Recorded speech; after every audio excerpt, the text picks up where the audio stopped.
7 minutes, leaning on 8 minutes past the hour. It's the Good Time Gang. Plus, Cam Solo, she's your early intern today. Alapuka should be joining her a little bit later. They're your interns, 866-WE-BE-BIG. If you holler at us, Cam Solo will be screening you up as we're getting ready for Rick and Bubba, as well as Adler, to join us at the top of next hour. Busy show indeed. We'll look back on a crazy weekend as far as sports goes. We'll look into that a little bit, see how everybody had their little weekend unfold, get a puppy update from Greg, and a whole lot more. So let's get everybody in here. Over to my left is Mr. Greg Burgess, and to my right, it is Michael Helms. What's up, boys? Hello, hello, hello. Yo. Hello, hello. What's up, boys? Oh, we are here. Ready to go. Did you say we-he? We-he. I like that. Oh. We-he. We-he. How was y'all's? Weekend. Yep. Yeah, just, Please look at him yawning over there. I know. He had a little stretch that went with it as well. It went good. It was a couple hours of some tennis instruction, couple hours of some intensive yard work that I wasn't ready. Used a shovel I hadn't used a shovel in a long time. And a lot of self-care, a lot of rest, a lot of relaxation. That's good. Yeah. That's good. Rest is good. Yeah, I had a lot of rest. Good. A lot of rest. Good for you. Yeah. After the shovel, I had to. Right. Right. Yeah. But anyway, we don't have to get into that. But I just took on a little project in the yard, and it's one of those things you start and you realize if you start this, you're going to have to finish it this weekend. Like, this is not one of those things that you can just let go on and on and on. You got to get it done. And right. I did, but my goodness, it's been a while since I've had a shovel in my hand. Yeah. Yeah. I can work a shovel, though. Yeah. You can work a shovel? Yeah, I can work a shovel. Many a time. Yeah. Were you digging or scooping? Both. Okay. Yeah. I was having a level. When you come out of our big difference. When you there is a huge especially difference. on the back. They're when you come out of our front porch and come off the steps, to the right and left, there's these flower beds. Mm-hmm. And anytime it rains, and it rains a lot, there's mud and mulch and pine straw kind of wash into where the steps are at the bottom. And you can blow it off, but then it leaves this nasty, residue, whatever. So I thought, you know what I'm gonna do? I'm gonna dig those out a little bit, and I'm gonna form a little, I don't know, curve it off on each side, and I'll put some rocks in there, just on this side, about 4 foot out this way, and probably 3 foot on this side, and this will help prevent the washover over the bricks that are aligning the thing. May work, may not, but at least it'll look better. And two, Amanda puts all these pots and stuff on the steps, and I wanted to create a space that she could put the pots on the rocks and not on the steps, because it just looks, junky and cluttery. So I started, and plus the dogs, boy, they'll dig. And there was a couple of holes in the yard where they have dug up. And so I used the dirt that I was digging, putting in buckets and filling those holes up. And then I'll try to put grass there. That's a hole. They're going to probably dig them up before I have back up before I have a chance to do that. But that was the little project. And then just some standard, yard work that you got to get done weekly this time of year. Boy, Friday night, it was probably about an hour and a half before dark. And I had gone out Friday and played in a little dogfight golf deal, and so I get home and dogfight. Yeah, that's what it's called. Yeah, that's what it's called. It's basically us golfers understand that, Greg. That's golfing term. Yeah, so I get home and don't smell each other's butt. Yeah, what if we did? What if we got down like dogs and walked as humans? You're kind of getting into my story, by the way, that I said earlier. Can't wait to tell y'all that. Okay. And I'm toast. It was a little warm. Well, you've been in a dog fight. That's right, Greg. Everybody knows that. And so I get home in that yard staring at me. Oh yeah. If it could talk, it'd be like, "Hey, you need to cut me." You've been putting me off all week. Yeah. What's wrong with you? It only takes an hour. Picturing it talking. Right. Sure. Yeah. And so I'm sitting there just staring at it, and I'm like, but if I just keep going, I will knock this out, and I'll be so glad Saturday morning when I wake up, and that yard's done. Yes. And so I knocked it out Friday, and yes, I was so happy that it was done. Oh, yeah. Now, when it was dark 30, and I'm making sure I got everything and blowing Long it day. off. Yeah. You hadn't had a long day at all. Right. Yeah. And so, but I was so happy it was over. Yeah. So happy. Well, go look in the back of my truck right now, and you'll see what's ahead of me. 20 bags of mulch in there. I just didn't quite get to it, so it's still in there. Hold on, wait a minute. This is what Lisa was talking about. You drove to work with it in the back of your truck. Well, that's because what I do when I spread it, I back up to the part that I want. I get some out of the back, and then I pull around to the other. So I'm not getting it all out. I have to drag it around. So, but just to clarify, it is in bags. Oh, yeah. Okay. Yeah, Well, I didn't know if you was just spraying down the interstate. No. Huh? Because, you see people fill up the back of their truck. I started to go, well, I'm just going to set them off. I said, well, why do that? Then you got to move them again. Right. So I back my truck, get out of the back, and then go around. So that's what you got in the back of your truck right now. How many bags are left? Oh, there's 20 back there right now. Oh, goodness. That's a lot. That's a lot of mulch. It's a lot of work. It's a lot of work, my friend. Will you do it bad. today or pull just up, spread it out throughout the week? I'll do it today. I got to Mad. pull up some dead bushes the dogs peed on and killed. So, Right. That's good. Got some of That's that. always good. Yeah. They've really helped out the way it looks. Right. I appreciate it. Wait till you have a bunch of puppies that are now dogs running around. Well, I hope that they'll be given away. Well, I'm Lisa, going through emails right now. I'm made some contacts. So if you sent me one, I'll be reaching out to you. Well, I'm just going to say in the future best of on CD moment, Lisa ended her last segment saying she was going to keep 4. No, she no. Helmsy, is that what she said? She didn't say that. Greg? She said. My goal is 4. for all, and because they were 6 weeks. We know this your past goal. Sunday. Buddy, we know how old Yesterday they were 6 weeks, so now we're talking. You can get ready to start getting serious about pairing them up. You're keeping 2. I was thinking 2 all along, but when she said 4, I was like, "Whoa!" I'm keeping the crazy mother dog. So, who growled at me yesterday when I walked by? Oh, really? Yeah, I don't think. Do you she stop see, and go, she "Do you know can't what I've see done for good. you?" I think when I get close to her, she sees me. I think she can't see good. Okay. Because if I'm far off, then I get closer, and she's like, "Oh, that's you." What do you sweet talk her? Like, hey, depends on what mood I'm in. Okay. What if you got 20 bags of mulch in the back? Are you in a good mood there? Yeah, it ain't bad. It's not bad. Nah. Okay, so that's in front of you. I don't hate throwing mulch out. No, it's not terrible. It's deal. not terrible. It really isn't. But I know what you're saying. 20 bags will fill up the back of a truck. Yeah. So it should be pretty high back there. You ever wondered though? And I don't want to influence people in a bad way, but they don't really police the area. You could load whatever you wanted to load. Oh yeah, you talking about just being honest? Yeah, I'm just saying they sure do. Either that they make so much they don't care. Mm-hmm. But I mean, if you're a dishonest person, there's nobody. You talking about outside the store? Yeah. So you went to the big box store where they have them piled up. Nobody's out there counting. So I had to get those bags of rocks that I to put out. Yeah. And I got to go back today. So you're not the only one we having stuff in the back of this truck. As soon as we get done today, I got to go right across the street. Be honest. Have you ever lost count? Have you ever lost count? I try not to because I would feel horrible if I did. Yeah. I've done it both ways. I've done it both ways. Yeah. Been shorted I've shorted myself and added one extra accidentally. But you walk in there and I had a picture of the little thing. I said, I want 20 of these. Okay, bleep, got it. And I go, if I was a bad person, I could have got 50. Right. But you're not. No. Yeah. But I'm just saying they must make us so much off of it that they go, whatever. They're not worried about that. Yeah. Huh. Well, That's right. Everything I always had to deal with on that front at the one I go to is on the inside.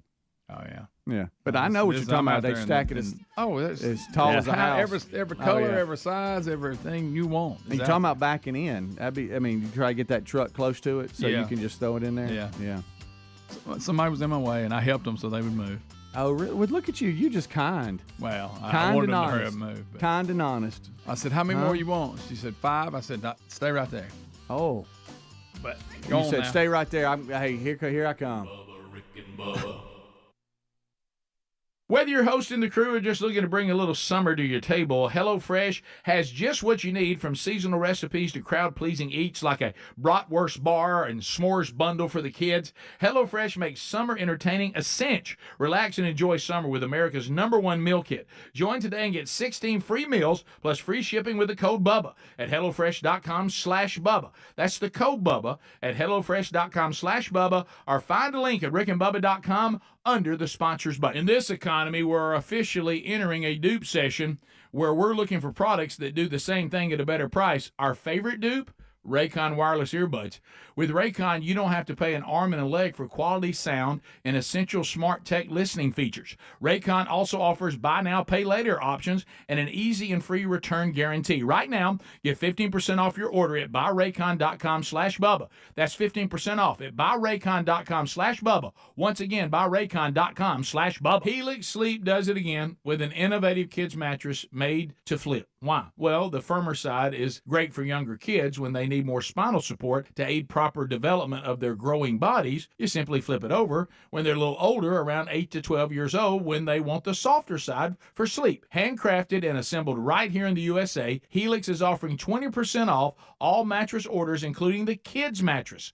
Go to helixsleep.com/Bubba. helixsleep.com/Bubba. Junk science, that's what the doctors call many of those fruit and vegetable supplements. Junk science because they use extracts of common produce department fruits and vegetables with very few health benefits. I take Field of Greens because it's the whole organic fruit and vegetable, not a watered-down supplement, and it's backed by a better health promise. Feel better with more energy by taking Field of Greens. And folks, we got you a 15% discount off your purchase at fieldofgreens.com with the promo code Bubba. That's fieldofgreens.com for 15% off, or go to rickandbubba.com. All right, folks, you've heard us talking about what Relief Factor can do for your pain for several years now. If you struggle with occasional aches and pains due to aging, exercise, everyday living, consider this. Relief Factor is 100% drug-free.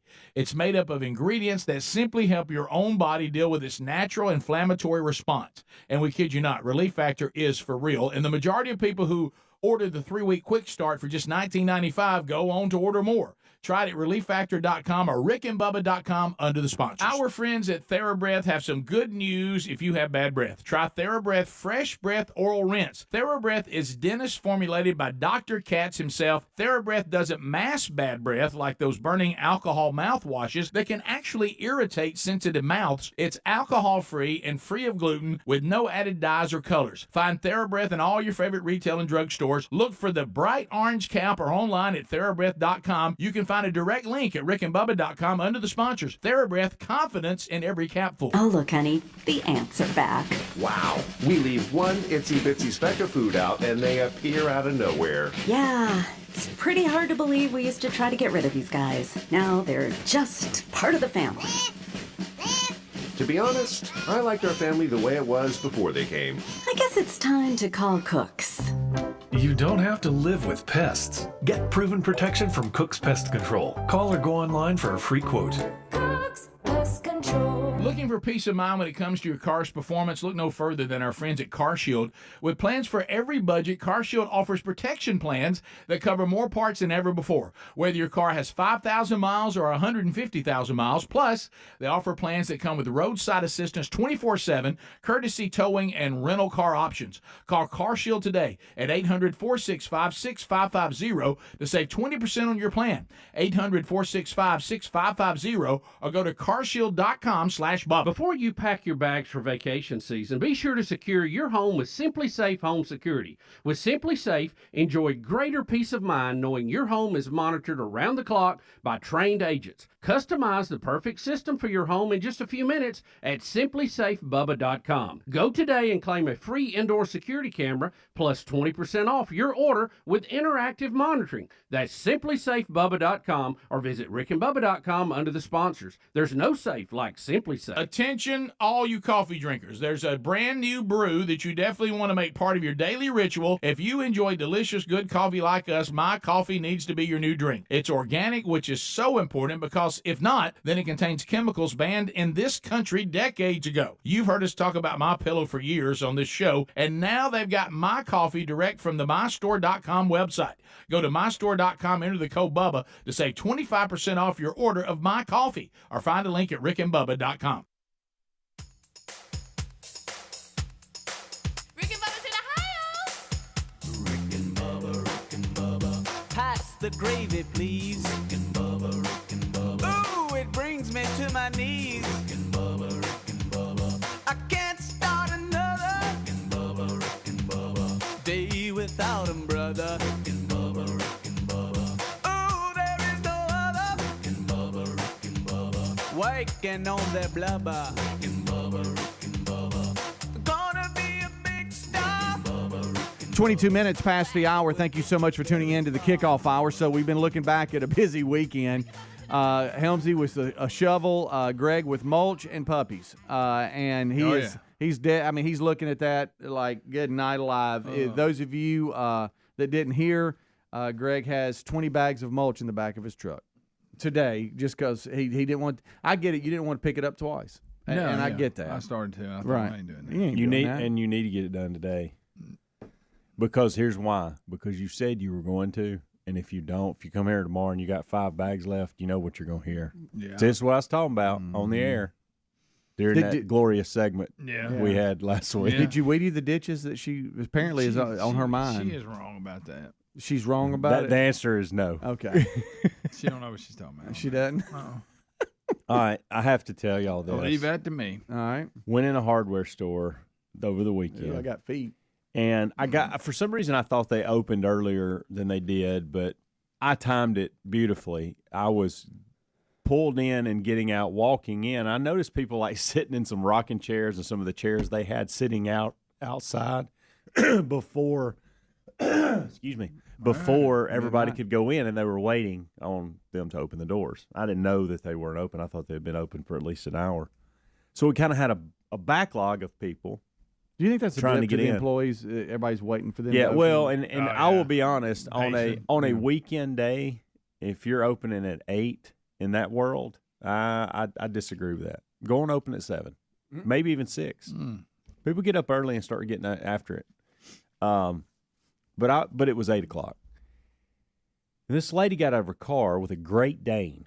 A Great Dane. A Great That's Dane. a big one. It's a big dog. Big dog. Huge dog. Big one. Big. And I thought, I rolled my eyes and kind of had a bad attitude just looking at her going, so you think it's a good idea to bring this big horse into this hardware store? That's like, you can't be. Just because of the size of the animal, that would go, you know what, probably going to leave him at home. Yeah.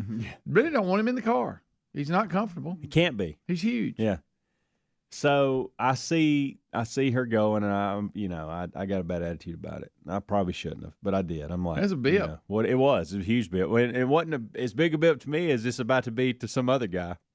Oh boy. So we kind of start walking in, and as we walk in, somebody is trying to get a buggy, and they're locked and can't get them apart, and so it kind of stops everybody. Yeah. Well, the Great Dane takes his nose and stuffs it in this man's rump. Well, hey, he can't get, and that's the reaction he has at first. He's like, oh goodness, wasn't expecting that. Well, they'll go right to that, won't they? Wow. The dogs. And you got to, and this, that's how they meet. Huh? It's like, That's how they greet each other. Yeah. so How about when you have a guest come over the house and your dog does it, and you're like, hey, Yeah, get out of that. So the first time, the guy kind of laughs it off. And you could tell it bothered him, but he didn't want to be that guy. Okay, it spooked him. It spooked him. It spooked him. He's probably and waiting he kind on of grinned. the owner to do something. Yeah, well, he was. Wonder if he turned around, it was the owner that did it. I thought it was your dog. The dog was sitting there all nice and just sitting there like, me. wasn't me. Oh, sorry. Honestly, he would Paws probably. up, wasn't me. Okay, sorry. Go ahead. So I think this lady, she has no clue it's even happened. She doesn't pull them back or anything. And I think No acknowledgement. no acknowledgement, and that was like. Well, first of all, I'm gonna go back to this. Why is it gigantic? I know. Those dogs are huge. And some of them will be so far in there, it's like pushing you. It's Yeah. like, good Oh, yeah. night. Oh yeah, lift your feet off. That one was. Well, and so Be on you're your tiptoes. getting ahead of me. You're getting ahead of me, and so they Almost go push you over a It'll little bit. move you right over. when the carts separate and people start kind of going where they're going. He evidently has to go in the same direction as her. Oh God, the unluckiest guy. and in the he whole building. he hits again. Right, I just face planted the dog just right in there again. He must have a dirty butt. Well, I was gonna say, you got a question. Hey, pal. the lady sees it this time and doesn't really say like what the dog's name, pulls it back. She's just like, hey. No. And I'm like, okay, I'd be very frustrated at this point. So then he finally got Did you want to frustrated enough intervene? say, I did. I wanted to intervene bad. Mm-hmm. Of course. I even made a dog couple was huge, I'm comments. scared of it. Yeah. I would be. I wanted somebody to say something. Yeah. Like, you know, Somebody help Daddy. if you're gonna have the dog in here, goodness gracious, at least pay attention to what it's At this doing. point, is the guy tired of it? Yes, oh yes, you can see it on his face because the lady is not. So now we're at about 3 sniffs like in there big time. Really likes the man. So he should be. And done he's with going. He looks like he needs to grab. Was it light bulbs or something? And she was gonna go like grab some cleaning supplies. Oh, yeah. And about the time they turn, she's going this way, and the dog wants to follow the man. Good Lord. And does it again right in there. What in the world? And I just thought so. And you could tell So he now was it's done. got to the point. He grabbed Look, I'm what gonna he give needed. you 2, but 3. He grabbed what he needed, and he was gone. Oh, I bet. And he had the mean, mad look, and which he should have. I And think she never acknowledged it, and that's what bothered me First the of all, most. leave that dog at home. Yeah. Do not bring a horse. That's what it looked like. They're It huge. was a Great Dane if you missed the beginning. Hey, of the don't segment. and the dog looked harmless. The dog looked nice. All that. They're not mean dogs. No, it's they're not like they which had is a good thing because they're right. gigantic. But if they'll do what they want to do, if you But I'm gonna can't- tell you, you know They're what I'm not- saying? Yeah. He buried his big. nose in that guy's drawers like you didn't believe. Like I couldn't believe how. I mean, I wished it'd been you. He was getting. it was so so lethal and violent. Yeah. That he had to fix his shorts. I mean, it wasn't even brush by. Serious, he had to dig them out. Dig them out. Oh, It my was so goodness. far in there. Wow. Yeah. It just the fact that she had no clue or didn't care Well, the fact about she brought anybody an animal else. that I know. big tells you what you Yeah. done. Right. I saw her leaving, and she got in a small car too, and I'm like, so you put this big giant dog in this small car? I bet he loves that. Yeah. What if he went to the car and Enjoy the it. Great Dane was like had the guy's shorts in his mouth? Rick and Bubba.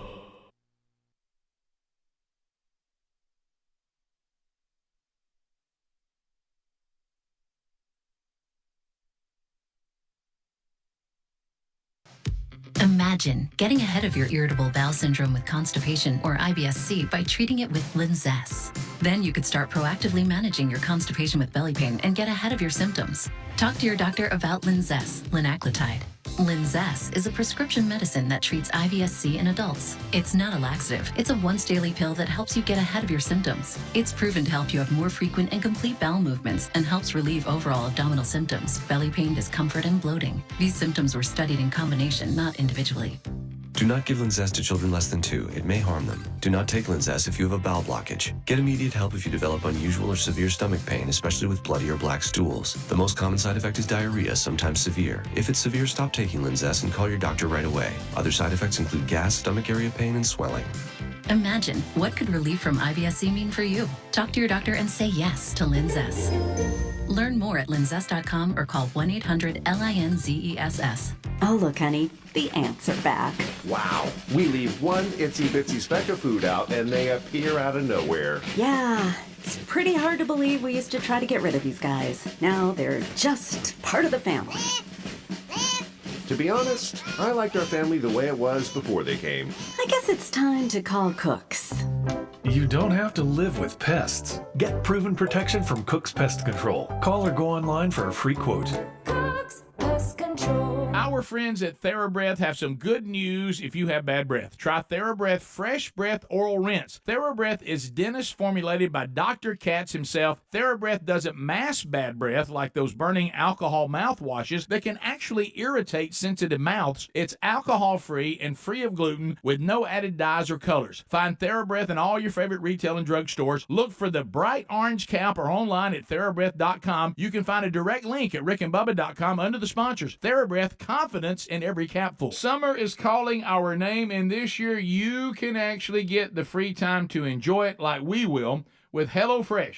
Figuring out what's for dinner, not the top of anyone's summer activity wish list, but with delicious HelloFresh recipes delivered right to your door, pre-portioned and ready to cook, you can skip the planning and shopping and get back to what you were doing, which is whatever you want.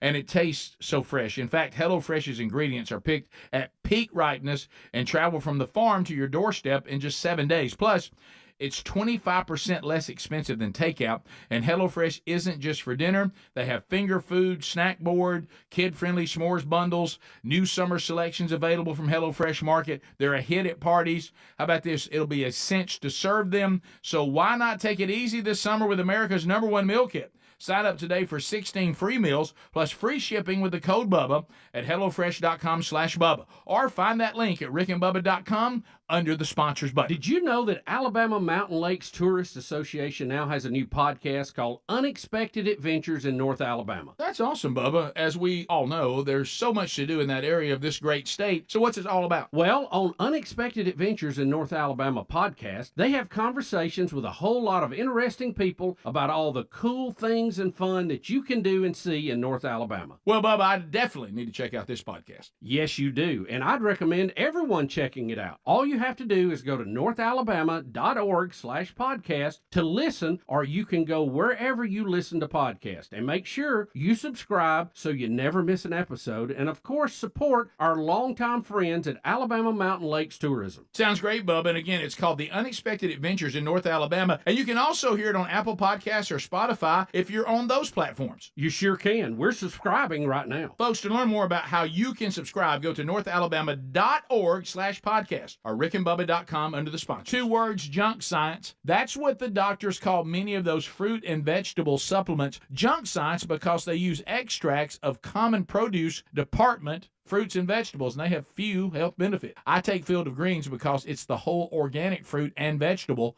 not a watered-down supplement, and it's backed by a better health promise. Each ingredient in Field of Greens was scientifically chosen to support vital organs like heart, lungs, and kidney health. Others support the immune system, blood pressure, metabolism, and a healthy weight loss. We all want a simple nutrition plan with results so powerful that the next time we get a physical, the doctor says, whatever you're doing, just keep on doing it. Now, this wonderful product is powered by a full spectrum of essential vegetables and fruits, plus science-backed herbs and prebiotics. It can help you stay healthy, plus it's organic. Join us and take Field of Greens, too. Now, if you want to get started, we've got you a 15% discount off your purchase at fieldofgreens.com with the promo code Bubba.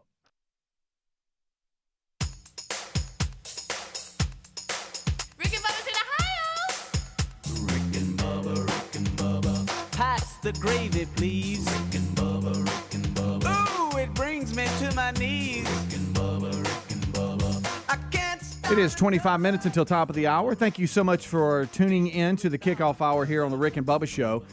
Rick, Bubba, Adler all join us in about 30 minutes from now for the main show today. Right now, Cam Solo is your early intern, and Alapuca will be joining her a little bit later. They'll be your Rick and Bubba University interns for today. As she's been getting show prep ready, and there's some crazy stories out. I love being able to, kind of halfway pay attention, but not really pay attention on the weekends to the news cycle because we do that so much throughout the week. But as we were doing prep today, there is some bizarre stories out today for sure. How about this unresponsive plane that got into the airspace down in D.C.? Yeah. Then it just crashed. Yeah. That's bizarre. Helmsy, I saw this story, which I guess it's a tennis thing. Did not know, and then we'll talk about some other stuff, but just sports-related stuff. I know that the French Open has been going on, and the doubles have been happening as well as just the singles and stuff. And I saw where some French Open doubles players were forced to forfeit the match after accidentally hitting a ball girl in the neck. I've seen the footage here. It looks like it was done on accident. It was. Well, I think ahead. Would you go? I'll tell you what. I'm tired of that ball girl. I'm gonna hit her. She gets on my nerves. I think too, especially like with the NCAA men's baseball regionals, there were some players kicked out, and common sense wasn't used then either. And I understand this is a thing where I guess if you hit a ball girl or ball boy, you're out. Yep. But it's obvious that she didn't mean to. And they are inconsistent on when they eject somebody and when they don't. And Greg, you love this name every time I bring it up. But last year, Tsitsipas was playing Curios, and there was a heated match. It was a heated match, and Tsitsipas got really mad. He threw a Tsitsi and hit a ball really hard towards the other end. And it was this close to hitting a fan in the head, and he did not get disqualified. And he was mad showing himself. And he was mad showing himself. Right. And so there are some, and Kyrgios, of course, who is not he's worse at most times. he went to the chair umpire and was like, what's this guy got to do to get disqualified, after he had been doing a lot of things very similar. And so you get these things sometimes, and they're inconsistent on when they toss you. I think this is ridiculous. The girl shouldn't have been tossed. She was just maybe a warning, maybe even take a point away from her. But to disqualify them, it's silly. She didn't even mean to. She was just hitting it to the other end, whatever, and it hit the girl. Yeah. She hit it a little harder than she wanted to, but you can obviously tell she's not trying, to your point. Yeah. She's not hitting it out of Right, right. She kind of just tossed the tennis ball up and almost turned to her right as she was hitting it to the left, not even really seeing where she was just getting it to the other end. And frustrated probably, but she wasn't trying to hit anybody. No. But it is weird. Hey to guys, see. this is a dang tennis ball too. Yeah. Let's not forget that. Like there were, Yeah.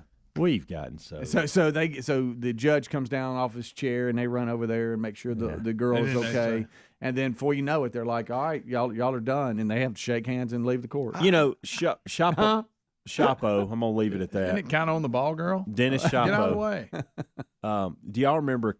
Probably it was a Davis Cup match. This has been 4 or 5 years ago, maybe 6 years ago, where he reared back and hit the ball out of frustration. It hit the umpire in the eye, and the chair umpire in the eye, and he had to have like surgery and all this. And he got disqualified and all that. That's what should happen. But in a sense like this, to your point, Speedy, the common sense when it comes to these things. Everybody's trying to say, "Hey, look at me! I made a call. I'm stamping out this kind of behavior." Yeah, so something has malicious intent. Okay, that's one thing, but an accident that might happen. Yeah, let's have some common sense. Yeah, ball girl, are you okay? Yeah.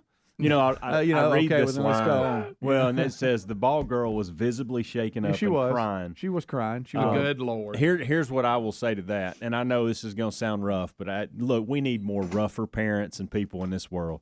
If a kid is going to cry from barely getting hit by a tennis ball, don't need to be out there. No. Go do you don't a need to be in an area where tennis balls could hit you. Yes, go do a puzzle. Okay? Right, that's right. Quit worrying about being a ball girl. Right. Yeah, I'd tell my 10-year-old the same the thing. whole problem here. Yeah. There was some. We won't bore you with like scores and breaking down regionals of the NCAA. Well, there's a lot of good Division baseball I this weekend going on, but there's tons of upsets. Hosting teams that were number one in the regional seed were gone, and some big names. But this story here is crazy. I know. I'm sorry. Cam Solo, as she has her Auburn shirt on, is sinking down. I'm sorry. I really. Auburn being Auburn. Yeah. Well, I mean, with baseball, they've been in Omaha a lot in the last few years, and I'd like to see them win one. That was a surprise. With they got you was got it Southern Miss. You got out? Penn, who is Ivy League. Then you've got Samford, and then you've got Southern Miss. Oh wow! And that does hurt. And right now you've got Southern Miss has been good though. Of course, yeah. Well, now speaking of Omaha, I think you'll see in all the regionals. There's a lot of good teams. Just because you're hosting and you're the number one seed in that regional doesn't mean that you get to move on. There's about 5 different games today, and so win or go home. Yeah. Oh yeah. That's off into Monday now. But this one here, TCU beat Arkansas so bad that it was like, oh my goodness. But their second baseman, Trey Richardson, he had 2 home runs all year long. Yeah. All right. Not a big guy, just a second baseman. All right. He hit a grand slam in the first inning. He did. And then he hit a grand slam in the second inning. Wow. In the second inning? Yeah. What? And then he hit a 2-run home run in the 6th inning. And had another, what are we at, 10 RBIs? Yeah. And then had another RBI hit in the 9th inning. For an NCAA tournament tying record of 11 RBIs, him alone. Have a day, kid. 11 RBI. Wow. How about that? He only had, again, I'm going to say this, he only had 2 home runs the entire year before Sunday. And he'll never get another hit. The rest of the time. Night alive. Have a day. He's used them all up. Have a day. Wow, that's awesome. And then, you've got other we had a Clemson freshman. Clemson, if in it, y'all probably didn't see it, but I happened to turn it on. Clemson and Tennessee was one of the best college baseball games I've seen in a long time. They were back, and it was. I saw Tennessee very take good the game. lead with a home run. Yes, and I'd just been having to flip it on and saw it, but it looked like a great atmosphere, and many of it looked like that. Yeah. Many games looked like that this weekend, but I want to say that it was in the ninth. They hit Tennessee hit the home run, top of the ninth. Yeah. See, I didn't Outs, I didn't stick everything. around for the bottom. Oh gosh, then Clemson comes back and scores, and then they go to extras, and it was a really good game. But what is making the news, and I saw it happen, I couldn't even believe it. Clemson has a freshman, the center fielder. He is so good, by the way. He just gets hits. It seems like every time he comes up to bat, and Clemson got out of a jam, and he's coming in from center field, and then Tennessee was going into second base, and so as the center fielder is coming in, and they were on the first base side, he's running past second and gives it to a little bit of verbal something, I don't know what was said, to the Tennessee Vols player that slid into second. He kind of gives it to him a little bit, right? There's some chirping going on. It should be. It's baseball. And then all of a sudden, Rabbit Ears field umpire, referee, he slings around and see what's going on, and then calls all the umpires up. They end up kicking the Clemson kid out of the game. This is what – look, if somebody's standing in front of a dugout or really showing somebody up, that's one thing. Back to the ball girl, right? Intent. But I'm just coming on by, and it's been a chippy little atmosphere, and we're in extra innings, and this is a great game. Probably shouldn't have said anything, but he did. Nobody even noticed anything was said at all. Yeah, I just think that common sense has left the building. Are we trying to take competition away altogether? Well, yeah, because there was a couple of kids that were ejected from games and stuff, and I think that needs to be revisited during the break. Do you think it will? Do you think they will? It needs to be. Yeah, I think they will. It needs to be. Because, remember, the umpire said when it comes to different celebrations and props, it can be done in the dugout, but it can't be done at the first step of the dugout and all this kind of stuff. I think they feel like, hey, we're being graded, and if we don't make these calls, then it's going to look bad on us. So fix the rules, but if that's the rules, then we're going to call it. Now, this one, though, nobody even knew it happened. Yeah, he could act like he didn't hear it. Yeah. So I don't know. But Zane Denton, who is for Tennessee, I don't know if you remember him. He transferred from Alabama to Tennessee. He's the Vols' third baseman. He's the one in the ninth inning. And then again, I think in the seventh inning, he hit a home run. Then he hit the one in the ninth inning. So he had quite a game. So they were chipping a little bit. Speaking of Alabama, they won their regional, right? Yeah, it looks a lot. Yeah. So think about how crazy college baseball is. So Auburn, who has been known the last few years to get it done on the baseball field, and made it to Omaha once or twice, I'm not sure, but they've been known to get it done. Alabama is having a decent year, but then they have this big scandal. Okay, remember they fired their coach, and now they find themselves winning a regional. That's right. I forgot about the guy placing bets during the game or whatever it was he did. Boy. Good job. But there's a lot of upsets. What's he doing today? His team's advancing to the Supers. Yeah, how do you think he feels? Good night. Vanderbilt, he's probably they're hosting. They're going home. I'll be making a little money off of it. Oh, me. But, yeah, today there's a number of games that will decide it all. I think it starts with Texas Tech and Florida, and Indiana and Kentucky, Penn and Southern Miss that are down in Auburn, Arkansas, Tennessee, TCU, Coastal Carolina, Duke, Oregon State, LSU, and Texas A&M, Stanford. The winners of those games will go on to the Super Regionals. So we'll see how it plays out. But there's just, I don't know, there's just some common sense things that have left the game, I think. And you just sports in general. Yeah. Well, it's everywhere. Everybody's so soft. And I'm scared. not. It's not my jam, so I'm not keeping up with it. But did I hear on the way in this morning that the NBA series is tied at 1?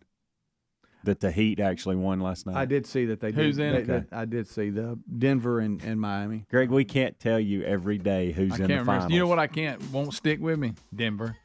I just can't keep remembering. What just call them the Nugs? The old Nugs. Okay. How about I will not watch 1 second of it. Yeah, I won't either. Yeah. Well, Braden's into it, so I might stop. Yeah, I'm not saying anybody that does is bad. I'm just saying 1 second of it may be a little much, but I won't watch much of it. That's a one Mississippi. I'm out. No, I won't do that. Oh, okay. Rick and Bubba.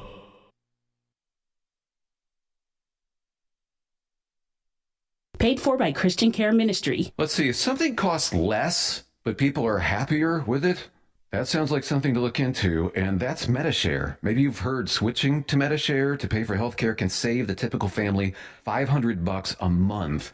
And that's huge, but it's also true that people are way more satisfied after making the switch, too. The customer satisfaction rate for MediShare is double that of the typical health insurance plan. MediShare works. It's been around for more than a quarter century, and members have shared more than $3 billion of each other's bills.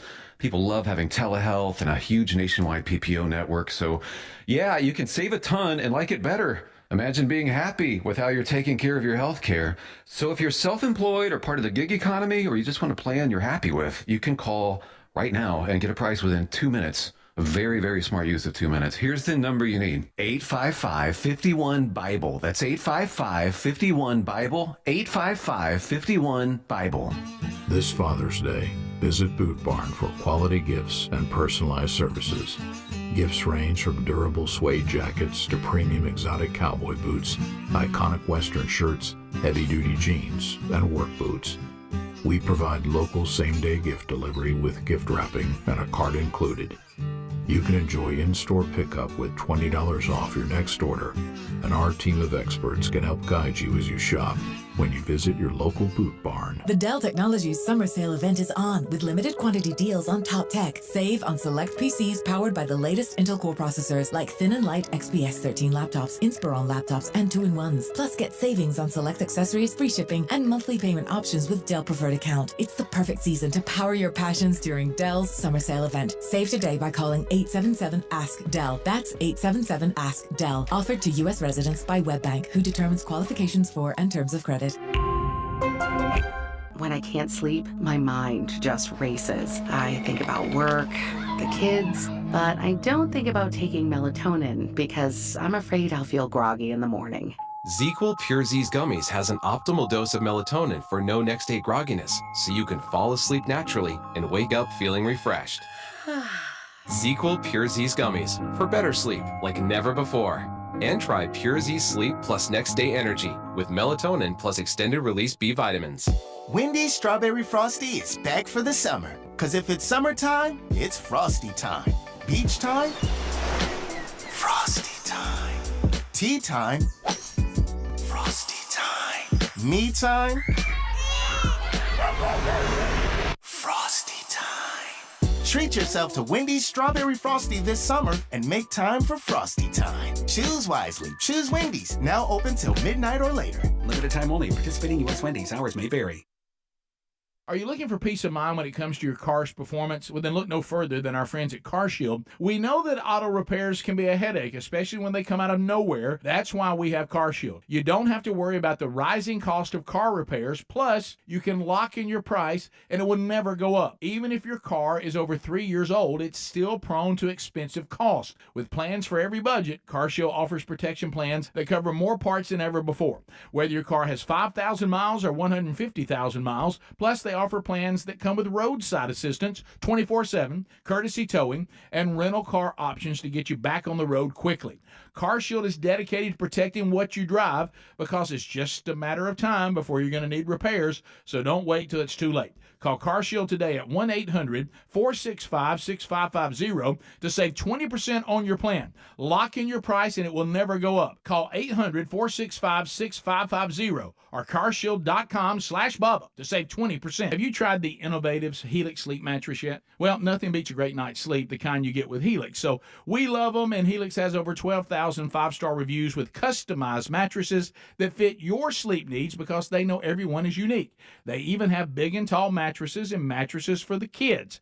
But how do you know which mattress is right for you? Well, Helix has you covered. Just take the Helix Sleep Quiz and find the perfect mattress in under 2 minutes. Place your order and your mattress will be delivered right to the door free of charge. And the best part, Helix knows there's no better way to try a mattress than by sleeping on it in your own home. That's why they offer a 100-night trial for you and a 10 to 15-year warranty. Right now, Helix is offering 20% off all mattress orders at helixsleep.com/Bubba. Best offer yet, by the way, and it won't last long.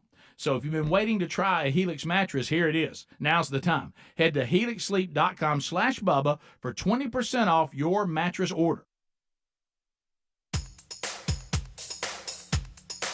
Rick and Bubba the gravy, please. Rick and Bubba, Rick and Bubba. Ooh, it brings me to my knees. Rick and Bubba, Rick and Bubba. I can't start another. It is 8 minutes until top of the hour. This portion of the Rick and Bubba Show brought to you by LearBubba.com. With all the bank issues that are cropping up out there, one safe bet is gold. In fact, it's currently seeing some of the highest levels ever. And some smart investors value gold as a hedge against inflation. And so you need to take action now. And join us and visit LearBubba.com. LearBubba.com is a special gift. All new LearBubba.com customers and our audience will receive a free 1-ounce silver bar for every ounce of gold that you purchase. To speak with them directly, you can call 1-800-707-4575 or go to LearBubba.com. Again, you can call them if you'd like to do that, 800-707-4575, or go to LearBubba.com. If you would like to go to RickandBubba.com, you can look under the sponsors button, and it's there for you, LearBubba.com. All right, so as we roll on back, Greg, you were telling us that back in your hometown, Jacksonville, Alabama, they'll turn it up if you don't watch them. New businesses, college students in and out. It's a combination of, hey, we're a college town, but no, we're not. They kind of have a little bit of everything. But you said there was one new coffee first shop. Of all, we got. If you want some coffee, you can find it. Okay. You got a bunch of them, and this is one I've never heard of. It's a drive-through only. I ain't gonna say. I guess I ain't gonna give them free advertisement because people sell advertising. Plus, you're about to make fun, I think, so probably don't want to. No, but it's a drive-through coffee shop. Yeah, it's a drive-through. And the guy comes up and they take your order. And they're real enthusiastic, and that's cool. So you go through a drive-through and they come outside. Yes, you don't order through the microphone or nothing. They just walk out and go, and they hand you a menu and you order. Okay, I found that kind of odd. That is strange. But then he looked at me and he goes, "We also we do a survey every day on different questions, and today's question is a taco? No, what did he say? Is a hot dog a taco? What I say was a hot dog a sandwich? A sandwich, okay. And that was, and then also. How'd you answer that, by the way? I said it wasn't. I figured. Okay, it's not. All right. Did you say it in a kind of a bad no? No, but my point, they basically the way you explained it to me, they come up, they get from corporate or whoever sends them a question every day, and they ask everybody, and they write it down. I don't know who they report it to, but I don't know. But anyway, they ask weird trying to be stuff funny? like, is water wet, stuff like that. And you just want they coffee. keep a tally So when they're you answer the question. They'll turn around and go, "Put down for water's not wet" or whatever. Is this corny coffee? Goodness gracious. It's a brand I'd never heard of, but I don't. So you don't. I mean, that's fine. First but of all, I didn't get it. But because first of all, you got to wait, and the guy's standing there, and you want to see it's the menu. awkward. Yeah. I guess that's why they do it. He showed you the menu, you order it, and then he takes the order over there, and he stands there by the car, and he was explaining all that to me, and I was like, wow. It's just. Is he telling somebody? He got a headset on. Oh no! He walks over there. But he walks back. He walks back up. Back. I don't like this setup. It's just weird. But this thing about this weird question, we're going to ask survey, inefficient. Yeah. And it's like questions. And he of had the all day. kinds of things they do that I wasn't listening when he was telling me. He just kind of kill time waiting on. Well, you want your coffee. You don't want to talk to somebody. Yeah. Most of the time, when people want coffee, they got to get their coffee before they talk to people. Yeah, right. But True. It's just a different. But anyway, we have many coffee places I've noticed popping up. But it's obviously a chain, but I'd never heard of it. And you're stuck in the middle because you just want coffee. Yeah. So you're trying to be nice and get through it. Normally it's Lisa. I'll be honest with you. I just drink coffee at home. I don't these going places and buying it in these fancy places. I don't do that much. Fancy places. Well, you know what I mean. Yeah. I just make a cup of coffee at the house. I don't need some $7 cup of coffee. You know, right? Yeah. I don't get it. I know. Keeps going up. I don't understand why they don't have a menu to look at. You know, they give you the $7 coffee question. now at Starbucks, and then they stick that thing out the window, wanting to know if you want to give them a tip. You know, never tip the tip jar didn't work, so I don't know. Maybe that $7 cup of coffee hurt my tip, but right. But then now they stick that thing. Have you seen the little electronic thing? Yeah. Yeah, I do that, Greg. What's wrong with that? That's just the way to. No, pay. I mean, even if you pay cash, they stick that out and go and it asks you if you want to leave a tip. Oh, I see what you're saying. It's not. Well, that's stupid. I'm not talking about the card. Yeah. This is it's a they used to just have a little tip thing, which I think they still do. But it will ask you, do you want to leave a tip? And See, how I've got to where it'll give you options. Right? And it's not a lot. I'm starting to avoid all those situations because I'm uncomfortable. Number one, I number think two, the I don't like employee 'em. didn't want to do it. But going through the drive-thru, you get that. But if you order ahead, you just go in and pick it up. It's on the counter. You don't have to worry about any of that. Yeah, there you go. I don't know. I think I just can't wait to see what the next question is. Some of these places are trying to, have their own little flavor into something, but I don't know about all that. Well, it's just an awkward moment where you're trying to answer the questions, and really all you want is coffee. And the guy was giving me, they had these things where you can build points and get a free this and free, and that's all awesome, but he didn't realize that I don't care anything about any You of just that. wanted your coffee. It's like reward if I stop in the morning, if I I don't want to wake the dogs up, and I'm just, instead of making coffee, I stop and get me some. Are you a member of our rewards? No, I'm not, and just I don't want to be. I mean, I don't. How you Did you guys say it like that? Yeah, you got a bunch of points. You can get a cup of coffee. What? I'm getting a cup of coffee anyway. Right. How about y'all put a menu up? Stop asking me questions. Yeah, how about that? There you go. Let's do that.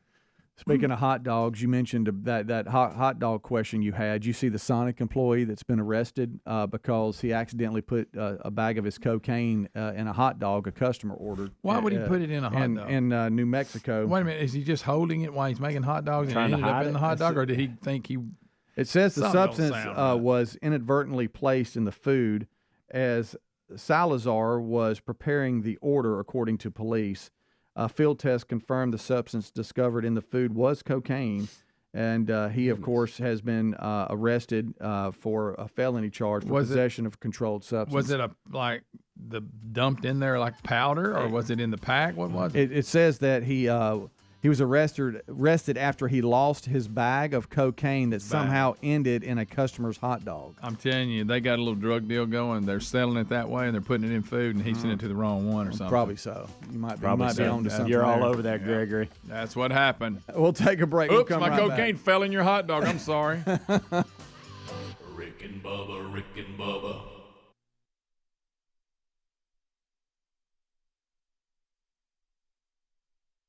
That just randomly somebody brings up, let's put one of those big boys on a trailer in there too. Jerry Reed. With Jerry Reed. It just feels like that somebody who put that ad together was familiar with this. Yeah. Why would you put a big boy on a pickup truck commercial being drugged? Why?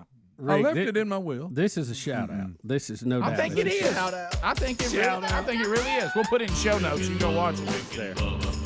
It's already there, isn't it? Yeah. It's there in show notes at rickandbubba.com. Watch this. I mean, why would you put a big boy on the back of something that you're hauling? I know there's a donut there too, but there he goes. I mean, but isn't that kind of how y'all brought him back? Yes. On a trailer just like that? Look just like that. We'll be back. More Rick and Bubba next. Rick and Bubba, Rick and Bubba. So now we're getting to the bottom of the Saudi Arabian crown prince. Are we? Well, no, really. I'm just saying an update's a better way to put it. You're right. Concerning Today's version. Yeah, this journalist. I kind of love this. Sounds like me when I used to get in trouble in school. Now the crown prince is saying, I just don't understand what the big deal is. Why is everybody so upset?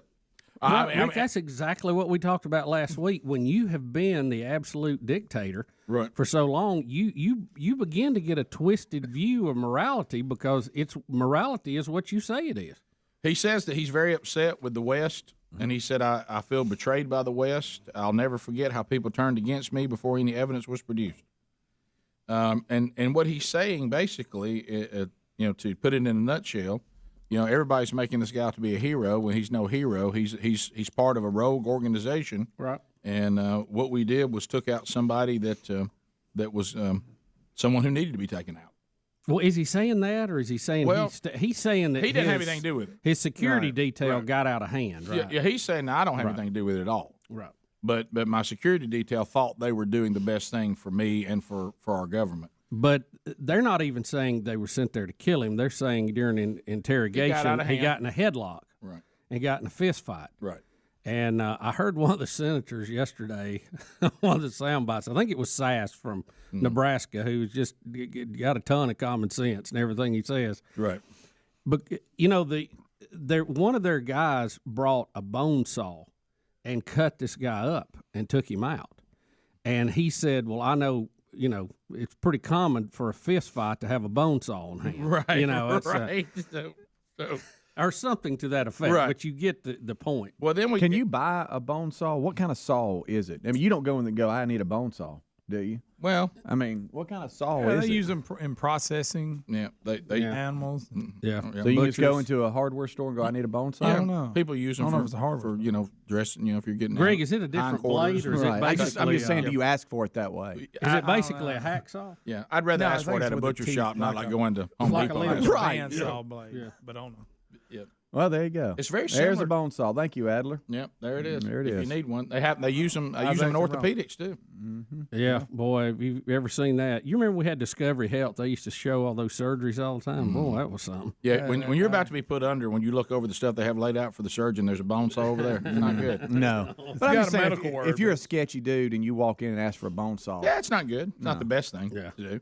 But like he said, I carry one with me just in case we need it. Yeah, And so just that's strange. kind of like your machete. I wondered, do you have a bone saw holder on your maybe your belt?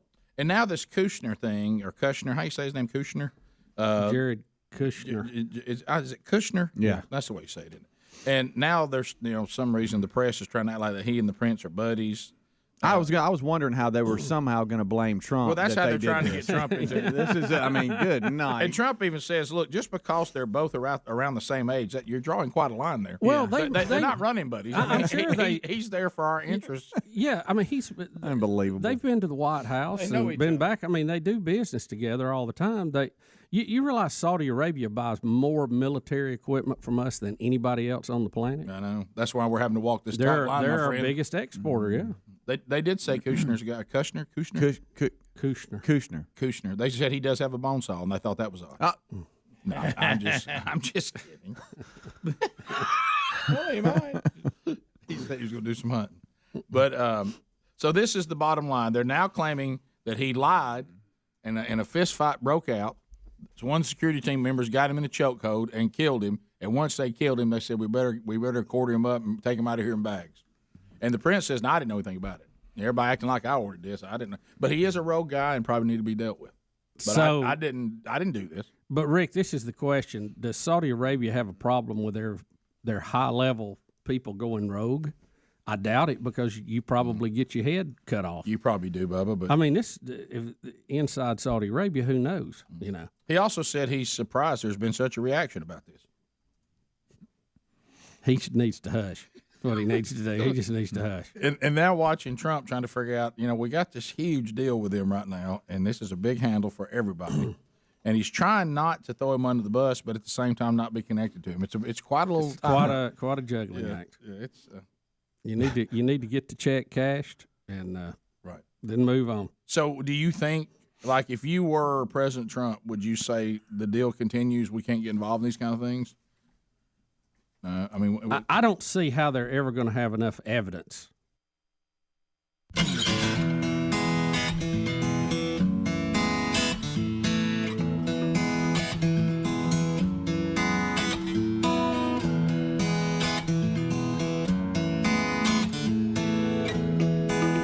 It is 6 minutes past the hour. How about it? Another day, another hour, another week in Rick and Bubba history. We're so glad you're here. This hour starts with our national anthem. Here we go.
7.5 minutes past the hour.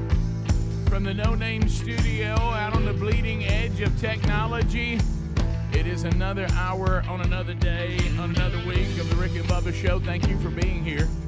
Speedy, the real Greg Burgess, Helmsy, they've kicked off the kickoff hour for the week already today. Catch that in the archives if you missed it. Rick and Bubba University students, Alapuka, Cam Solo, ready to go today. Banging out a degree in common sense. That now a superpower. Driving up in his sweet van, Eddie Van Adler, grinning ear to ear. He's got the YouTube channel for you. That'll be live and archived today, including a best of hour, which you can find on Blaze TV if you're a Blaze TV subscriber. We're in the Blaze TV family as well.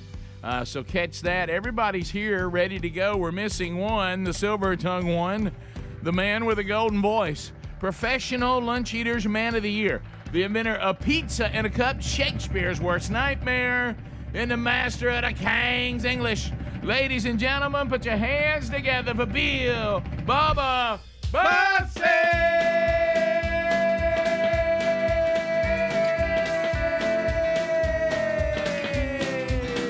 Howdy, Bubba. How about it, Rick?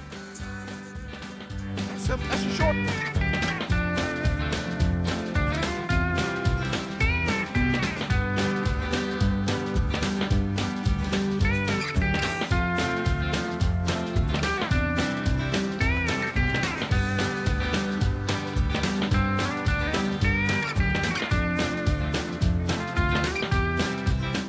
But I couldn't see the light. No, I couldn't see the light. Everybody.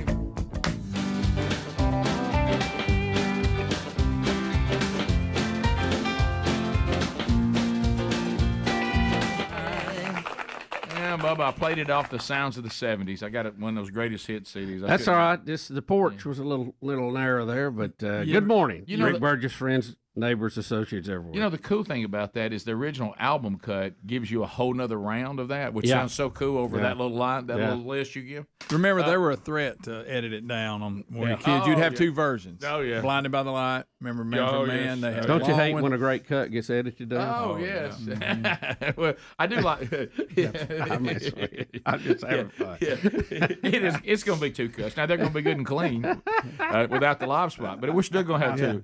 All right. I've just been having fun with that. Bubba, looking good and red today. How are you? Thank you. Good. Ready red. Yeah, see, you've decided to have your skin match your shirt today. Yeah. I got a little sun this week. Yes, you did. Yes, you did. Hey, tell me, I've been wondering how it works with insurance companies and destroyed houses. How's that going? You know, it's a learning curve, Rick, and I'm enjoying learning all that. And everybody having fun yet? And all the very nice people I'm dealing with. Everybody having fun yet? Yeah, we're having fun. Not complicated. I'll let you know more later. Having a ball. Yeah. You know, the thing, and Bubba and I were discussing this, and I'm not going to get into your world. I'm speaking in general. Okay, so don't let this be an indictment on your current situation. But, and I've learned it, especially dealing with contractors. We've talked about this forever. Now, when we've made a living 5 months into our 30th year, now behind us, we're now month 6 of our 30th year. We're headed to Christmas, by the way. Our entire how's your tree? Our entire career has been based on under promise, over deliver. Yes, my goodness, they're not as bad as I thought they'd be. Right. And contractors, y'all of all people know, under promise, over deliver. I don't know where y'all get excited about promising us that Thursday it'll be done when you know it won't be. Okay, I mean, and we're trained now that we don't even complain. We go, well, I know. I said that the other day. I was dealing with somebody because we've got some stuff going on too, not near to the level you have, but my time's coming. But I was down there and the person said, well, I'm thinking. I said, just stop. And he looked at me. I said, wait a minute. I said, look, you know what my expectations of you finishing this job is? Never. I said, so I'm gonna look on this piece of paper here, and I'm gonna say time of completion. I'm gonna write never. So then when you come in under never, you know what? I feel good about it. Yeah. So it's always never. And like Rick, when do you think they'll finish it? I always say never. So then when it comes in under never, I go, wow, they did it quicker than I thought they would. Now, it's going to be about 3 months past what they would have said, but I don't like that kind of disappointment. Sure. Well, so I just say never. Never. When will it be done, Rick? Never. Never. Mm-hmm. The time thing with me is not really all that big of an issue because I know it's going to be a long time. Sure. with me, and this is kind of comical. I mean, we may need to even brush on an update. You talking about TRU? But you have a contractor that knows what he's doing. Oh yeah. And you have an insurance company that's very good at what they do. And you got me in the middle. And I don't do either one of them real well. And I'm supposed to be the middleman here, making sure that there's nothing like refereeing two teams in a sport that you don't know anything about. Well, yeah, and that's true. And you have the checkbook. That even makes it worse. Right. Well, don't forget too. There's one that's got one way they see it, and the other that says, "I'm gonna try to beat you out of every dime I can." Yeah, and that's that person's job. That's what they're supposed to do. Yeah, it's interesting to say the least. I feel. Of course, when those premiums were being paid, nobody wanted to be beat out then. Didn't need an adjuster for that. No, did we? No, we didn't. No, I think everybody's trying their best. They are. The problem is me, really. Yeah, aren't we always the problem? I mean, usually because I'm really probably slightly below average intelligence on this. Sure. And for me to try to it's like two computers talking, and you got one that's doing COBOL and one that's doing Fortran, and that's for you people who've been around computers for a long time. Yeah. And I'm the compiler in the middle trying to make them, talk to each other, and I don't feel like I'm really doing a good job on that. And I've got to improve my performance this week, Rick. That's the way I'm looking at it. Yeah. Oh, yeah. It's I've got I'm heading into I have two weddings coming up this fall within 30 days of each other. How about that? And this is the first big weekend coming up where we have two different weddings with two different showers, back to back, Saturday and Sunday. And of course, it was back to the other thing about one of them's going to be down at the farm, and of course, we all knew this because I know this. I'm not none of this. Look at me. Do I look surprised? Do I even look even remotely frustrated? No, even remotely? No, you look very calm under pressure. So everybody who needs to get everything ready that I'm not in control of, but will get paid by me to get everything ready. I said everybody get January 10th and 11th on your calendar, and I said this 6-8 weeks ago. Do you think that we were coming to the wire now? Everybody at the last minute is trying to get it all done by Friday. Sure, yeah. Sure. But I knew that when I said it. But I wanted to get it on the calendar so that I wouldn't be the person going, man, I really didn't get that out in front of everybody. You know what I mean? But I knew that the day I said it that we would all be stressing right to the end. I knew that. Right. So don't think I'm surprised by that. I just like you're talking about. When all this is going to be done, never. Do you know when everybody said it was going to run smooth, it's not. No. So you're not. Nobody's even trying to say they can have something. Nobody. And everybody, everybody tells you, hey, it's going to be okay. Yeah. But sure. I need. But it's not. I need to see how we're gonna get there. They'll have you so beat down. You'll say, look, just build me a 10 utility building, and I'll just go in there. I mean, they'll have you where you'll accept anything. Yeah. See, I know I shouldn't be stressing over this. No. Why? And I'm on many levels. I should not be stressing. No. Over this. Why would you? But I am. Right. And I keep telling myself I can't talk myself out of it. Oh yeah, I fired myself. I know. Why is that? Because I know better. Yeah. I told me I didn't like the way me was treating me. You're worrying me. Rick and Bubba. Unless one of the guards turns and comes forward and says, we were told by the prince, he told me firsthand, go and do this, take care of it. Until you have that kind of thing come up, it's all going to be sketchy. We had a story late last week. They're not going to blow $1 billion deal on sketchy. We had a story late last week printed that somebody had stepped forward, one of his guys, and said, hey, we acted on our own. I mean, somebody was pretty much taking it for him. Well, they have to. But you don't know at this point. You start hearing. I heard that one of them had already been killed in a car wreck that was there. Well, yeah. Is that right? Yeah. Right. Do you want me to say that, like Bubba's point, you only have two options if you've killed the guy and everybody's mad. You either take responsibility for it, which is or if you become the company pimp and an empty scamp, then they're going to kill you. Right. Yeah. So you don't have but two choices, and both of them's bad. You take responsibility for it, or they kill you for not taking responsibility for it. You're in a bind now. Yeah. Choke code's in a handle. Yeah, he is. Yeah. I mean, he clearly. But then it goes back to this. It's been used many times against dictator type people. is if you ever want them to scream out, just like on A Few Good Men, you're darn right I ordered the code red, is when you start suggesting that they really don't have power. Yeah, the prince is out of his people are out of control. That people just do what they want to, and they don't care what you think about. Well, see, that's the point. How many of those stories have we had? You just don't have a lot. Well, you remember the turning point. So you're telling me that everybody does exactly what you said, but this time they didn't. They did something that you told them not to do, and then boy. I know. He couldn't take it. He couldn't take it. I love when they said, I think he wants to tell us he did it. He got his hat under his arm. He's about to head out. Hold on there, pal. But this is the problem. There's so many problems with tyranny, and one of them is when everybody's mad at you about something, and now you're going to claim that you don't have absolute power. But I think we all know you probably do, right? I don't know that there's a good guy in this fight. Well, can you cut a deal and say, look, Prince, I did what you asked me to do because I'm loyal to you, and I'll certainly take the fall for this, but please don't kill me. Can I now go away and y'all act like y'all punishing me, but my loyalty to you actually is rewarded? And bingo. That's the deal I'd cut. But then he cuts that deal, and then somebody comes and looks for him, and he has a mysterious car wreck. No, he has his own problems, but you got to minimize who I was going to kill you. You know, you need it to be a small list, not a wide open, not a who's who. So that's the latest. The Prince says he's not involved. This group acted as rogue people. Something got out of hand. He didn't know why everybody's mad at him about it. He's really surprised by the outrage, and he's offended that we pointed to him with no evidence.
Minutes now past the hour. Rick and Bubba, we are back. Thank you for being with us. And we'll get to your phone calls today at 866-WE-BE-BIG. Things that you need to know. Obviously, next weekend, Father's Day. So if you are looking for cool stuff for Dad, you can do that there at rickandbubba.com. Got some great ideas for Dad there. Also, if you're interested in getting a signed copy of the new 31-day devotional Transformed, Embracing the Death of Self and the Power of God, thanks for all your feedback on that. And I'm going to sign more copies today because the cutoff is Wednesday. So if you are wanting to do that, you'll see that link in show notes at rickandbubba.com. If you're following us at themanchurch.com, you'll also see the link out there today on our Twitter and our Instagram. So just get that done, because if you're wanting it to be signed for Dad, You need to make sure you do that before Wednesday because after that we'll be out of them and can't really guarantee that Dad will get them. So make the move on that at rickandbubba.com right there in show notes today. Or if you want other items for Dad, you can go to our store there at rickandbubba.com as well. So, Bubba, we'll continue to watch and listen to the saga of has this all? Is it going to be a TRU at some point today, or do you, we don't. Give me another day here to kind of wrap my arms around all of it. Okay, and then you can gather your thoughts. I was listening to some of your and I appreciate messages. Everybody is working so hard Absolutely. on this, and I'm sorry I'm not the middleman you need in this. And I got a couple. I'll ask questions as we go, but wanted to ask you guys something, and on just a social. Because it reminded me of it by me trying to hear that message of someone who was talking to you about important things, you couldn't understand them. I want to, can somebody give me the etiquette on this? Now, I know that we have talked about, and there's certainly validity to, as we're getting older, especially me and all the headphones and stuff like that, that my hearing at times is not great. Okay, but I will say this: I had a hearing test, and I did that thing that one of y'all sent. I think Bubba did. Tell me when you hear this tone, and it'll age, it'll age your ears. Yeah. And my ears, where the cutoff is. My ears seem to be by testing of people where they should be at my age. Now that means they're not as good as when I was younger. Mm-hmm. But I've lost some frequencies, but I can still hear pretty good. Not great, but pretty good, okay? But I have always, and I don't know about y'all, and tell me if you're with me, I've always had an incredibly high sensitivity to low talkers. Incredibly high. In that you do not prefer that. I mean, it really bothers me. And I will say this, the ones that I think bother me the most, and this is going to sound bizarre, okay? If you're such a low talker, I can't hear you at all, it's almost like I give up, and there's comfort in that. The ones that get me is I do hear everything you're saying. I'm just having fight to hear it. Yeah. That's the worst. Okay? Straining to hear. Yeah, I'm straining to hear. It's almost better if I can't hear you at all because then I just give up. I need to be able to hear you very clearly or not at all. That in between is maddening. Does everybody agree with that? Yes. Where it's kind of like a mumble. Right. So let me. I got to be very careful with this. Okay. Man. Let me be very careful. I'm going to ask you proper etiquette. I think on time I'm fine. Okay. But I'm going to ask y'all a etiquette question, okay? I know that if the conversation is of no importance, there's no issue to say, hey, you're going to have to talk louder. You're low talking, I can't even hear this story. Something meaningless, something fun. But if you're in a situation, and I'm thankful to be able to be in a place to get to do this. I mean, sometimes it can be, you really need to be right and try to give good sound advice. But when you're mentoring someone or someone's come to you in duress, I mean, hey, I need to, just like that right there. I need to talk to you. It's very, very, very serious, and I will need your guidance. 3 varies. Okay, really, that kind of serious, the highest level of serious it can be. Okay, and the person was a low talker, and it happened to me. I'll say at some point in recent history. And in the middle of it, in a very, very, very serious conversation, the person was a low talker.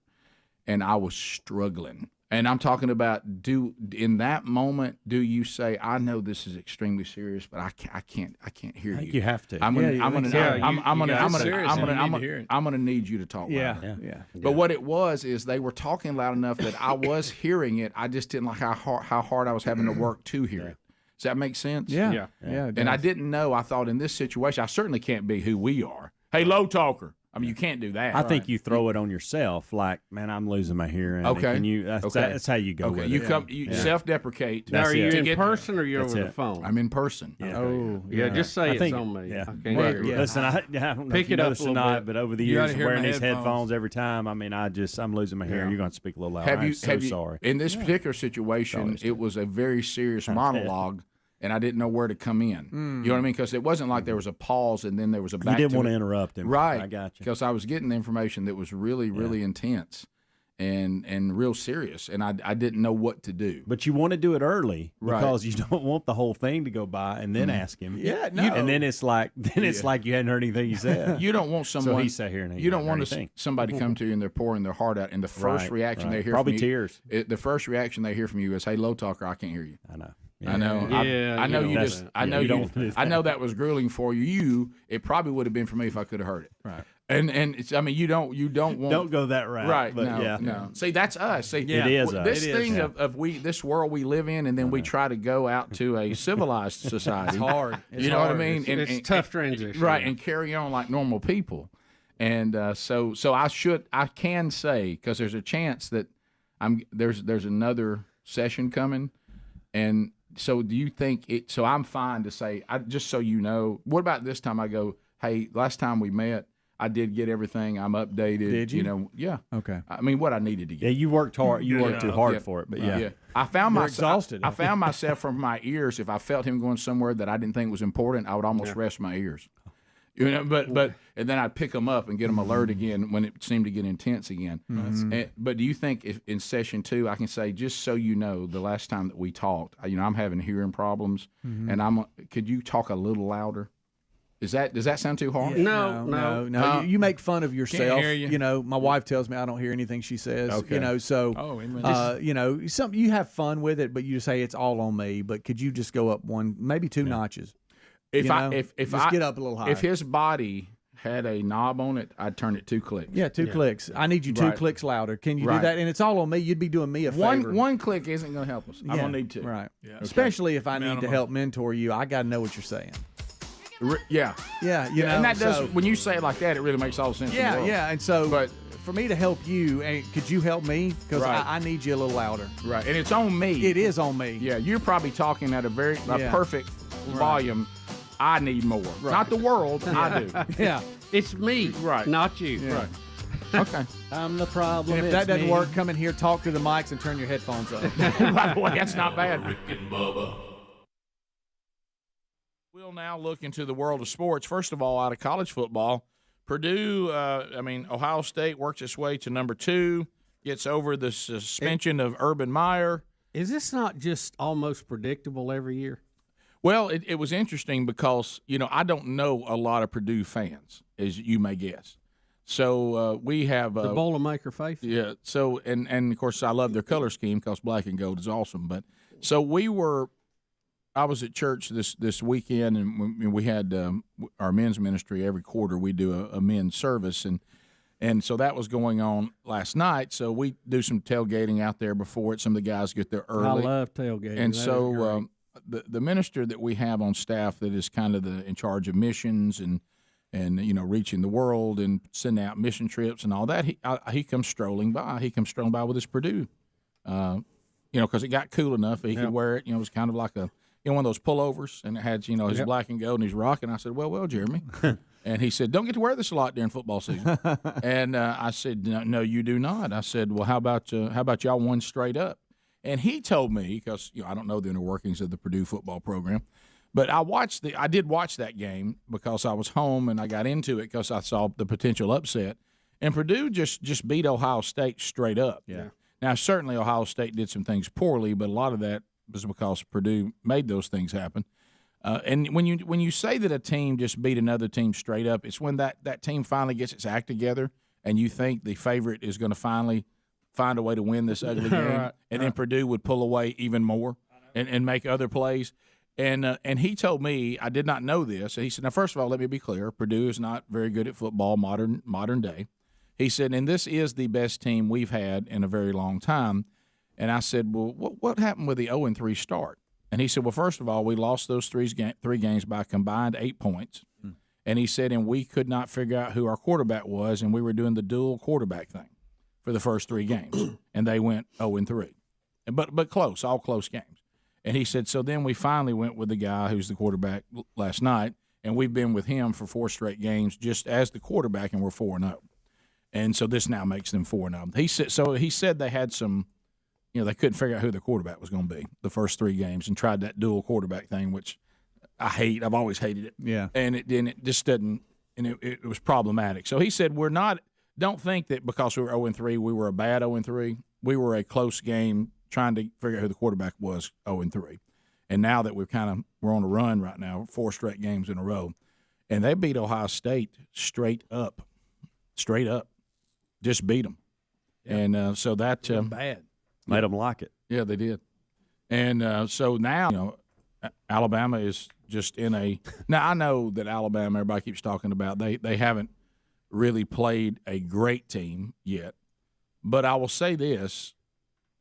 I think the other thing is there aren't any teams in college football that I've seen, and I've seen now I think pretty much everybody who's supposed to be in the running, there's no other team that looks like them. No. Mm-mm. So when you start thinking that they haven't been challenged, it may be that nobody can challenge them. I mean, Rick, it's a whole different thing. I mean, we've been watching college football a long time. This is rat poison to the 10. I got it. But it's unbelievable. Right, but because I started thinking, then you start thinking, hey man, that LSU game in a couple of weeks, and certainly anything can happen in rivalries, and it's going to be in Baton Rouge. So you think, but then I watched LSU and Mississippi State, and I thought Alabama would run both these teams out of the stadium. LSU's not good enough offensively. Right. They're better than they've been in a long time. Their quarterback is actually, moving the ball and getting moving the chains, like I was talking about. And they've always had a good defense. So, but they got a lot of offensively. They can't. I mean, the problem is now, just when you thought all you had to do was find a way to score a few points because Alabama's offense would be, okay to get the job done. Now their offense is so explosive. Yeah. If you can't play offense and score with them, you have no chance. Yeah, it gets ugly quick. You can't kick field goals. It's hard to play 21 points down the whole game. And LSU's offense plays into the hands, and always has, of the way that Alabama plays defense. These stand back in the pocket. I don't run. I throw the ball. The dual threat guys are the people who have given them problems over. It's the only thing that is. So if you just think you're going to run some pro type offense and stand back in the pocket and dink it around, and you ain't never going to throw the ball down the field. But but if you can hurt them. It's just you got to be able to get the pass on. In all fairness, LSU has not had those quarterbacks that can be that efficient with the ball like he's been. Watching him play this year, he's not flashy.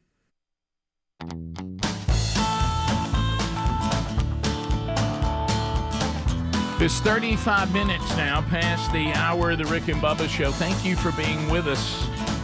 Relief Factor is proud to bring you the show. Let me tell you, Relief Factor, I'm so glad we found this product. That's the cool thing about what we do for a living is we get a lot of products that come in and people want to do marketing campaigns with us, and we get to be those friends, that find some and say, hey, let me tell you what you need to do. Well, Relief Factor has certainly been life-changing for so many of us, and I hear from you, and I take it every day. I love the product. Just started some friends on it, and they're loving it. ReliefFactor.com. What it is, it's 4 botanicals. All of them, in past research, have shown that they can help the body's natural inflammatory response. And, of course, when the scientists, and it really started out as an anti-aging a group that got together and said, how can we help people with the aging process? And they started developing what is now Relief Factor. But here's what's amazing. We've discovered it works for anybody at any age if you've got something that involves inflammation.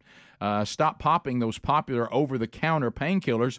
To their defense, they never were designed for you to take them all the time like they're a supplement or a vitamin. That's not what they're intended to do, because if you overuse them, there can be bad side effects. The opioids, my goodness, how many more lives have to be destroyed by these addictive properties? Relief Factor, hopefully, like for the majority of the people that order the Quick Start Pack, will become the answer for you, and it will be an all-natural answer.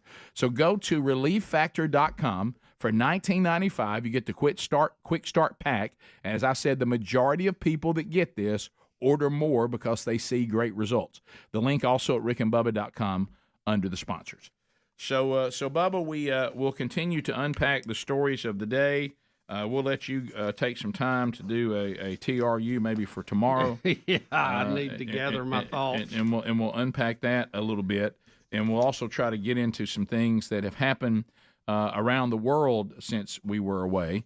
And I know that we got a good puppy update from Greg on Friday. Sounds like that's coming together. You should have been eat up with people wanting puppies over the weekend. We've been reached out by a few. I'm trying to dig through everything in contact because they're 6 weeks, so we ought to be getting ready. Did you see the guy that was on Twitter saying, I've contacted Greg, I want Tom Petty? Did you ever find that guy? Oh, I didn't. Yeah, he was saying, I've contacted Greg directly. Tom's a good one. Yeah, and he was trying to get me to let you. I'm digging through him. I'll find him eventually. Yeah, he's in there somewhere. Greg, I'm concerned about something. You made the comment in the kickoff hour this morning. By the way, Bubba left something out of his update from the weekend that I hope we're going to address at some point later on. We'll get to that in a minute. But Greg, you said in the kickoff hour, you basically said everybody that wants a puppy can have one. I just got to get to those emails. No, not everybody. But wants that's one what can you have said. One. I ain't want because there's only so many. I know. Right. That's what's got me concerned. Everybody knows that. Right. And plus, I'm gonna be honest with you. You got to get past the screener, the gatekeeper. I'm telling you. Well, the screener. First of all, it's got to get in to the play. screener. No, I'm afraid but there's people being left in the cracks guys, here. first of all, everybody can't have one because there's not enough. Now. This is a guy called Okie Arky. He said, I'll take Tom Petty. Already text Greg? I don't know who Okie. I don't know. But never heard a word. Text me. You. Well, I definitely haven't had a text from Okie Arky. Well, Okie Arky, he didn't respond to I'll my be honest text, with you. so. I can't imagine Okie Arky getting past Lisa. I know. Well, Greg, he said he's got to come all the way from Arkansas. Oh, wow. He said he'll do it, though. He hates to come that far and get turned down. But you don't want that. How about he actually even sent 2 pictures of his current dog so Tom will know the family? Well, that's good. Yeah. So, anyway, let us know, Greg. I'll definitely. So there's more people than there are dogs. Yeah. So you need to reach out and tell people that you've already. Yeah. Well, I haven't already. I don't know. Just work through it, and it'll work out. And enjoy the ones you get to keep. Yeah. Yeah. Are you talking about what Bubba said about I walked in and heard Bubba saying something about I got the old stick out again. Yep. Well, you missed the opening line, and he didn't mean what does he mean by that? To come out. He probably didn't mean it to come out the way he did. Right. But it owned me, and I didn't want to bring it. He said, hey, played a little cardio tennis this weekend. Went to a cardio tennis clinic. Now, I didn't do the running, but I thought, well, it ceases to be cardio tennis without the running. Yeah, that makes But Bubba, cardio I am tennis. so excited. Bubba got his tennis. That's what he meant by stick. He got his tennis racket out this weekend and played some tennis. Not just tennis, cardio tennis. Yeah. So minus the cardio. You went to a cardio tennis class and took out the cardio? Well, there's a certain amount. There's a certain amount of Other words, you just play tennis. running and moving that's required anyway. Yeah. And then there's some additional running if you would like to which do makes that, it cardio tennis. which I chose not to participate So you just played in. tennis. And so we had a very nice clinic, and I That's appreciate Wesley Coleman, who is back on the court after having some health issues, and good to see him and everybody. And then we actually hung around and played a set after that. And How'd it go? How'd you feel? Well, it's not real impressive if you can't run real good. No. But, far as... Now, we're talking doubles. You didn't do singles. Well, no, they're easy to men. They actually played triples. And, you know what? If they did that, I'd sign up for That's that. not a bad That's thing. for sure. So we used to play a game where we played 3-on-3. It was called Take Your Face Off. Oh, right, wow. And it was a Lot lot of of fun long as you didn't mind getting hit. Right. But no, it was good to get back and move around a little bit. And how's the body feel? How did it respond? Well, the body was not overly excited about that. No. And I bet the next day or even the second day is when it's really. When did you actually play? Because it's always 2 days after. It's Saturday morning. Oh, today's the day. Yeah. Yeah, it hurts to breathe. But, did you feel like, hey, I've missed this. I'm gonna kind of get back out some more? Oh, I do. Yeah, I do miss it. I miss it a lot. I miss going to Mobile and struggling in the heat when it's 120 degrees and almost dying. But I miss that. I really do, and the fellowship that goes with that. But no, it was good to get back out and move around a little bit. Good. So hopefully we can do more of that if the knee will hold up. Yeah, how'd that work? Well, it's not good. Not good. Yeah. We just have to. There's a certain amount of how much can you take, and then how much can you kill the pain? Right. Yeah. Yeah. So the moving and it has started. Well, we're Well, you got to start somewhere. You got to start somewhere. Absolutely, you got to start somewhere. Yeah, I did get one good backhand. It really felt good. So. See, it's all it takes is one good one. I've noticed I've never had anything that I needed to accomplish that got accomplished if I wouldn't get started. Yeah, that's right. Yeah, so you got to get started. So that was fun. It was good to see everybody again too. Met some new folks I hadn't met before. How about that? So always fun. Also, I had we've had this happen a lot on the show. I've heard y'all discuss it, and apparently, by the way, let me do this one first, and then I'll get back to that over on another segment. Y'all warned me about the pickleball people. Since we're talking about tennis, I thought this would fit better in this conversation.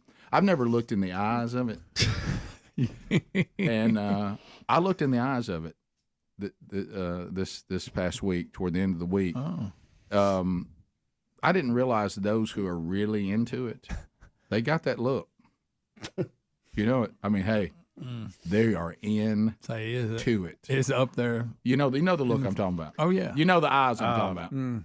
You know, completely engulfed in it. It is funny from the tennis community, which what I came out. Have you looked into the eyes of it? And that some people in tennis have really taken to pickleball, and they'll like play tennis and then go play pickleball or vice versa.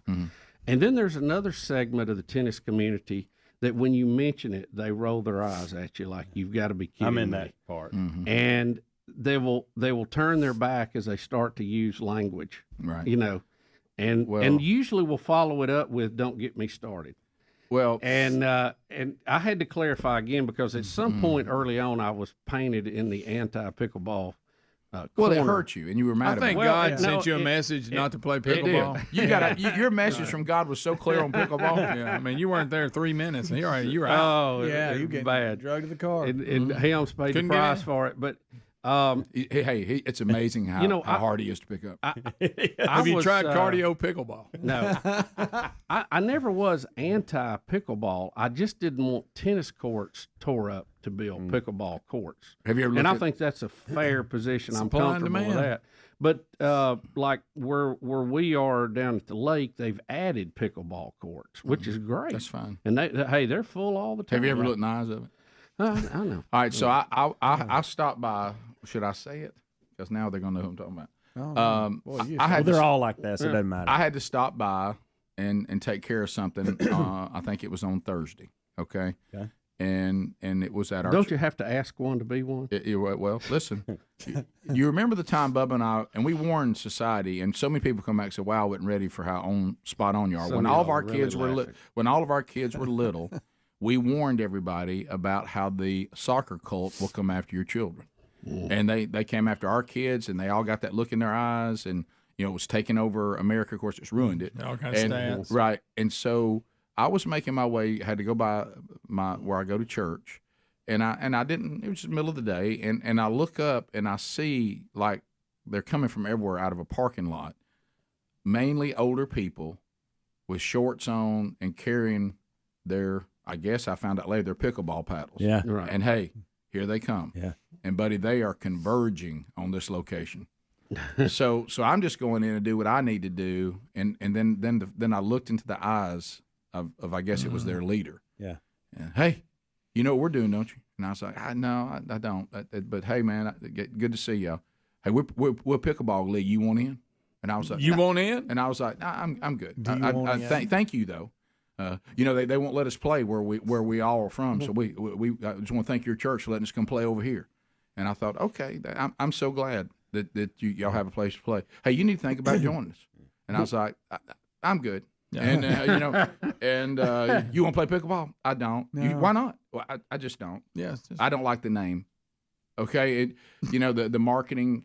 I'm so glad y'all are doing it. And if this brings y'all joy, I'm all about it. Yeah, it's great. But it's not. You can't bring me into this world. I don't think I belong in here. No. Y'all, I've been very open about where I said, but I will say this: I do. It is a fast growing sport. They're intense. Okay, and there is an abandoned grocery store right now off of Highway 31, close to where I live in Vestavia.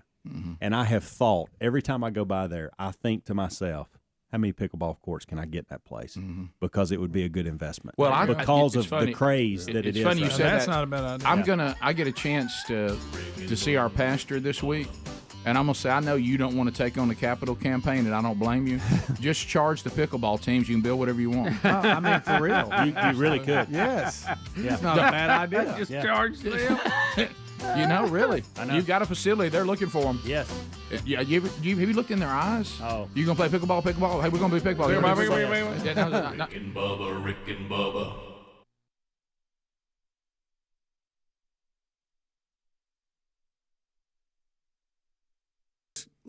Gets the ball to the playmakers, and that's something different they haven't had. There's going to be some picks in there, but you're right. He just grinds it out to the end and finds a way to win it. But I thought when LSU beat Georgia like they did, I thought, you know what, we may have something here. But I watched them that game Saturday night. Looked pretty sloppy offensively. So we'll see how it goes. I mean, so we're getting to the point where we keep thinking Alabama hadn't been challenged, but who is going to challenge? It certainly won't be that Ohio State team we saw last Saturday night. Right now, the only one, and I don't know if they can do it, will be Clemson. Yeah, that's about it. But I haven't seen them play a lot, but I've heard they've been not as good as they have been. But they're getting better. Okay. Yeah, they're balanced on that. That freshman quarterback, I see why they kept him. They better get a lot better. Yeah. But I'm talking about compared to anybody else. Yeah, right. Yeah, we're just looking for anybody. No, they played a pretty good team this weekend, and they hammered them. Yeah, I thought Georgia was going to be, we're going to have that rematch again, but no. I don't think so. But so I don't know. I mean, you're dealing. You're probably going to get to see. I mean, if all of it plays out, and anything could change. I mean, if it was today, you'd see Georgia in the SEC championship game. Yeah. And then, in no way, both would move forward. Georgia and Florida play this weekend. Yeah, that'll solve that. When's and Georgia see, the Alabama LSU thing's going to work itself out because both of them can't go to the championship game, and whoever takes a loss there will be set back. I feel like. Look, it's college football because you talk about young people. I'm not saying that Alabama, because they're human beings, they could, they're going to have to give you some eggs. Mm-hmm. I mean, if they come out and play their game, I don't think they can be beat. But sometimes people make mistakes. They're young people, and certainly nothing's given. And I don't think anybody thought Purdue was going to beat Ohio State, did they? You never know. So especially when you get. It was impossible. Really. There's a chance. Was anybody picking that? By the way, did anybody have that picked? Anybody? Mm-hmm. The heartwarming story. The kid, the cancer patient. My God, he called it. Yeah, he did. He did. Yeah, he sure did. Kentucky and Georgia. By the way, play he on handles November himself 3rd. on TV really well. Know it, he did. He's very calm and collected. Yeah. That was a pretty cool. I came in late on that. I missed game day, so I was trying to figure out what that was about. That's a tough story. Yeah, it is. But can you ask Kentucky and Georgia? It's November 3rd. November 3rd is a pretty big weekend. Yeah, it is. Yeah. Because Kentucky won again, right? Mm-hmm. They beat Vandy 14-7. That was kind of that had one of those back and forth deals. So I don't know. I mean, we're living in a world where we may actually see Texas and Michigan in the playoff. Think about that a minute. So Michigan's put it together. They started out a little sloppy, and now they're rolling. And Texas has as well. Yeah, Texas is finally better than they have been. Mm-hmm. Not sure they're ready to beat Alabama, but no, I'm thinking play out. No, that could set your program back a while. I wish we could take Alabama and crown them. Right. And then that way we can have 4 teams play each other that would actually be worth watching. Right. Okay. Play for the runner-up. I mean, so you're saying everybody else is in the lower bracket? Yes. Yeah. Got it. I mean, seriously.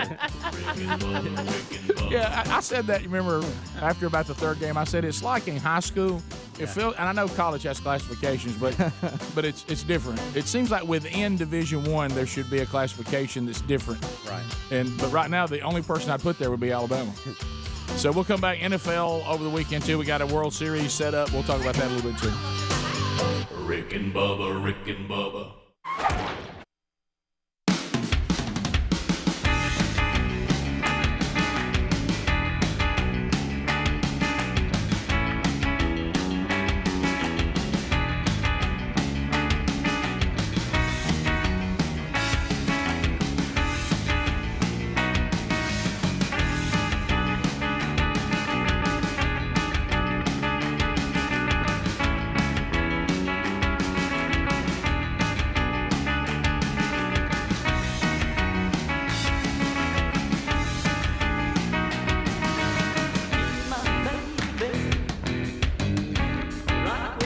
Brooklyn's 6 F-16 jets.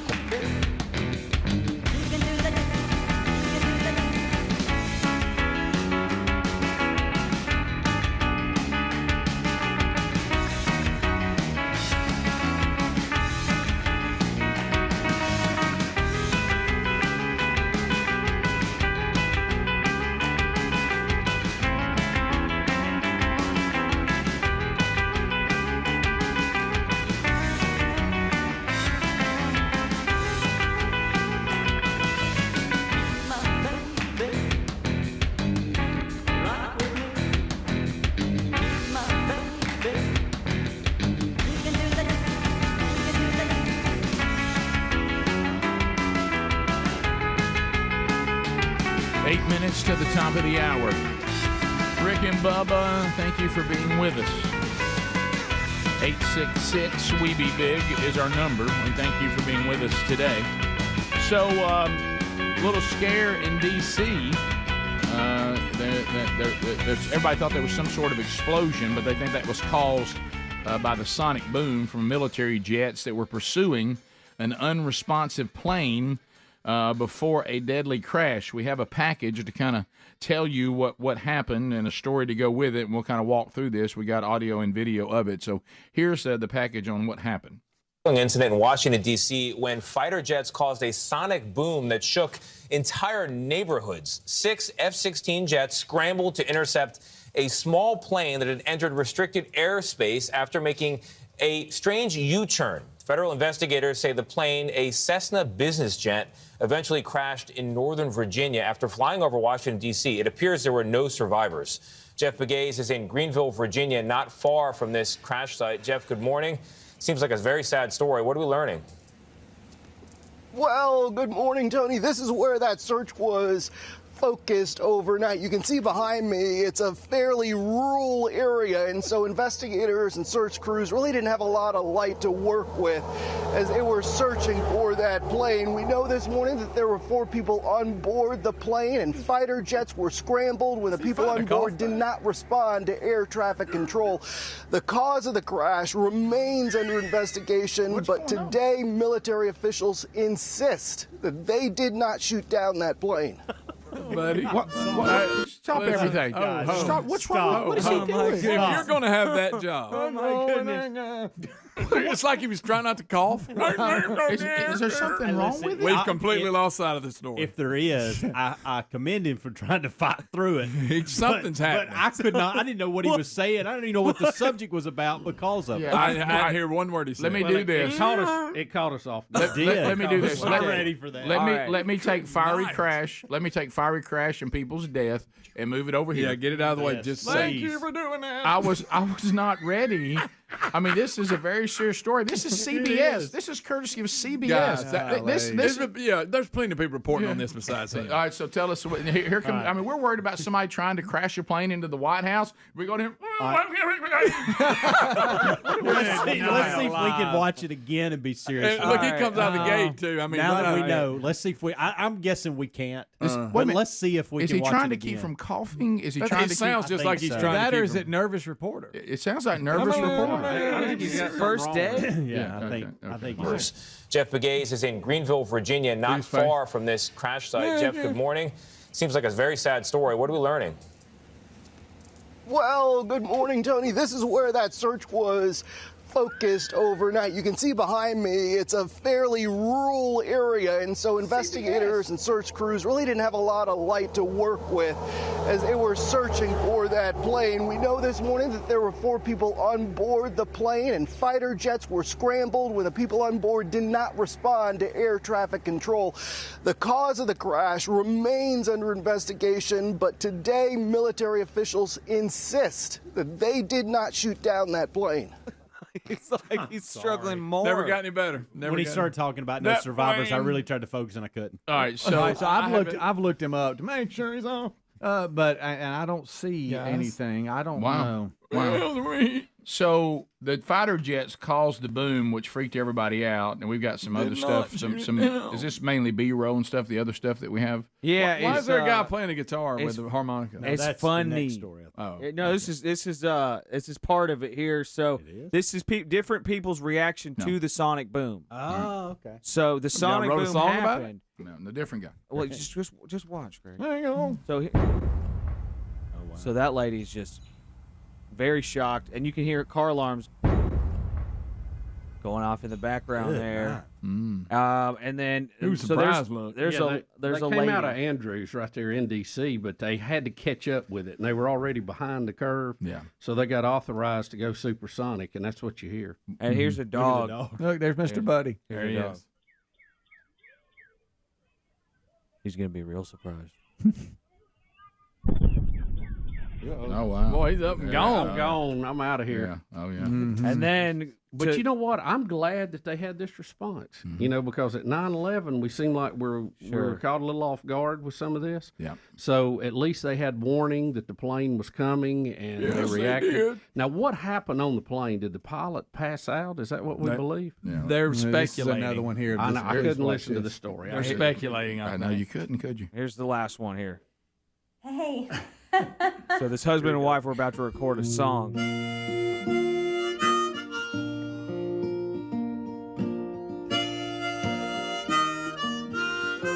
Sonic Boom's about to get him. Travis? Travis? What is that? Travis had a folks. By the way, by the way, What if they open the back door and that guy's, don't be so right. Greg, Is everything good? They did not shoot a plane down. everybody should have been scared of the sonic boom.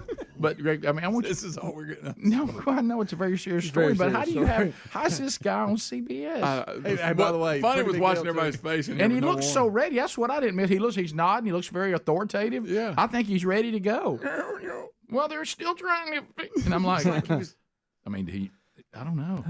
My goodness. He's a pretty big had a deal, sneeze too. He was holding back. Did you see how confident he looked though when they're about to pitch to him? Oh, yeah. I mean, he's Shaking his nodding head. like, "Yes, sir, I got the story. I'll tell you exactly what happened." Well, So we do think, back to Bubba's point, this was kind of a Payne Stewart situation. We think maybe they lost pressure in the cabin because nobody would respond. There's four people on there, and they couldn't get response from anybody.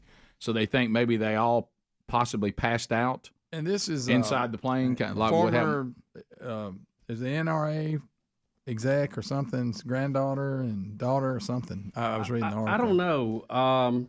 They said that it crashed near the George Washington National Forest in Virginia, which I have rode through before, Rick. Very strangely. Yeah.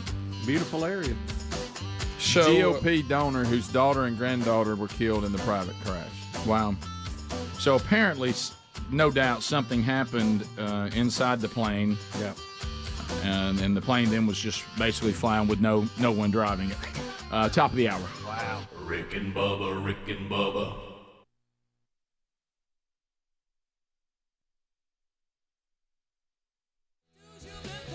Imagine what the stats could look like. How many points do you think Alabama's offense would score if they just said today, if nobody will get mad, we're going to leave the first team in for 4 quarters and see how many points we can score? Well, Saturday they could have hit 80. There's no doubt. Yeah. I mean, they backed into 60 or 58, whatever it was. Yeah. What if they just, if they had tried at the end, they could have. It could have been 60 the way it was. So the starting quarterback hasn't played in the fourth quarter the entire season, and he's the front runner for the Heisman. Right. So and rightfully so. It's unreal. So over to the NFL. So y'all were telling me now, Speedy. I know that you attached yourself to the Browns. That's Speedy's team, man. Kind of frustrating. Yeah. And for some reason, Brett Kavanaugh's become a big fan of theirs. Oh, it's the free beer thing. But what I'm saying is, so the I think of Speedy now. I would even look for the Browns score. I find myself now, if I'm out trying to tune around and find their game feed. Yeah. Once the Vikings and Panthers are done and the Titans are done, trying to see what happened to them. And when I heard that they were in the 4th overtime game of the year, that is crazy.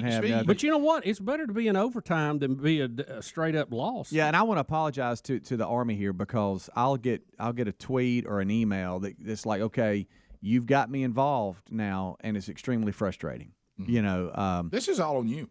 I know, dadgummit. I noticed the Browns decided to wear the ugliest jersey they could possibly ever find. But so you they lost again in overtime, and probably, to be honest with you, the kick that took it into overtime was a missed kick by Tampa Bay, or like a 40-something yarder. Yeah. And then did you see the game winner he hit, Rick? It's like 59 yards, wasn't it? So that was in the Browns game, that 59 yards? Yeah. Tampa It was Bay's the one it beat. in overtime. And then they lost to New Orleans in a close one. So it's if Speedy, fans you were and on the butts. Browns early. I give you that. And they're playing. Look, they're just a player or two away from, winning these close games. Yeah. Somebody said their new slogan is if and buts were candy and nuts, they'd all have a Merry Christmas. Yeah, really. Yeah. Now they're at the Steelers, so it doesn't Well, at get any least they've better. won a couple of games, right? Well, Yeah, they're 2-4-1.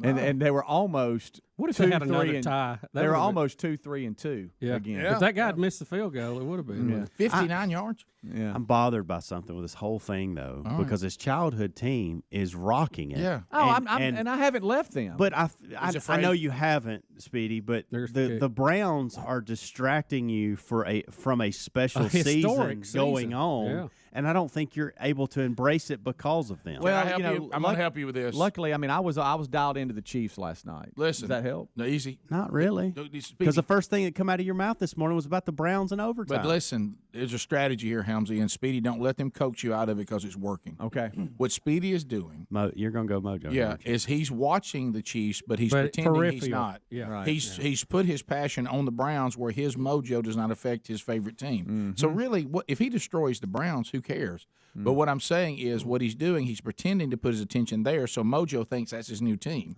You see what I'm saying? We got overtime losses, 59-yard field goals, ties. Meanwhile, the team that he's acting like he's not paying attention to, but he really is roaring.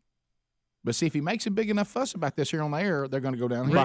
He knows. You realize Right. Mahomes has set a record for the first 8 games. Speed, don't He's say got a word. more I'm not touchdown gonna- passes. I'm than not going to say anybody. anything. Yeah, behind Like closed 22? doors, if he's running around in Chiefs gear, fired Yeah. up, then I'm okay with that. You don't have to admit it if that's what's going on because I know what you're doing. Right. But I am very really careful. saddened. I mean, this would be like me for some reason jumping all over the Eagles at the first of the season, and then Dallas having this miraculous thing going on, and me just acting like it's not happening. I know, but he's being And so I careful. I mean, that would be Thank you, awful for Rick. me, and I don't want that to go on with him. I think secretly he's having a good time. Okay. With it. You just I don't want needed him to that. miss this historic year. I think he's not. Yeah. Just yeah. be Well, careful. they've already guys. proven that they can play with the best. I mean, even though they lost in To the New Patriots. England, that was. Yeah. I mean, that Of was. course, that is the best. It But is. but it was competitive. close. Yeah, Yeah. it's 3. I mean, it's the last second kick. But you know, it's not over for the Browns. Okay. See what I mean? This is all strategy. I mean, you got Pittsburgh at 3-2-1, and they're leading the division. But Cleveland plays them this weekend at Pittsburgh. Now, that hurts. I'll give you that. But then Cincinnati got beat by the Chiefs last night. And So be careful what you say about that. and that's all I'm saying. And then you got Baltimore, who got beat by the Saints. So I mean, we're not out of it. Dadgummit. And we've had 4 overtimes and then lost a one we should have won. That is amazing. Against the What is Saints. their overtime record? 2-2 or? Let's see. What we beat Baltimore in overtime, and then Of the 4. hold on real quick. Let me go back to them. You lost yesterday. To Yeah, Tampa yeah, Bay. exactly. Yeah, So that's 1-1. right. And then we lost to Oakland Raiders. 1-2. They Yeah. and then we beat the Jets in 2-2. overtime. Yeah. Well, So It's really, not the only game we just really got blown out and weren't in were the Chargers, who beat the Titans in London yesterday. that's weird. But I hate it when they the play in Titans London. came back though. They could have kicked the extra point and put it in overtime, but they went for the win, and didn't get it. Got a penalty against the Chargers. I was watching this, and then they went for it again and completely missed it. So they had a chance. I guess they were in London. They thought, we're not staying here and playing another quarter. We're gonna win or lose it right We're here. done. Did they have a pretty good crowd? It looked like it on TV. What I could tell. A lot of bad teeth. Yeah, there's a lot of.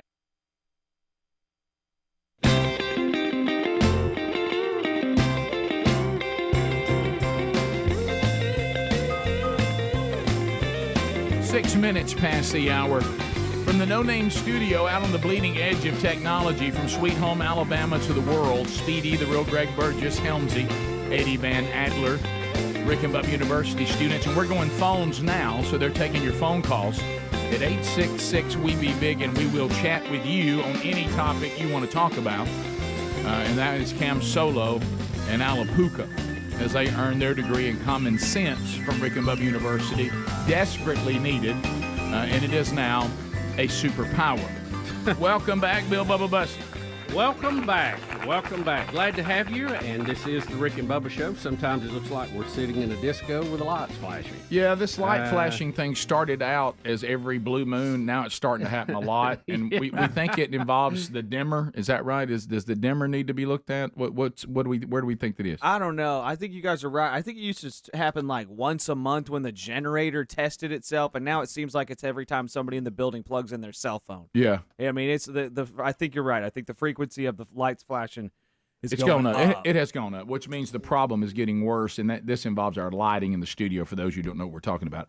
All right, so we're gonna take some phone calls, and we're gonna talk about. But we are getting information now. I want y'all to know that we talk a lot about the awkwardness of social life and how we all interact in this world together, and we have something that we do try to. If you know. Sometimes nobody knows. Right. But if you know, we kind of have a standing agreement. Say someone's coming to the golden ticket seats that you know. Maybe a friend of yours is stopping by that we don't know. And say, like this man's voice, they have something like that. Or there's something some issue. Or there's something sometimes, physical. Maybe they have no hand. Maybe they've got an eye that looks in a different direction. We always say to each other, The "Hey, examples you're giving. yeah, Rick. well, right, they've all happened. They've all happened. over the years. Sure. And what we do is we give each other a heads up. I gave Helmsy a heads up just recently, and I said, so just so you know, here's how this is going to happen. Just be ready for it. Hey, FYI. You know, they've had throat surgery, FYI, you know, whatever. Hey, you know, if someone's a little person, just a heads up. You know what I mean? Wow. And you know, and just so that you're ready for it, and that kind of stuff. And so exactly. Nobody gave me a heads up on that. I talked about the no hand, and you went, hey. And that time because you didn't know, but literally screamed. If you know, He screamed in the man's face. I want all of you to know what just happened with that reporter, and I get it comes across as insensitive. I know. But I want y'all to know that's what happens when nobody gives you a heads up. Yeah, you're right. If somebody had said, now, when they pitched this reporter, heads up, he's had some throat issues or has some sort of syndrome, and his voice is going to sound quivery, be ready for that. I would have had no reaction because somebody gave me a heads up. Correct. But nobody gave me a heads up, so that was a unfortunate natural reaction. Yeah, it was like we were crossing the street and never saw the bus. Right. Yeah. Because if I'd have known there was an ailment, I would have went, well, it wasn't that bad. Spasmodic dysphonia. Is that? Yeah. I've never heard of it. I've never heard of that. Yeah. Never heard of that. Would have liked to have known about it. Yeah. Before What do we you call pitched. it? Spasmodic dysphonia. I wish Speedy could have. It sounds like a cell phone problem, doesn't it? It really does. Yeah. It really That may be does. what's going on with our lights. Let's go to Flint. Flint, welcome to Rick and Bubba. Flint, go ahead. Yes, Rick. The man with the interview in Virginia sounded like your old boss man at the car wash. A little bit. There was a little bit of that. There was. We've had a lot of people give us some examples of who Hey, they thought. I'm standing right down here where there was a fire crash. Yeah. You know, and you know, that look. If somebody had given us a heads up, we would have known. Somebody said they didn't know it was the Police Academy actor. That's funny. Yeah. Somebody said they didn't know it was Speedy, man of 1,000 voices. Vic in Mississippi. It did catch us off guard. Oh, my goodness. It did. We apologize for that. Vic, go ahead. Can I hear it again? Yeah, I was glad to hear it. I thought Roger Lewis was back on the team. That's funny. Yeah, that's funny. Let's go to Joey in Mississippi. Joey, go ahead. Guys, it reminded me of Will Ferrell doing Harry Carey. Wow. Oh. Will Ferrell with Harry Carey. It's not bad. That is not. By the way, I didn't know this. And by the way, I want to be just so y'all know, we're focusing on the man, the reporter. We know the crash itself was tragic, horrible, and it was terrible. So I know only this show would try to differentiate between the two, but there is a difference. We're talking about the reporter. We're talking about the reporter, how he sounded, not what he was reporting on. Right. Yeah. You did separate. You said if we could take the seriousness of the right. plane. One of the emailers said this is the same condition that RFK has. Yeah. Yep. What? You know, he's kind of has a kind of a wispy sound too. Who? Robert Kennedy Jr. running for running for president. Does he really? On the Democrats. See, I've never heard him talk. Yeah. All right. And they said this sometimes precedes diagnosis of MS. Really? How about that? Okay, well, Yeah, I usually really try feel bad now. the reason why I hadn't heard the Kennedy Jr., I usually try to, if I can minimize the times I hear Democrats talk, I do. Scott in Coleman, 104.7 WZZK. Scott, go ahead. Yeah, like the other caller said, I thought when I first heard it, I was like, my gosh, Roger Lewis has had a stroke. They're still pitching him stories. Well, there you go. By the way, now the lights are just flashing all the time. Yeah, They're just flashing all the time. Every time. Every time. Do we need an electrician? What do we need? Because I can tell that. I think starts with Tom. I think my fatigue on this is growing. I think it is too. Yeah, right. Yeah. I'm sending Tom an email right now. Okay. So yeah. Rick is freaking out. Yeah. Rick is losing it. His eyes are twitching. Yeah. It's flashing lights, not good for cameras. Yeah. No. Don't y'all agree it's happening too much now? We can't let it go on anymore. We need to address it. Yeah. It can't go. Back when it was every blue moon, I could live with it. We've passed that. Rick, just pretend we scored a touchdown. Right. You know, at the stadium. Yeah. Yeah. Gosh, you talk about. Every time the first time I was actually at a stadium, it happened. I thought something was wrong. Right. I thought, oh my goodness, something's operating that breaker. The old lights you couldn't cut off and on. Oh like that. no! And, the new ones or something else. I'll say, Greg, tell me if I have this memory wrong. Because of what Bubba just said, it can't be right. It can't be because it took so long for those to come back to full light. Am I remembering something as a stupid little kid the wrong way?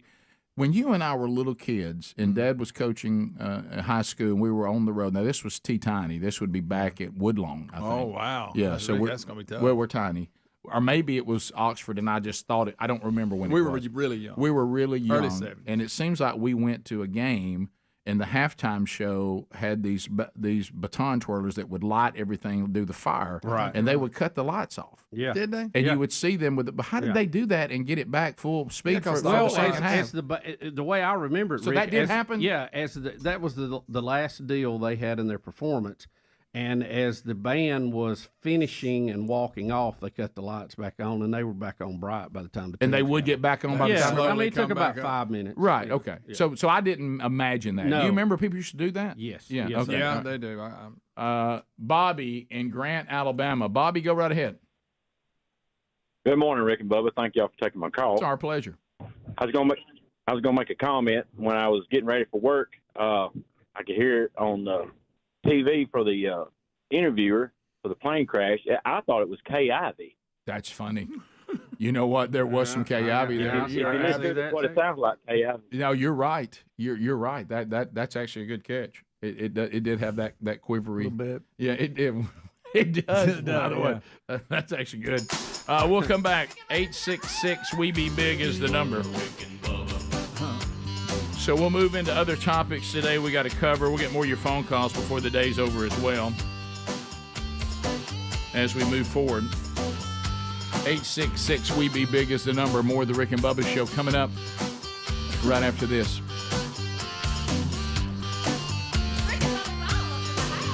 Rick and Bubba, Rick and Bubba. Well, look, the English have bad teeth. That's just the bottom line. They do, right? That's what that nationalized Socialized dental dentistry. Care, I don't want nationalizing anything dealing with my health. No. Government does such a good job with everything else. Let's give them health care. Good job. Hey, that's awesome. That sounds fantastic. Check with the VA one yet. Right, yeah, and go to Medicare and Medicaid. Those people seem to be having a blast. Let's all do that crap. So anyway, I didn't see any of that, so I didn't know what. Yeah. But I understand what you're doing, Speedy, and I'm protecting you. Okay, thank you. Rick, one other game that was interesting yesterday, the Panthers came back from 17 points down in Philadelphia to win. They were 17 down in the fourth quarter, so they had a pretty thrilling finish yesterday. Speaking of that, I can't believe you're not bringing up Eric Reed and Malcolm Jenkins almost getting in a fight. Yeah, before the game. About the kneeling. About the anthem kneelers. They were fighting. God, that's a very interesting story. Well, y'all just not telling me that. Yeah, well, Malcolm Jenkins isn't kneeling anymore, I guess, or he left the coalition or something like that. He was in that group that helped to negotiate a settlement. And then, so the kneeler didn't like it. He called him a sellout. Yeah. Oh, really? Yeah. So who's the kneeler and who's the sellout? Reed's still kneeling. Who's he play for? The Panthers. The Panthers. He signed that 1 year. So he's still kneeling. He was one of the original with Kaepernick. And he's still kneeling. He's still kneeling. And he goes after the Eagles player who doesn't kneel anymore. Well, and he was one of them who met.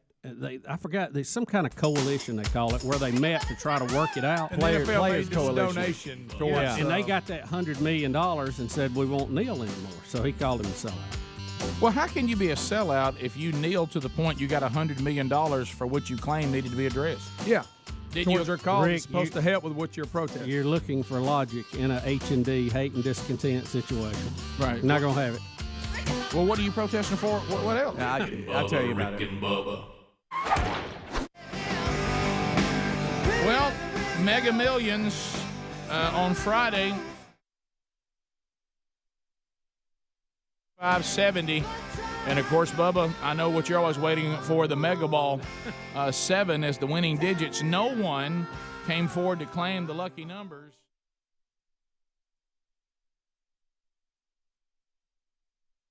$1 million, the highest ever U.S. lottery prize. And Greg, you saw some of that firsthand on Friday. I did, and I also purchased a ticket.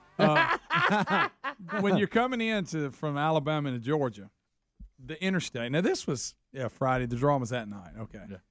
I mean, they were backed up the ramp going into there because there's a red light at the bottom, and they were backed up.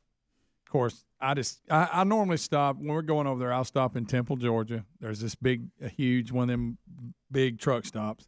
And I go in there because you get in the metro, you really don't want to exit. No, you don't. So we get bathroom, get a snack, and all that. So I'm in there and I look and I say, so they sell them here. But there wasn't. That's the thing about it. If you'll go a little further in Georgia, you people that are running through the state line, go past that exit. You don't have to stand in line. So it's just at the line where everybody's going. You're talking about the Georgia-Alabama line, though. It was. Oh, it was my stacked. goodness. Yeah. You could see. I mean, the traffic was backed up to the interstate going off the ramp. That's unbelievable. And anyway, so I grabbed me about $20 worth, 5 on each ticket. Of course, like I'm really going to win. But anyway, then I got my snacks and everything went on. Greg, don't be so hard on yourself. You had a 1 in 302 million chance. I know, Rick. win. I was really excited. I mean, I thought I had it. Just between me and you, I thought I had it. Did these numbers even get close for you? No, Rick. Are you kidding? But the thing about it, though, and I see on the news people and they stand in a line. You hear me?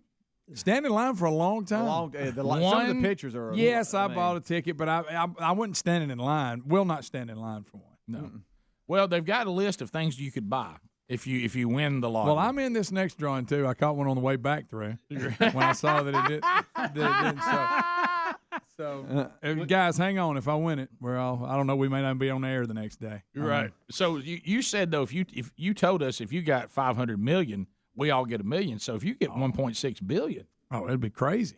Oh yeah. That goes up threefold. Yeah. All right. So Bubba, we don't have any issue buying the 26-acre Pumpkin Key Island in Key Largo, Florida. Yeah, Rick. It's 10 minutes, a 10-minute helicopter ride from South Beach in Miami. It is one of the most sought-after pieces of real estate. It cost $95 million. It's got 26 acres. Yeah. Yep. Got a house on it. Yep. It's ready to go. So you could buy that and have plenty left. Now, Rick, while it's not officially on the market, this story does list the White House. We could buy the White House. Oh, boy. According to the website Zillow, estimates of 1600 Pennsylvania Avenue, it would.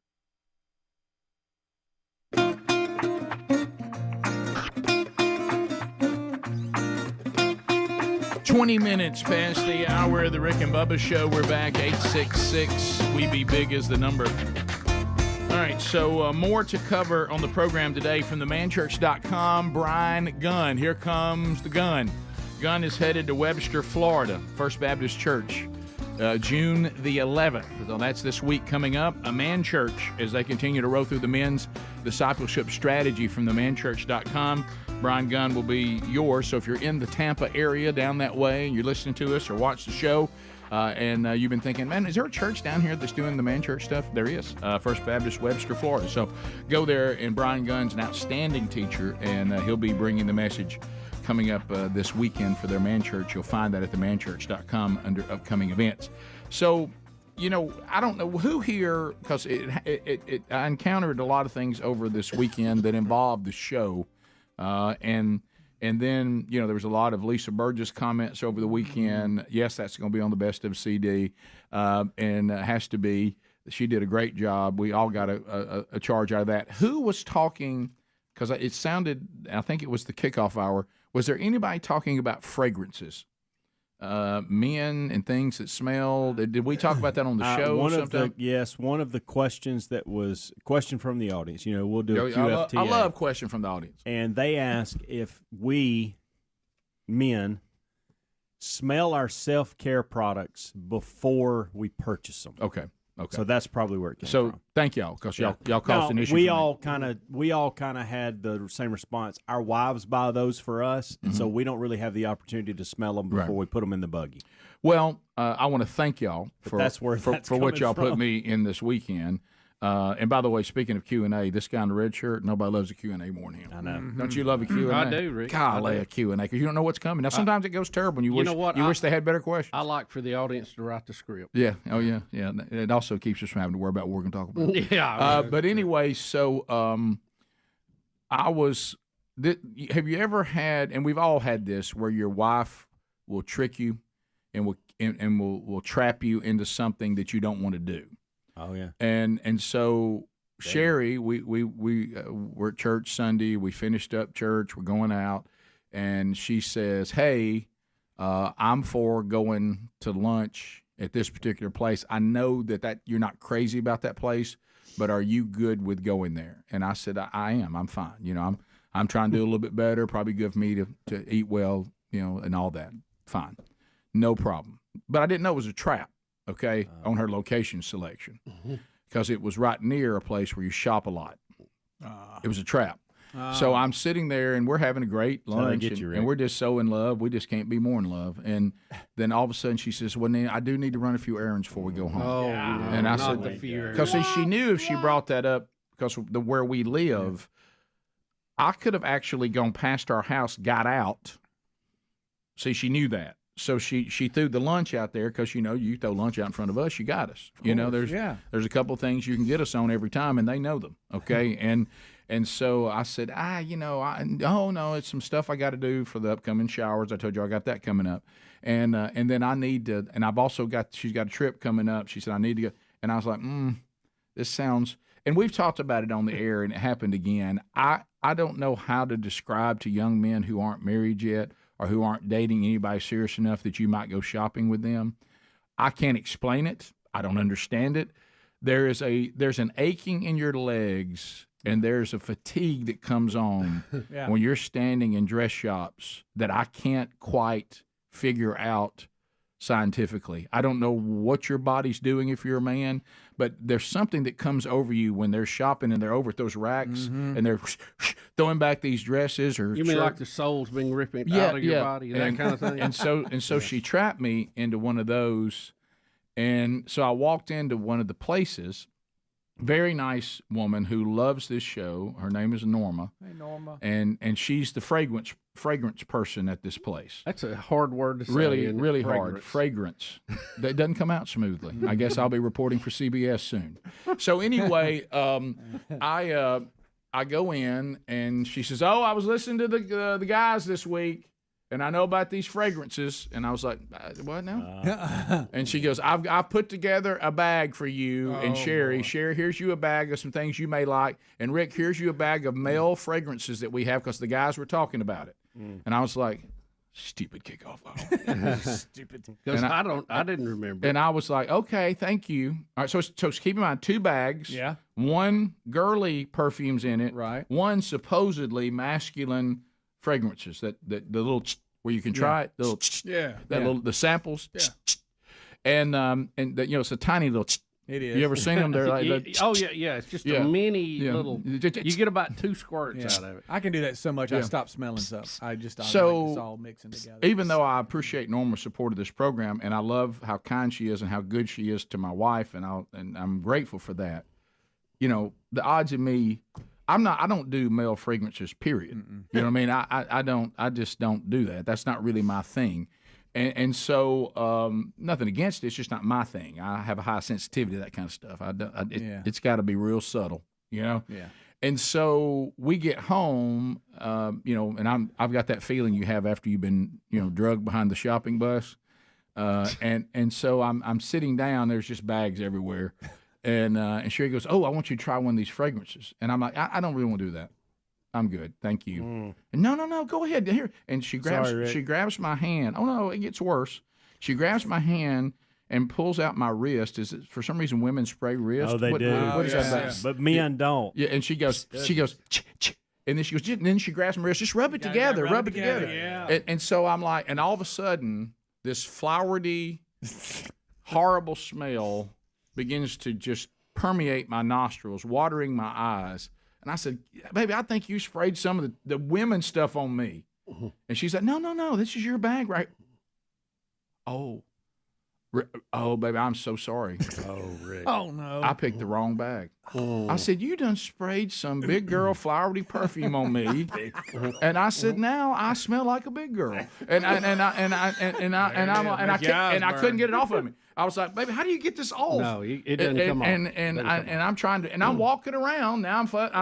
I smell like everybody's kind of overweight aunt that wears the big dresses. I smell just like her. They listen, Rick. And I felt like I was constantly being hugged by my aunt, and I was like, I can't get this off me.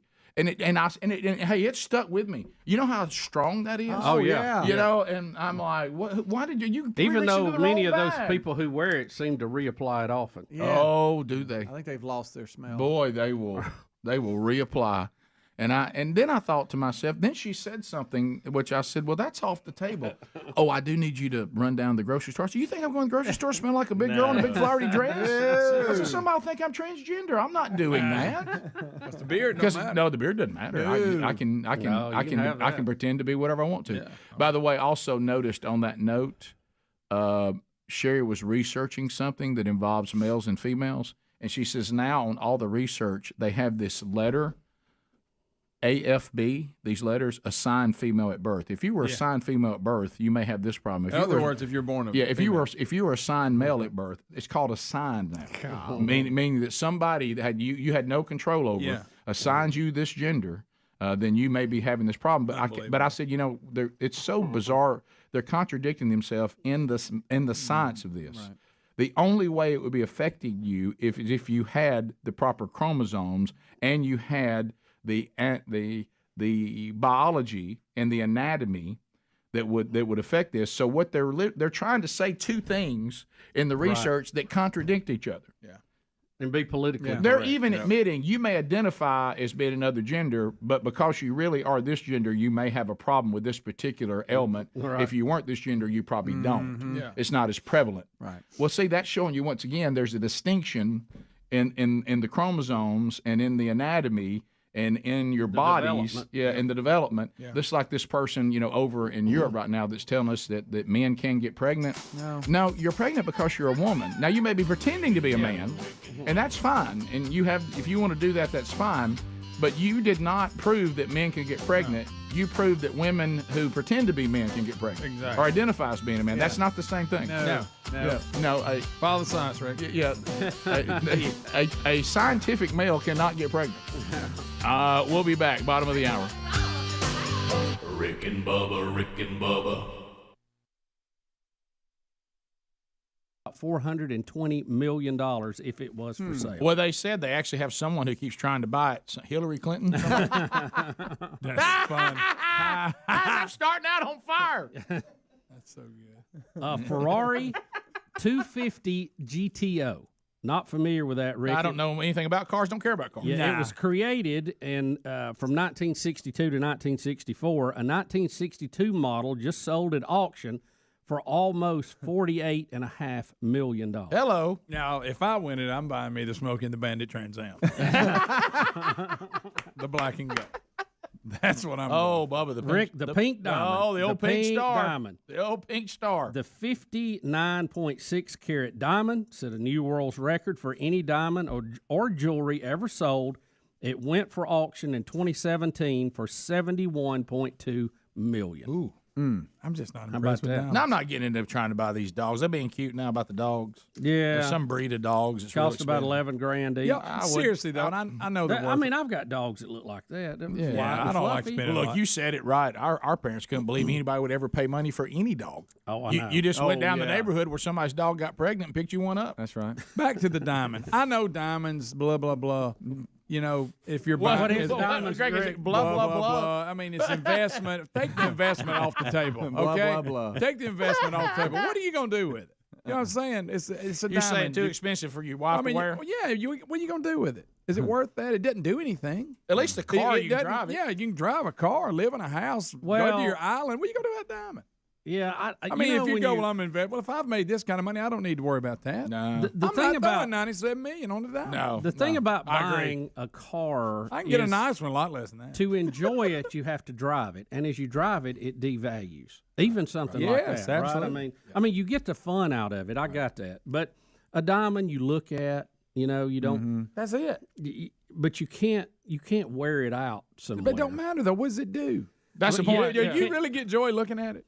Oh, Yeah. look at that diamond! Ooh, I could buy one for $1 million and enjoy it just as much. To me, Get a nice one. To me, Especially at Diamonds Direct. I ain't even got to go million. No. Come on, $10,000. To me, if you buy a business that makes money, that makes sense, You don't need it if you got that much. But what I'm talking about, a business that would really be fun, and for any of us, Sure. any guys, you'd buy a professional sports team. Absolutely. Now, see, that Now would be that- fun. It would hold its value. It would keep going, hopefully. Absolutely. That would be fun. The second, I'm to in, me, would be Bubba. real estate. See, if you buy Pumpkin Island, you can go out there and have some parties, bring your friends over. Yeah. Hopefully, it holds its value, unless Sure. the Democrat goes back in. Break even, worst case. And, and, you get to enjoy it. Some things you just can't enjoy. Right. you know? Well, like you say, the diamond, you say, well, But now your would wife be, may enjoy it to the point that you enjoy it, but Right. still, there's only so much. Well, she can't wear it out. What It's if a she better. loses it? It's a better investment than shoes. Yeah, but I'm And talking you got to wear out. hide it. No You doubt. got to put it under lock and key. And Yeah. it was just a lot of. And if she ever wants to wear it, if she loses it, it's the end of time. Yeah. It's a very pretty stone. I got that, but the bottom line is you're buying a rock. That's right. I mean, a rock. I can go buy some of them little glass animals that they have at the truck stop. They look sharp too. I mean, if I want to just look at something, especially that big full knife they got. Oh yeah. I mean, it's fun to look at. Sure. I mean, there's a lot of things you can look at When that you don't cost really- $71 million. When you really They're get really kind of cool. I kind of like looking at my pond. when you really get down to it, though, what's those fake ones? What do you Yeah. call them? Sarcoma. What is it? I have no Hush, idea. Greg, let Bubba work through Wow, it, please. I had it and I can't remember now. Zirconium. Yeah, There something you like go. that. Close. I think you got it. I think if you y'all, nailed it. if y'all won, would you rather buy a farm, Wait a minute. What a come lake back? house, or a beach condo?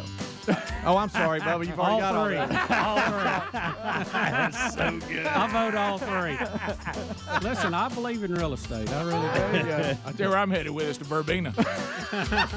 Yeah. That's everything I need already ready. That's a turnkey. Yes, it is. Rick and Bubba, Rick and Bubba.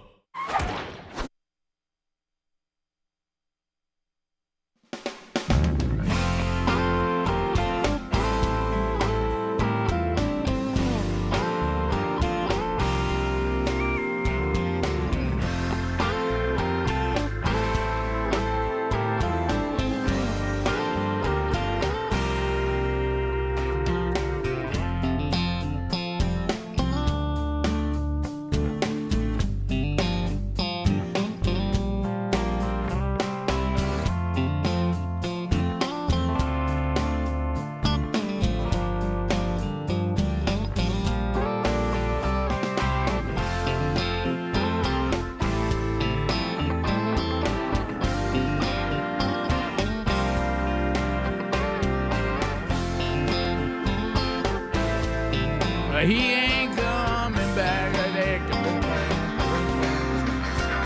In a June short car, he made the stop.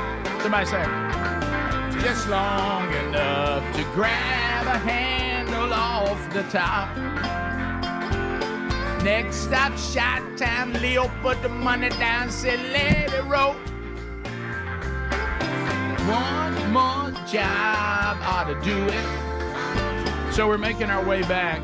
866 We Be Big is our number. We have other things to cover on the program today. We'll get to some of your phone calls coming up. Fieldofgreens.com. Again, the emails coming in, the pictures of you with your Field of Greens canister. I'm excited. I just got a heads up that my next canister will be here tomorrow, just in time for me running out. Had somebody asking how many do you order a month? I don't order 2 a month because Sherry and I both do it. To try to keep up with it. You can get yours now by going to fieldofgreens.com. Use that promo code Bubba. Thank you for all the feedback that we're getting. Each ingredient of Field of Greens was scientifically chosen to support vital organs like our heart, lungs, and kidneys. Also helps us with our immune system which now more than ever, and we got about to do an update on all that. Blood pressure. And you can find out all the healthy benefits by going to fieldofgreens.com. People ask which one are most of you using. I did talk to somebody the other day that's using the wild berry and got some feedback on them, but I'm using the green one. That's the original canister. The promo code Bubba saves you 15%. Fieldofgreens.com. I love this product. I've seen great results from this product, and I'm excited that you will too. So get yours now by going to fieldofgreens.com or rickandbubba.com under the sponsors button.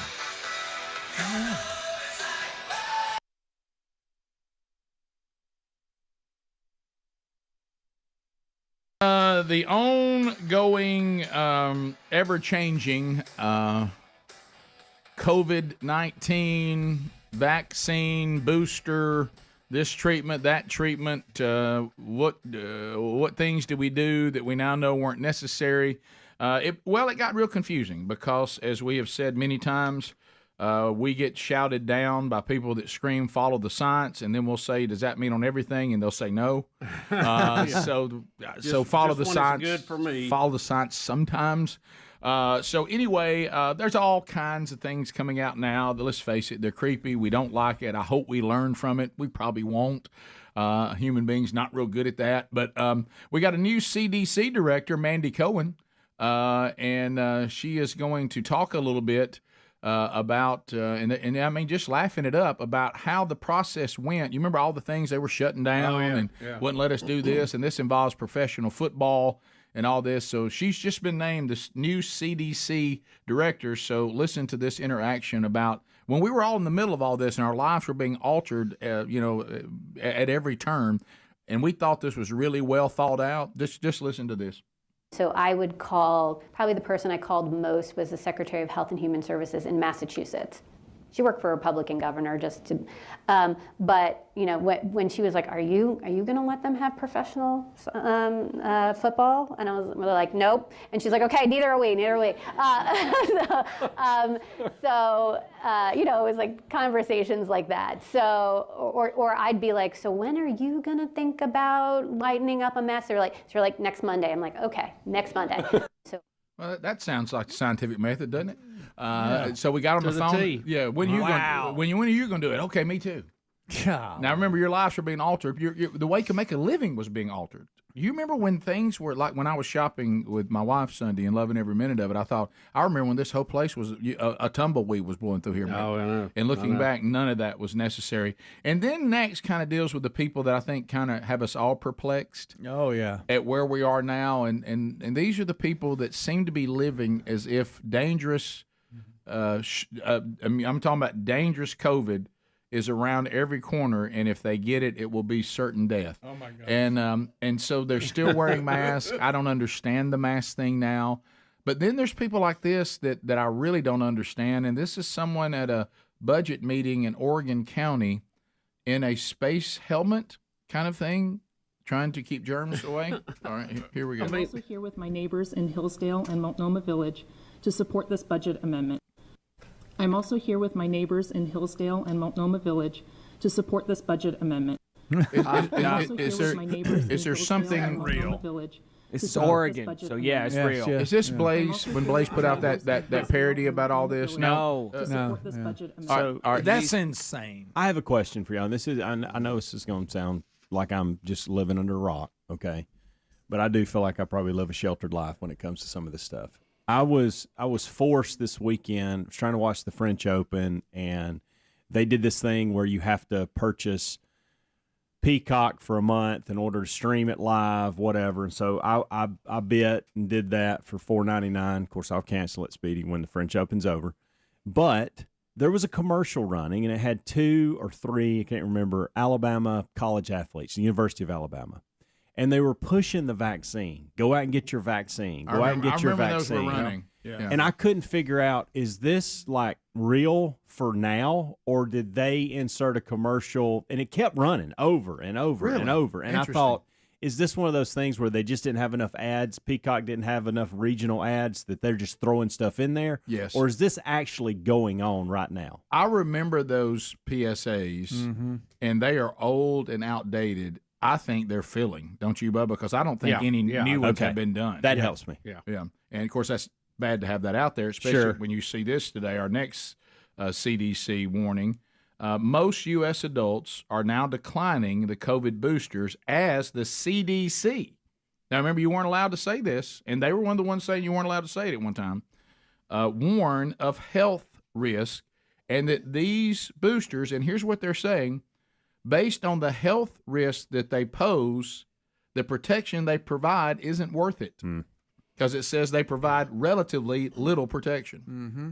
Well, that's the CDC. The COVID virus has mutated to the point that the initial vaccines don't cover it anymore. Right.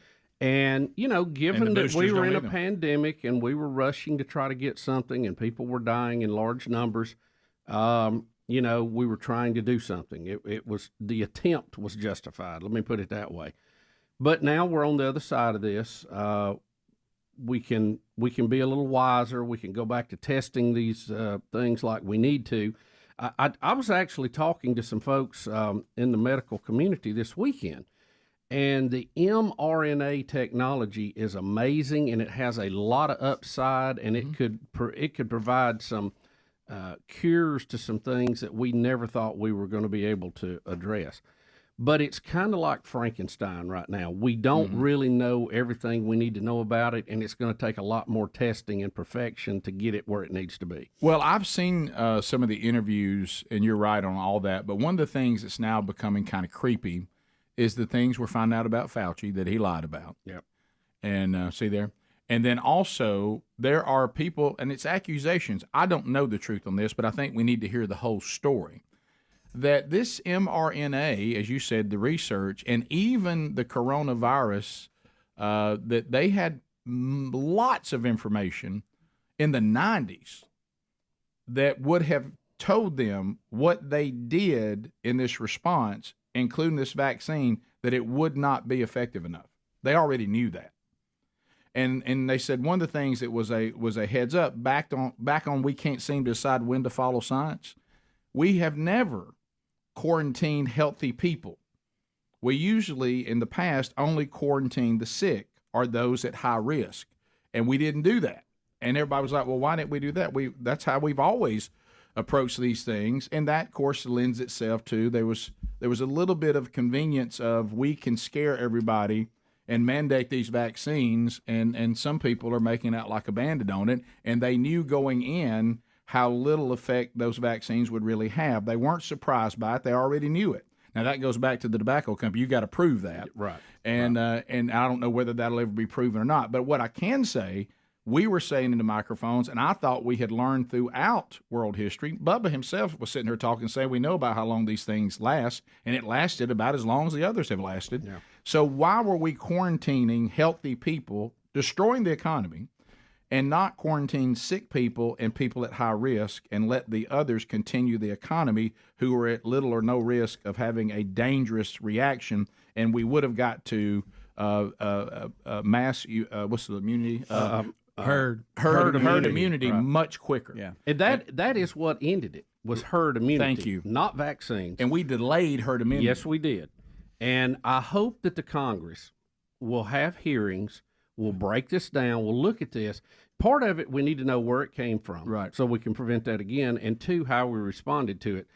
And know the next time this comes along not to make those mistakes. It was an absolute mistake to quarantine healthy people. Healthy people that could have got it and got over it. Correct. Were the ones that would stop it. Correct. They were the control And rods. we knew that. Well, We've they were always the known control rods in a out of control reaction, and we took them out of the equation and let it run wild. This thing where we ostracized and demonized healthy people who wouldn't get the vaccine as if they were evil people. That was as big a mistake as our elected officials have ever made. I don't care, Democrat or Republican. That was crazy, and history is going to show how wrong that was. Those of you that bought into that and were part of that, as Bubba just said, you were wrong, and it's been proven you were wrong. And also acting like there were no bad side effects to these vaccines, that's also proving to be wrong. And this thing, we can't live in a world to, even when we're trying something, that we take certain narratives and certain information we don't like, and we pick selected and preferred narratives. That's not how our society works. We need all the information, right, and then we decide. Right. You don't take some information. So you're not allowed to say that, especially when we got people saying on the mRNA, on the research they've done for years, once it mutated the first time, the original vaccine was obsolete. It didn't help it And very you know much who was at saying all. that? Somebody who works on it. I know. And he also said, don't give that to children. I don't think that's wise. And he wasn't allowed to say that. And he had done the research on it with the others. We picked our preferred scientists. We picked our preferred doctors. We picked our preferred narratives. And we squashed anyone who opposed that. And now that what we know now, it was wrong to do that. And we threw medical privacy out the window and personal autonomy out the window. Yeah. Bubba, Rick and Bubba.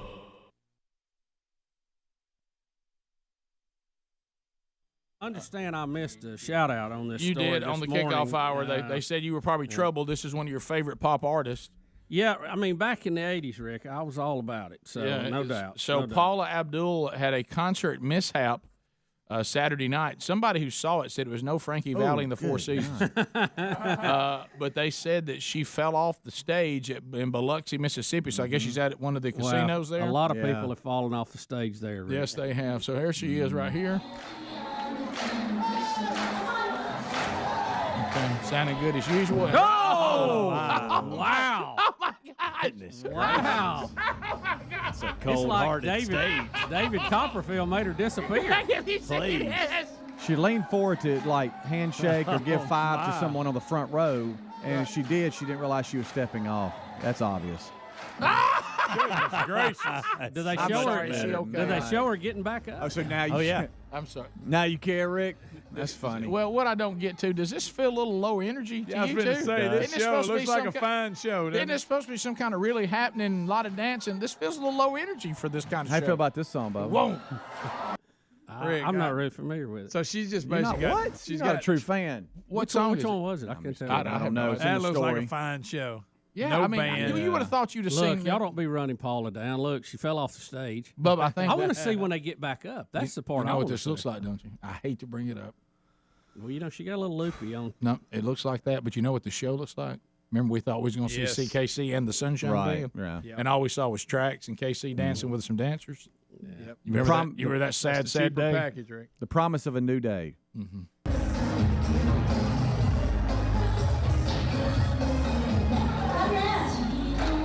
She's clearly pantomiming. Now she's talking on a different. Now, She's talking over herself. She's talking over herself singing. oh my Hey, y'all, she goodness hit hard.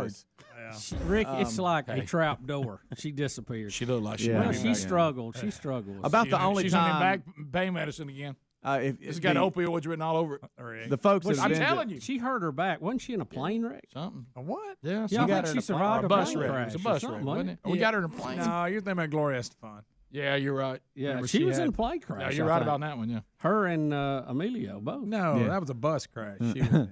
No, I think. I Yes, think they were in the bus and got hit by Okay. somebody. So nobody's had a plane crash. Y'all, Except Linda Buddy Skinner Holly and Ronnie died. now. Buddy Holly. and maybe the Buddy Big Holly. Bopper. All right, so Bubba, I mean, it looks like you may be right on this. A plane crash, like commercial, not commercial. No, it was private. It's a little puddle jumper. But she got she got. already called that. But she got on the pain meds because of Yeah, her back yeah, injury. yeah. I remember that. She was hurt real bad. I mean, they were both, I think, lucky to be alive. What does it say? Paula Abdul hurt in car accident. I've pulled up. That's plane- 1990. That was another one. I think See, she was that- in a car wreck too, but she was in a plane crash. She may before really that. getting a lot of crashes. By gosh, I hope she don't get on the train. Yeah, I know. That's all she's missing. Oh, you were talking about she was married to. Okay, I thought you were talking about Gloria Estefan and her husband. His name was Emilio too, by the way. I In mean, 1992, yeah. Bubba, it Yeah. says. Yeah, but I'm that- talking about. Give it to us, Sam. Well, it just says in Oh, I'm sorry. 1992 You're talking it about was different. the plane crash. Now, a lot of people think she's been lying about that. Oh, really? Yeah. Oh, But- okay. Well, How how do do you lie you about a lie plane crash? about a Guys, plane I- crash? We've got a plane hey, somewhere guys, I'm upside just telling down. you It's what I'm pretty reading. easy to Okay. check. All right, 1990 I'm just was a reading. car wreck. 92 is an alleged Well, airplane crash. yeah. I mean, there are people in here saying Paula Abdul lying about her plane crash years ago. Oh, okay.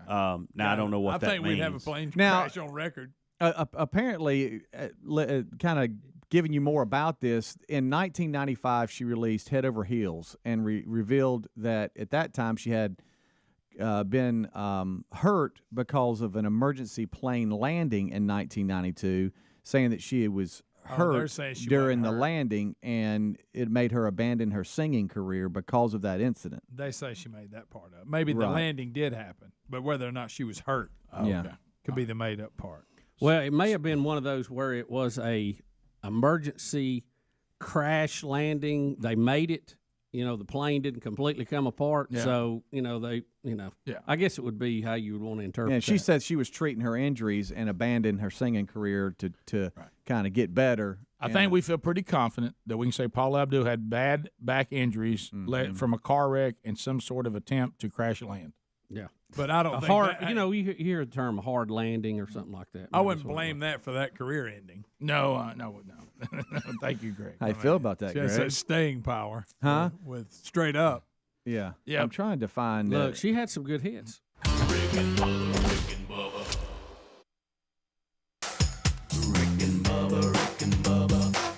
8 minutes to the top of the hour. Rick and Bubba. Thank you for being with us today. Heads up on deadline coming up. If you want a signed copy of Transform, the new 31-day devotional for a dad on your list or for yourself, you need to order those by Wednesday. June 7th will be the cutoff to get them to everybody on time. I'm going to sign some more of those today. So if you want one of those signed for somebody on your Father's Day list or for yourself, get that in before Wednesday. The link at rickandbubba.com right now in show notes, or if you follow the Man Church on social media, you see the link there. All right, so Bubba, You're America. This one, and we're going to be fair. You want to unpack this from all different angles. We want to be fair. Fair, Bubba. Well, we have a video and we got a story involving Capitol Police shutting down a youth choir singing the national anthem. And where were they singing it, Bubba? Rick, it was in the Capitol building, the big rotunda. And it was the national anthem, right? It wasn't Yes, like Red Commies, Right. Or anyway, so national anthem at the Capitol from this choir shut down, and they've kind of gone back and forth, and we'll talk about that in a minute. But first of all, here's the video.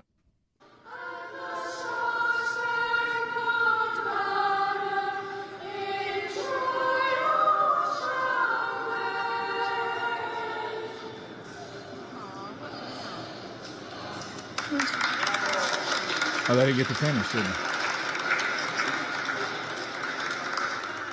Yeah, you see the Capitol Police intervening there midway through the song. It's close to the end, right. but you see some people clapping. Was there. The big finish. Two things here. You think surely if there's a place you can sing the national anthem, it would be at the Capitol building. Yeah. And there was a mistake here, a miscommunication, because the speaker of the House is actually in control of the Capitol grounds, and the speaker had given them permission. That to was do my this. first question. Did they have permission? Yes, they did. Okay. And that did not trickle down to this officer who stopped the performance. Now, so they had every right to do that. And you would think, in general, if you want to sing in the Capitol Rotunda, you ought to be able to. Well, but especially if you follow the protocol, Right. which they did. Right. But do y'all see the irony in this? That the communication to the Capitol Police at the Capitol has happened again. Yeah, I know. That they don't seem to be ready for what's coming. It's. But I told you in the break. I said, in all fairness, because I was just there a few months ago. It's a big room. It has a lot of echo. You could tell it was kind of hard to hear what they were singing. And you have tour groups in there. You have people who are in there looking and reading and taking pictures and videos. You could see where it could be disruptive to the overall group if you had one group singing. And they probably have an anti-singing without permission rule, which they had followed, by the way. That apparently Nancy Pelosi doesn't know about. So, yeah, I mean, I've been in that rotunda as well, and it's beautiful. And it's great in there. But all the statues, and I like going by and, reading all of that. But, you wouldn't want to be disruptive to everybody who's in there visiting. It would kind of like going into, maybe a church service or a museum and start singing, even though you were singing a song about the museum. It has to be orderly. And apparently they did that. The Capitol Police didn't in this particular case. And have they come back and said, we didn't get the word from the Speaker's office that they had the permission to do it? And they were doing it quite orderly. They were very well behaved. And of course, I will say this thing that's kind of a weird thing with me. And, of course, Greg, you brought my attention to it. I know that little children singing at times can be quite beautiful, but sometimes it can be a little. It can be a little spooky. It's a little spooky when there's a bunch of little children especially singing. as an ensemble. Yeah, I know. It can be a little spooky. Yeah. It's got a touch of Damien. It does. There it is. Wait a minute. Especially if it's little boys for some reason. that right there. Oh yeah. And especially if we're singing really well. I'm gonna be honest. I'm glad they stopped them. Greg, you don't have to go that far with it. That creeps me out. But you know what I mean? If it's little girls singing, it doesn't really bother me. I know. But if like little boys are not just. But their voice hadn't changed yet? Not singing like little boys they picked up in Calhoun County and they're at the church singing on Children's Night. No. I'm talking about those that are trained, that sing really well and enunciate and all that. Rick, It's a exactly little bit, like this. It's What well, that's exactly what I'm saying. It's a little bit creepy. It's a little creepy. And the echo is so bad in there too. You could tell it was kind of rough. All I need is a raven to fly by. There'll be a lot of people that'll see this as extremely negative today. It really was just miscommunication of a rule that we probably really need to have in place. You know. We talked about this, though. Common sense has left the building in so many different ways. Just let them finish. Good night, alive. And then let's figure it out. They're almost done anyway. They only got two more lines. Come on. Real. And it is the Capitol building of the Right. United States of America, Right. and that is their national Yeah. anthem. So you would think it would be okay. Yeah. Right, yeah. They weren't singing like a nasty song or something. Right. I know. You know. And all their parents basically pay for the place, but Yeah. So Let them if finish you're- and go, hey, next time y'all need to get whatever. But be honest, did y'all think it was a good move though for the one that was standing on the back row to have a buffalo head on? That probably wouldn't. Ricky, All right. you talking the little QAnon shaman? Yeah. His face painted a buffalo head on. Of course, he's out now. Yeah. Yeah. We kept him there a while though.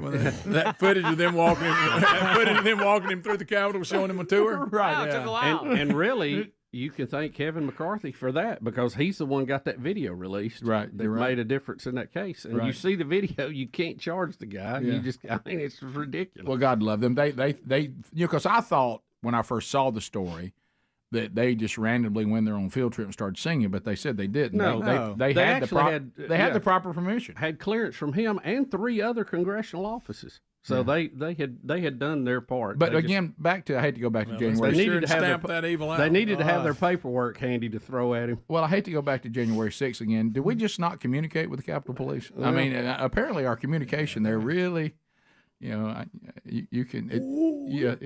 There seems to be, and of course, what do you say about the Capitol Police now? So the shaman walks in and gets a tour. The children come in and sing the national anthem. You get rid of They're out. Yeah, we got people in there with feet on the senator's desk.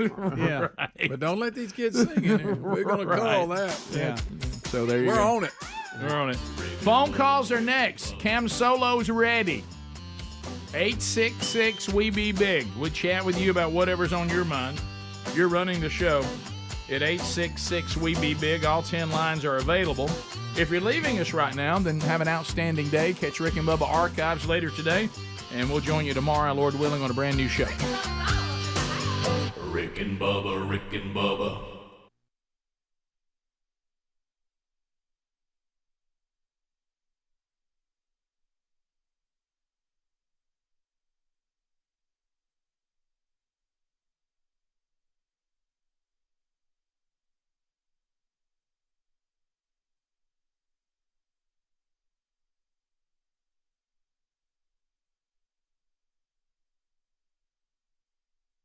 Out of some mob rolling to the border. That looks good.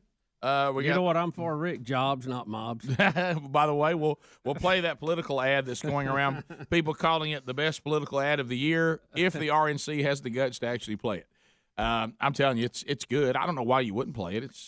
I guess I don't understand why it would be controversial to play. It really just kind of lays out the state of things. Rick, we've got so many dandies today. I mean some good ones. Okay, we've got Trump in Texas. Right. Okay, does it get any better than that? Trump in Texas, and he's giving Ted Cruz a new nickname that owned me, by the way.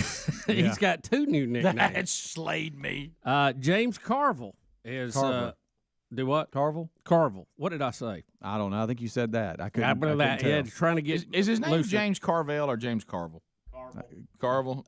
Carville was that ice cream place when we used to have Carville. When we used to have the New York Channel run or whatever. Yeah. James Carville, who we've missed. I mean, he was such a fixture in politics back during the Clinton days. Oh, yeah. And he's back in the news today, this time upset about football. Right. That's making some headlines today. And Rick, big news. I don't know if you saw this. He has been apprehended now. The piggyback bandit.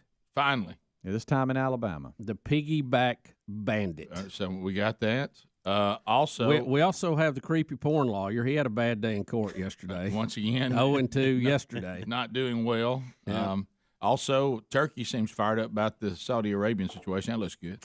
Yeah, the Turkish president spoke last night, and he laid out what had happened. And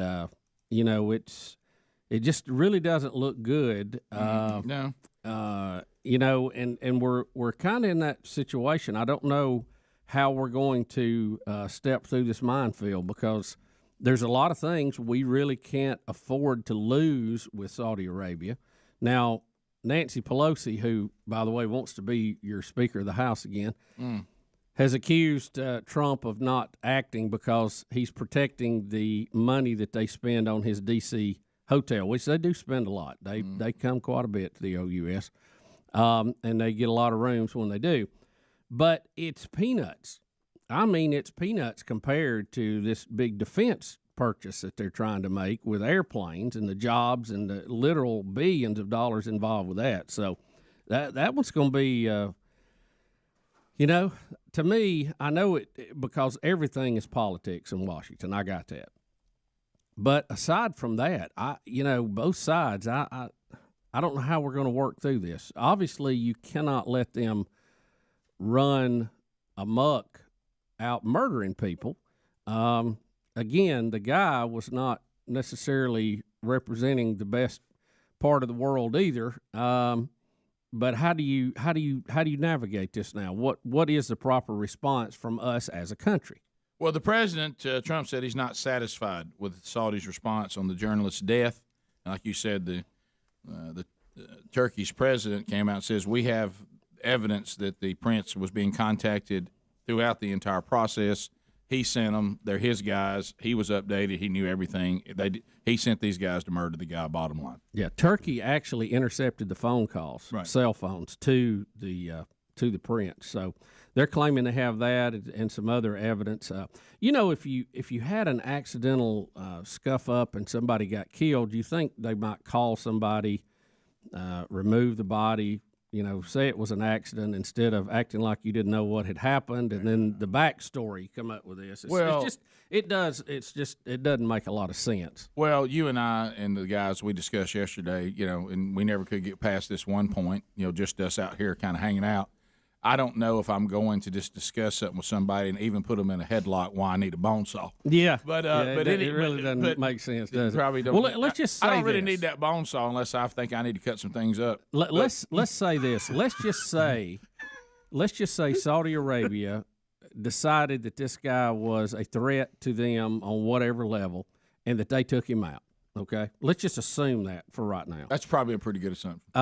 What is our proper response? I know to that? that's not with them being the linchpin to hold Iran in place, big military hardware purchase. I mean, you obviously cannot look the other way. But what do you do? What's the proper response? And as everybody's trying to get you to make a decision on that, there's mobs of people coming to a part of our border that the only way to stop people is arresting people or putting the military there.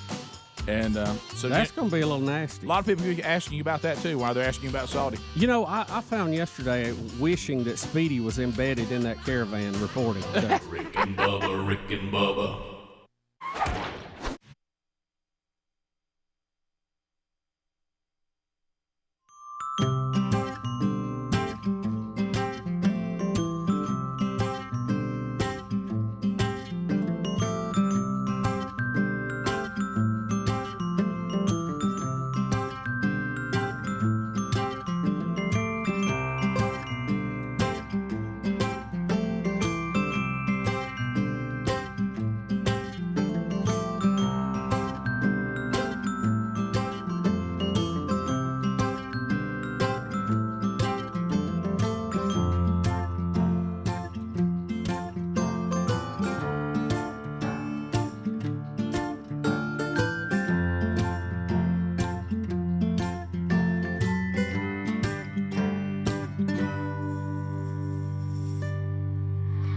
From Sweet Home, Alabama, in the No Name Studio, on the bleeding edge of technology out to the world on various platforms, both live and archived. Find them all at rickandbubba.com. We will get phone calls in this hour. Alapuca now takes over. Rick and Bubba University student working alongside Cam Solo as they both earn their degree in common sense from Rick and Bubba University. Common sense, of course, now deemed a superpower. So we'll get your phone calls in this hour. Speedy, the real Greg Burgess, Helmsy, and Adler all here. There's Bill Bubba Bussey. Rick, glad to be here, and thank all of you for joining us on the little party we call Rick and Bubba. As your phone calls are coming in, Adler, let's go to the Biden cuts today. Biden cuts today. Where to go? Everybody. Basement Joe. Okay, so Basement Joe. Here comes our president. Sometimes he, we've got a story today basically saying that Biden officials are admitting they just leave him alone on the weekends. And they adjust schedule to avoid tiring an aging president. That's a story today. So makes us feel good. There's nothing going on in the world that we need our president to be energetic and on the ball. And available. So anyway, I couldn't believe the staggering number of days he's taken off. Last time that was all calculated, it was over 200. Yes. So anyway, here he is. He's hardly at the White House. Now keep in mind that he's going to talk about, this is what the left does to you. On one side of their mouth, they're talking about controlling spending. On the other side of the mouth, they say they're going to raise your taxes, meaning it doesn't do any good for them to control spending because they're just going to take more of your money away. But anyway, so here he is making sure that we understand they're going to control spending but raise our taxes. Here we go. We're going to do even more to reduce the deficit. We need to control spending if we're going to do that. But we also have to raise revenue. Revenue. Raise what? revenue. Yeah, that means IRS people he's hired. coming to get you to pay the tax. Taxes. Yep. Now he's going to assure you, and this is a lie because we already know it's a lie. But again, here he goes. And this is when he gets mad at us. He really gets aggressive here, where he's going to let us know that no one making less than $400,000 a year is going to pay a penny in federal taxes. Of course, that's a lie. But here we go. No one, I promise, no one making less than $400,000 a year will pay a penny more in federal taxes. But like most of you at home, I know the federal tax system isn't fair. That's why I kept my commitment, again, that no one earning less than $400,000 a year will pay a penny more in federal taxes. Not true. The Biden administration has already raised the tax burden on Americans making as little as $20,000 a year. They've pulled this one on us before. Well, let me ask you this. So that's just not true. If you are paying more at the gas pump now, if you're paying more for your grocery bill, yep. If you're paying more for your goods and services energy due to inflation, yep. That's a tax on you, and that's everybody. Right. Making a dime. Everybody. And look, and I do want the corporations to pay their fair share. We have the highest tax rate in the industrialized world right now, which is limiting growth and development of a lot of our companies. I'd like to see that trimmed down. But, Rick, you do have some companies like Amazon that doesn't pay a dime. Well, and I think those type loopholes need to be looked at and adjusted. You know why they're not going to be looked at. Yeah, because Amazon pays a lot of money to them. Right. You know what happens over in your coffer? I'm Amazon, and I give a bunch to the Democrats, and I give a bunch to the Republicans, and then suddenly, but you know what you basically are saying when you give that to them? There's a word for it. It's the oldest profession, and since human beings have been on the planet, what you're saying is, you are still allowed to demonize me to the people. I have no problem with that. I just don't write a check. Just don't make me pay these taxes because I'm going to fill your coffers every time y'all need something. I'm going to do it for both parties, so y'all both take care of me, and let's keep it down home.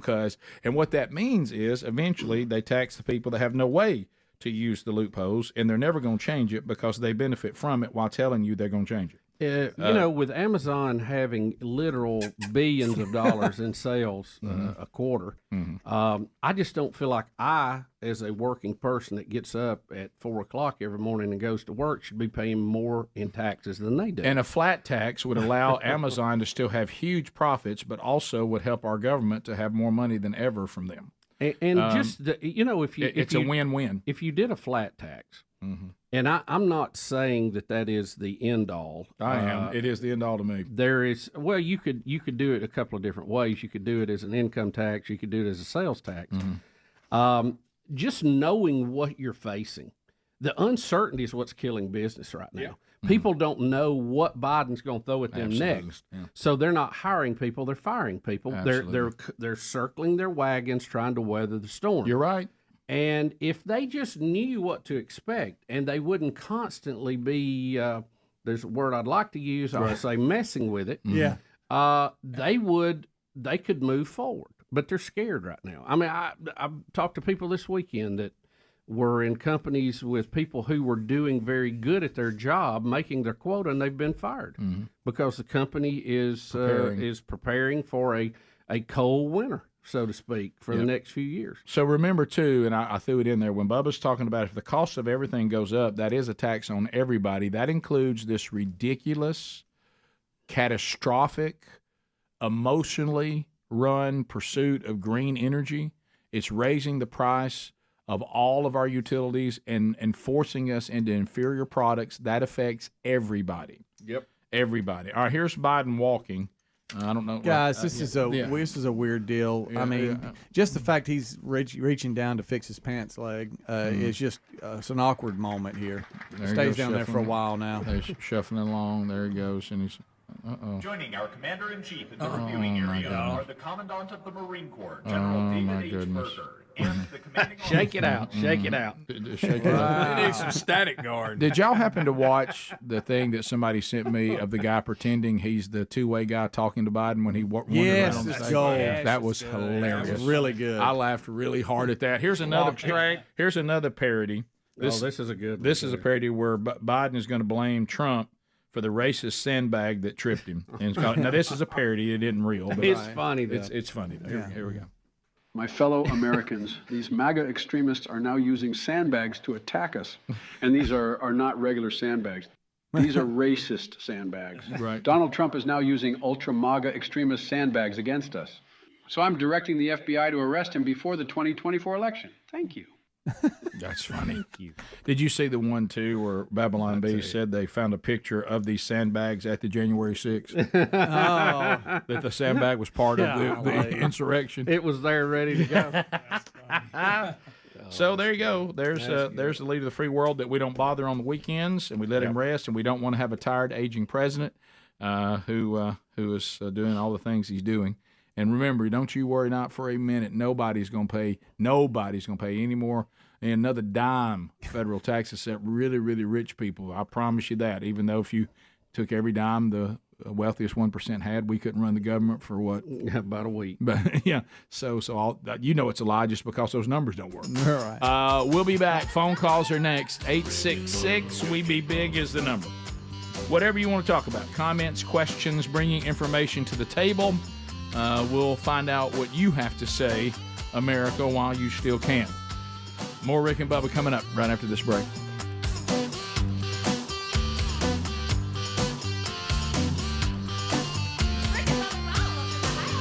Rick and Bubba, Rick and Bubba. In this economy, November midterm elections are approaching.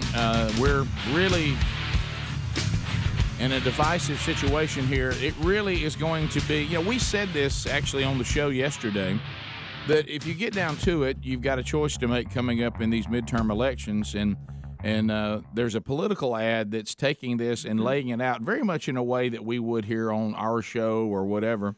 And, the Hannitys of the world, the Limbaughs, all that, the way they would say, look, here's the choice that has to be made. Now, people are saying if the RNC has the guts at all, they should air this ad because, there's nothing quite like. You don't assume that if you say, well, let's try to not really take it head on. let's try to talk around the topics and see if everybody understands the concept, and the intensity involved in what's going to happen if you give one party control versus the other based on where we are right now. So here it is now. Those of you listening, some of it you're going to hear noises and mobs and people going crazy. But for those of you watching on CRTV, and we'll also put it in show notes today at rickandbubba.com where you can watch it, and then we'll come back, discuss it, and talk about this caravan situation that we're dealing with. So here it is. Some are calling it the best political ad of the year if the RNC has the guts to run it. Here it is.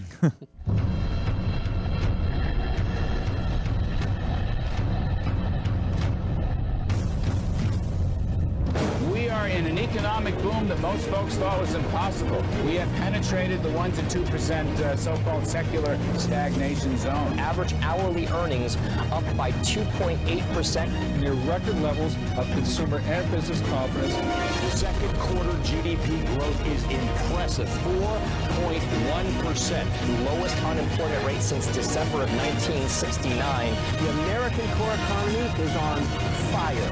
It's on fire like it was in the 60s.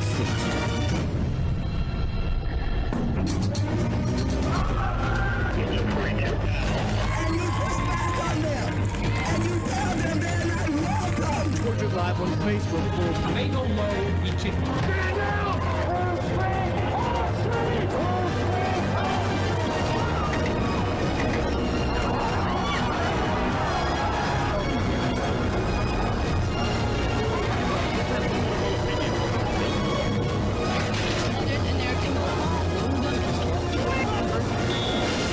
That's when civility can start again. Jobs, not mobs. And if to me, the music, the sound effects maybe just mix a tad too hot. But other than that, it's awesome. The concept of it says here's what's happening if you stay with the GOP, and here's what's going to happen if you go with the Democrats in our modern time, in our current situation. And it's the things that have actually happened on both sides. Yeah. And so we'll see. But, Bubba, we have this. So I don't know whether they'll run that or not. For those of you that I know it was hard to hear, you really need to see it. We'll put it in show notes today. For those of you on CRTV, I know you saw it with no problem. So now we have another situation as we start approaching November 6th. Is that when the actual vote is? Mm-hmm. And you've got this mob that's coming. You know, we talked about the Saudi situation. And then we have the mob that now is making its way and claiming they're going to come into the United States of America on through the southern border where we don't have a fence, we don't have anything. Well, Rick, there's a lot of speculation. What's going to happen? The Mexican military is involved. Trump is threatening to put the U.S. military on the southern border. I mean, we cannot have an invasion, and that's what it is, of 7,000 to 8,000, who knows how many people just coming across the border, just, hey, here we come. Right. I mean, that just can't happen. So everybody's thinking how we're going to do this, how we're going to stop it. And I think I've got the idea. Uh-oh. We go down to Mexico City, maybe on the southern side, and we build a real nice building outside, and we open the ultimate Powerball lottery ticket outlet. And let them all stop there and buy tickets. There you go. That could be it. I think that'll say, do look, it. you got a chance to be an instant billionaire right here. Yeah, it's stopping people from coming over the border all around Alabama. So it's maybe it'll work down there. Yeah, they're drawing that's tonight. good. Oh, that's good. Well, you talked about it. You and I were talking about the only other thing that I've heard that even makes sense, and Mickey Dean brought this up many years ago. Yeah, and I thought this was a great idea to get a bunch of flatbed trucks. Yep. Get some people out there in law enforcement with dart guns. You dart everybody, knock them out, load them on the flatbed truck, and carry them up to the top part of Minnesota. Let them.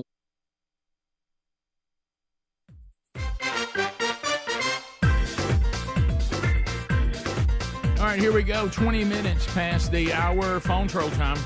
866-WE-BE-BIG is our number. All the lines are open. We're going to find out what's on your mind at 866-WE-BE-BIG. Alapuca's ready. If you dial right now, you will get in. Because they've got 10 lines ablazing. And then once you get in line, the old buzzer becomes your friend. Parameters, remember, are a blessing. At the end of 30 seconds, the buzzer sounds, and then we move to the next caller. No meaningless shout-outs, no shameless plugs, no baby predictions during phone trolls because time does not allow. And so there you go. So if you are on hold, we'll be right with you. 866-WE-BE-BIG. We'll go to Fort Payne, Alabama. Tammy is standing by. Trolling. Keep that phone to trolling. Here we come, phone trolling, phone troll. Tammy, welcome to Rick and Bubba. 30 seconds, go. Well, good morning, Rick and Bubba. My concerns is I have 2 young college kids that went and got the vaccine and boosted. And then the other thing is the Republican Party is beating each other up so bad. They're not sticking to what we need to hear. And that's why I think it's going to give Biden a chance to not have to do anything because everybody's looking at what the Republican Party's doing. My concern is it's just the country is so messed up, something's got to give. And well, on your college kids, if they're healthy, the doctors that we've talked to, they're on the side of, hey, I am seeing side effects. They're saying if it's just the original shot, healthy young person, probably not danger. Now, the boosters and all that, that I understand your concern. But just hopefully and prayerfully they won't have any issues, and a lot of people don't. So that's good. As far as the Republican Party, yeah, I mean, the strategy for Biden has always been, let's just down the ball, let's just keep quiet, let's not debate unless we're forced to, let's not talk a lot, and let's just see if we can sleep our way into it. It's why our theme song is Where Did He Go? Because and right now the Republicans have decided to take the strategy of attacking each other, which that's usually not a great strategy. Well, I think, too, we have to keep it in historical context. The Republicans battle each other. They have before. Bush and Reagan went at it pretty hard. Trump and Ted Cruz and Marco Rubio went at it pretty hard, too, last time. Yep. They all came together when it was time, and we forget those scuffles. We just remember the big election. So it's okay. Some of this, I think, needs to happen. It's kind of like a pressure cooker, so you get a little of that steam out of there. But it'll all work itself out. Kevin in Huntsville, 100.3 The River. Kevin, go ahead, 30 seconds. Hey, boys, how y'all doing? Good. We're great. Good. I just wanted to see if anyone noticed that the news from CBS from earlier this morning sounds a whole lot like Mima Ivy, doesn't he? Yeah, somebody did call that in. You're the second person to say that, and you know what? I think all of you are right. 866-WE-BE-BIG to Dadeville, Alabama. Scott standing by. Scott, 30 seconds. Go ahead. Did call it in. You're the second person to say that, and You got to turn the radio down. Listen to your phone, not your radio. Gadsden, Alabama, Z93. Go right ahead. Joseph. Hey, man, I just want Green Acres first, but how about this vaxxed food? Say that again. How about this vaxxed food that they're talking about putting the warning labels where you have to put it is vaxxed food? You're the first person to tell me about vaxxed food. I have not heard about this. Anybody else hear about that? Yeah, I read it this morning. What do you mean it was vaxxed? Are we eating people? No. What are we talking about here? You're talking about animals that had a vaccine? Is that what you're talking about, like Yeah, these antibiotics and all that? But Well, I mean, they all they, what kind of vaccine? They have some of that already. So done it deliberate. Yeah, you want to keep an eye on that, I Yeah, think, but I sure. wouldn't panic over it. Randy in Huntsville, listening to 100.3 The River. Randy, go ahead. Biggins, how are y'all? Good. Great. Hey, I saw a trailer last night during the ball game for a new Indiana Jones movie. Oh, yeah. Harrison Ford's 80 something years old. Can you see Biden doing any of these action movies? I'm just picturing a temple full of bicycles and sandbags and slightly elevated stairs. Just based, see what y'all thought. based on the stories last week, I can see Al Pacino doing it. Keep in mind, though, they did use, computer enhancing techniques to make him look younger. And I'm not too sure that stuntmen didn't do a lot of that other stuff, too. I think the younger one is like when they think back in time. I think he's in it old, too. Okay. But like when I guess the story, nowadays we can't Just have a movie that starts with the storyline and goes to the I end. really wish think we'd when go it runs back chronological. to- I may be wrong, but that's why they made him. Well, look couldn't young. they just go back to old clips that they shot when he was younger? Well, then you'll have that cool CG crap in there that looks so sharp. I saw the trailer. He's old in it and young. in it. Yeah, how about I've seen the But trailer. that is neat that they can do that. And I'm kind of fired up about it. I don't mind the Indiana Jones. No, movie. I love the Indiana Jones movie. Yeah, I do I'll too. give it a I shot. do. They don't bother me. Even that last one, it wasn't very good. I saw a quote that said the stuntmen were trying to give Harrison Ford tips and tricks and all this stuff, and he told them to shut up. I want Indiana Jones to look like he's old when he's moving around. Okay. So that's kind of interesting. Because he is old in the movie. It's, Right. yeah, I mean, even the fake world. And I told him to shut right up. I'm going to look old if I want to. Yeah, and I guess the caller was referring to an article that's about a year old, but falsehoods spread about vaccine transfer through eating meat. Livestock and poultry are not being vaccinated against COVID-19, but a meme is spreading a falsehood that those who eat meat from vaccinated animals are being vaxxed by consuming the meat. Oh, I see. So I guess that's what he was referring to, but what I've heard is that's And false. unfortunately, Helmsley said he is hearing from people that were listening to the baseball game this week with Alabama that they were reading live reads, still telling people to go get vaccinated. Yeah. And I'll tell you what that is. There's still some money left, and we'll take it. We're spending it before it gets clawed back. I can't even believe that is still running. Alan in Asheville, Alabama. Alan, go ahead. Good morning, guys. Green Acres. Thanks for the call, bud. Yes, sir. I think it's such a wonderful thing y'all do for the man church, and I hear about a lot of your great speakers that you have, including yourself, that go and do it. And I was just more curious. Cut him off. Curious about what? How about the devil? He never rests. We continue. Let's go to Huntsville. James standing by. down. James, 30 seconds. Hey, good morning, y'all. I just wanted to comment on the vaccine thing. I was in the Navy. I enlisted. Was enlisted for 10 years, and then I transitioned to the officers corps, and they were forcing the vaccine, and they ended up forcing me out after 34 years. And now they were very heavy. They were very heavy-handed in the beginning with threats. But then once they realized how many people were refusing, they extended the olive branch and allowed. Tough deal. Yeah. Yeah, we all know people that were forced out wrongly, I think. And, I don't say this much, Rick. I think you ought to sue them. There it is. I've never heard you say that. Yep. I know. Wear them out. Well, I will say, and we also know people that were forced to take it, and it's destroyed their health. And, all of the pressure, like I said, and we hadn't had any problems, and I hope we don't have any problems, but, one of our kids felt the pressure if he wanted to participate in college at any level, he had to be vaccinated or else he wouldn't be allowed to do the basic things like even go to the campus radio station. We look now going, basically our kid was pressured and forced to take something that might be detrimental to them. But thankfully, so far, so good. But yeah, there were a lot of people pressured and forced into something that for a lot of them, unfortunately, has been regrettable. And a lot of what you were being told and a lot of things that were deemed as absolutely necessary and dangerous to other people, you selfish. But see, not everybody believes that or sees that. And I think that's why we need to have congressional hearings on it. Let's set the record straight on it. Let's let everybody have their say and not repeat this mistake again. Right. We'll be right back. Rick and Bubba, Rick and Bubba.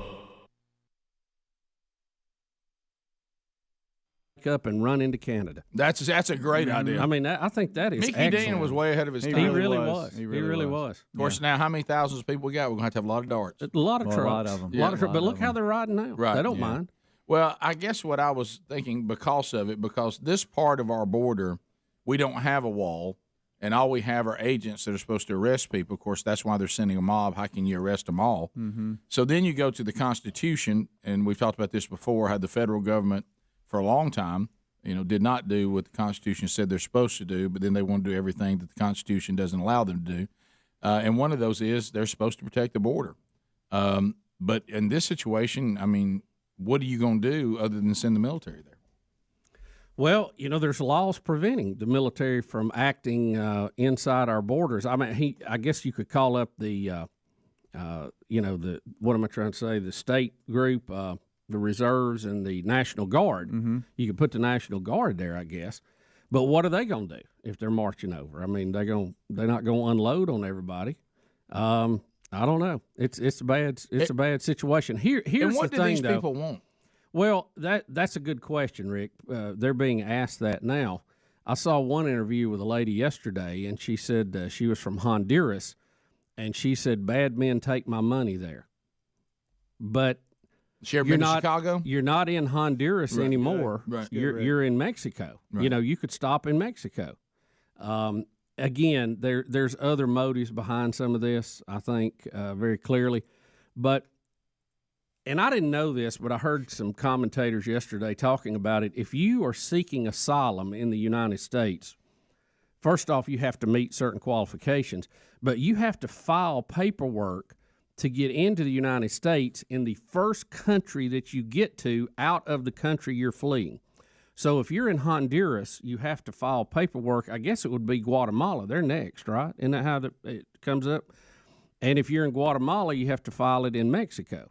So that paperwork has not been filed. So, they're going to be illegal when they get to the border on several different ways. Yeah. Well, and I see some people crediting it to Limbaugh, so I guess that's where I'll go. The comment, what would the Democrats do if there were 8,000 Russians trying to come in illegally and vote for Trump? If they were amassing at the southern border, yeah. If all of a sudden they all got down there and said we want to come in and vote for Trump, what would they do? Right. So I don't fully understand how this many people got organized to try to rush the border and what they're actually fleeing from, other than bad men take my money. Well, you better be careful what neighborhood you move into here. Yeah. There's going to be more bad men taking your money. Yeah. If you get too far up north there toward Chicago, you're going to have more trouble than that.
$35 minutes now past the hour. The Rick and Bubba Show, 866-WE-BE-BIG. Thank you for being with us today as we move to another one. If you miss Rick and Bubba University over the weekend, it is still available. Gary Palmer, speaking of the government, talking about the vote to allow the debt ceiling to move up, but also what did the Republicans get in it? Was it enough? He was a no vote. but he kind of talks about the good, the bad, the ugly on that vote. So if you haven't heard that one yet or watched that one yet, it is available to you now. Bubba, so I want to ask you a question, then we'll get into this tennis thing. So you and I, based on the phone calls we just heard, we all know what's coming. I don't know the exact timeline, but it's coming. You're watching something on cable, or you're watching something, however. You're listening to, a radio show, whatever. And then all of a sudden, whatever you're doing goes to commercial break. And you're going to hear, were you forced to be given the COVID vaccine by your company or by the military or by the government? Yep. Call me, Alabama. And so... Oh, it's going to make Camp Lejeune look like nothing. It's going to make Camp Lejeune look like dirty nothing. water ain't going to go get a warm-up with it. All right, so we know that there's going to be lawsuits everywhere. But if I recall, conveniently, because of we have to do a shoot, ready, aim, because, oh, my goodness, we're all going to die. Yep. Okay, and so if I'm correct, when we did this fast tracking of the vaccine, of course, there are some people now saying that fast track was not what it appeared to be. It had been in research for a long time, and they knew some of the things that were going to be good and bad. Right. That'll have to be proven in other lawsuits. But anyway, if it's valid or not.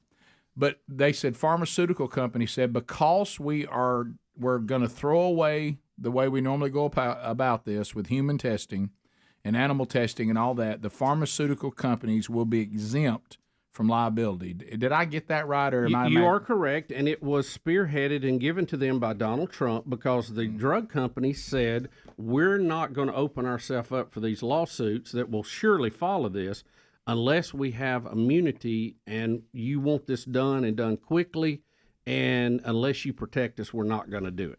Right. So that was the thing. They had to give them immunity so they would work on it. So when the lawyer commercials, and I don't blame them for that. No. When the lawyer commercials are running, is that lawyer that I call going to sue for me? Okay, so the government? Again, I'm not a legal expert. And by the way, last segment, when I said sue them, you've never heard me say sue anybody on the show in 30 years. I haven't, no. If you were forced out of your job for not taking the vaccine, especially in the military, you need to sue them. I stand by that. Right. That's the only way we're going to correct some of this asinine behavior at the highest level in our government, unless we bring them to their knees through a court case. Rick, here's the thing. They were given immunity to create the drug, but if they, in the process, as this rolled out, learned that it was doing damage to people and they hid that, that is not protected against liability. That's where I was going. Same with the cigarette companies. It wasn't that they made something that was addictive. It was the fact that they knew it was addictive and tried to cover it up. Right. Same thing with this. From my understanding of it. They already knew that they had people addicted to this nicotine, and it wasn't a surprise to them, and they kept on going forward. Now, that's where you get into some of these people that are out saying, look, they were doing this research long. Yeah. They went and got the patent on this kind of stuff in the 90s. Okay, so this is something that now, if you can prove that, that's a different case, right? Well, I think it was, I think the medical community, and I don't fault them for this, have tried to see ahead, tried to get ahead of the curve, and to do that, you have to do some testing, and with some of that comes patents and all of that too. It's doesn't necessarily mean they were plotting to release something on the general public. I think, again, our conspiracy theories can get the best of us sometimes.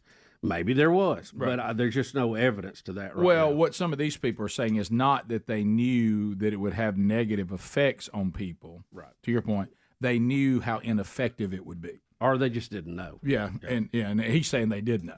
And so when they came out and said this will solve it, they knew it wouldn't. And so that's a different case. And really, shouldn't we hold the public officials who were telling us that?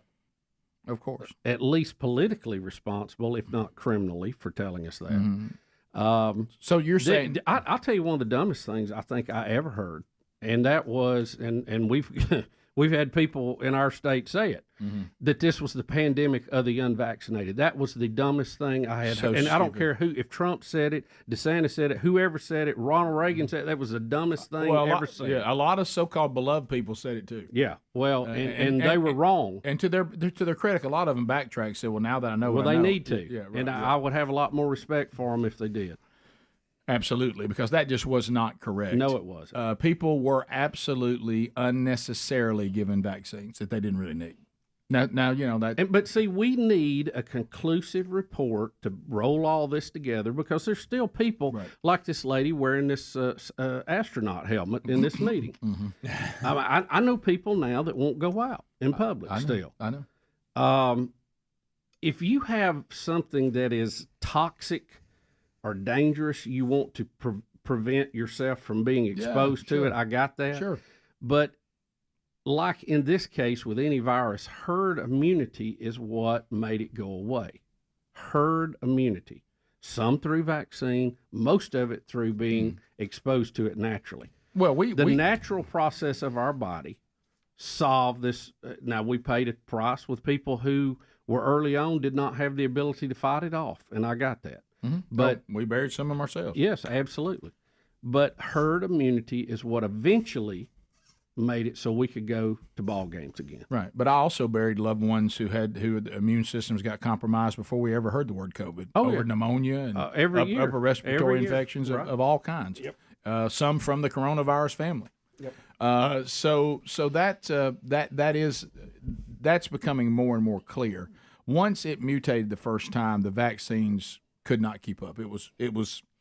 They were you had nothing but risk. You had very little gain. This thing of where it was they tried to sell it to us like smallpox or like polio vaccine, where you get it once and you never have to deal with it again. We can pull was clips. Totally wrong. We can pull clips till the rest of the show. Yeah, we've been running for a week. Go get your vaccine. You can go back to your life now. And all you evil people that won't do that, you're gonna kill people. You're murderers. Do it for your neighbor. You remember? Do it for your neighbor. Like I say, it and all that was nothing but really, really poorly thought out propaganda or diabolical. Well, and you know, and I'm not talking about the people that bought the line, the ones who delivered the line. Yeah, I think we all share some blame in it because the general public was screaming to our leaders, "Do something! People are dying. Do something! Do something! Do something!" So they were trying to do something where no one could really stomach the truth. Let it run its course. Let it run its course. No one was brave enough to say that because nobody wanted to hear it, because you would be run out of town because Meemaw died from it, and I want something done. But I still go back to when that took place, and you're 100% right on that. No disputing that. But where we really messed up is when it became this wicked, we are now going to give you one preferred narrative, and any opposing views who say, I'd like to also add in the arena what we've also discovered. Right. You are not allowed to speak. You're off social media. You can't be interviewed. We'll stop your show if you interview them. That's and then you turn around and call the people that were trying to do the interview, they're the fascists. Yeah. No, social media absolutely was corrupted on this. Fascists design the world for you to hear what they want you to hear, and they demonize people and they pick winners and losers. That's what fascists do. So if you're in that camp, you're the fascist.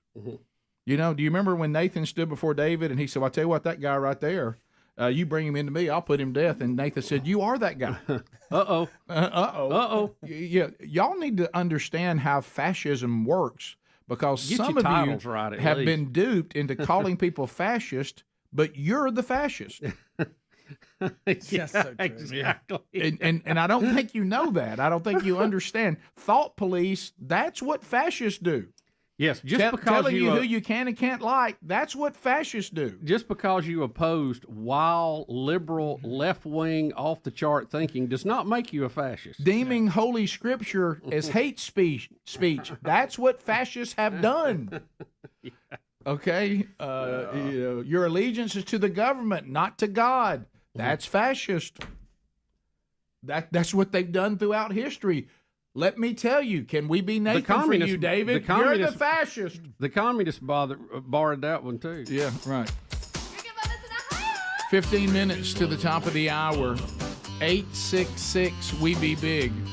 Freedom of expression, not big with fascists. No. And CNN just was doing some reporting, and the reporting of COVID deaths even CNN is admitting could be threefold of what it actually was. Right. Yeah. All that was in part of it. We'll be right back. Rick and Bubba, Rick and Bubba.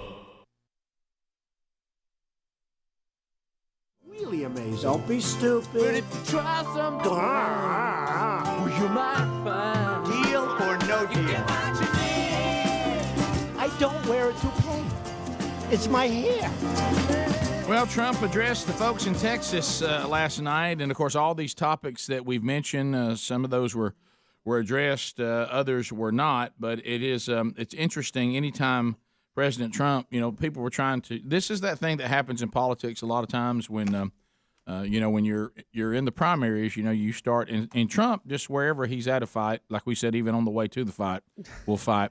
So he's out now trying to campaign for people like Ted Cruz that he once was attacking. Right. And so he'll just declare, since he is Trump, he's now changing his point of view on this person, and he's even given he's going to give Ted Cruz not one but two more nicknames. Yeah, this is when he was about to leave for Houston on the front lawn, and he was asked that question. Okay, here we go. Well, you can barely hear it. Yeah. Is it not there? Mm-mm. Huh. I can hear him. There, hold on. I can hear him like off. Yeah. All right, let's try it again. He's not lying Ted anymore. He's beautiful Ted. Beautiful He's Ted. Texas. I call him Texas Ted. Ted Cruz and I had a very, very nasty and tough campaign. It was a very competitive, it was a very tough campaign. Lion Ted Cruz. We know Lion Ted, right? I mean, nobody likes him. I've never seen a guy like this. Once it ended and we got together, and by the way, very late into the campaign we lasted. People were shocked. I said, don't worry, it's only a question of time. And then ultimately what happened, we fought it out. The outcome was obvious. And we have worked together very closely. I like him a lot. I actually like him a lot. And he's a very smart guy. He loves the people of Texas, which I do. So he's got a new nickname now. Trump said, nope, not Lion Ted anymore. He's now Beautiful Ted. Beautiful Ted. Texas Ted and Beautiful Ted. Beautiful Ted. That's so good. Texas Ted and Beautiful Ted. And we were just discussing, and Bubba, you're right. Hey, folks in Texas, I know a lot of you are watching and listening right now. How's Beto even in this thing? How is it as close as the polls say it is? Amazing. Y'all, some of the big cities in Texas, we're losing them. Houston's acting a fool. Austin gets a little odd. Yeah. I mean, hey guys, come on now. I don't know about Dallas. Where's Dallas? They still in camp? I don't know. Y'all got to get Texas. We can't have. See, they got Texas. Fort Worth to balance out Dallas. Oh yeah. Yeah. How's this even close? Well, I know that's what's shocking, and I think that's why you see a push on a lot of this immigration, because they feel like they can tilt Texas sometime in the next decade. All right. So Beautiful Ted's the new name. Beautiful Ted. Beautiful Ted. Or Texas Ted. And Texas Ted. So Texas Pete, it's Texas Ted. Yeah. But even the left was reporting the amount of people trying to get in this thing last night. Yeah. And it was around 100,000 people Trying to see Trump last night, yeah. Yeah, and during the speech last night, there was even reference to where they had to get big jumbotrons outside for the crowd because they couldn't get in. Yeah. It was pretty bizarre. But you guys wanted a few different things. Yeah, the Hillary comments good too. Okay, yeah, let's see here. Here we go. Here jokes about Hillary. There's just all kind So of if you gold. want him to investigate, we'll just have to nominate Hillary Clinton to the United States Supreme Court. How do you like that? Right? Look at that woman in the red Let's see hat. how she does. So you said if we want to investigate Hillary, all I got to do is nominate her for the Supreme Court. We'll finally get an investigation. That's excellent. That's good. That is classic. Beautiful Ted.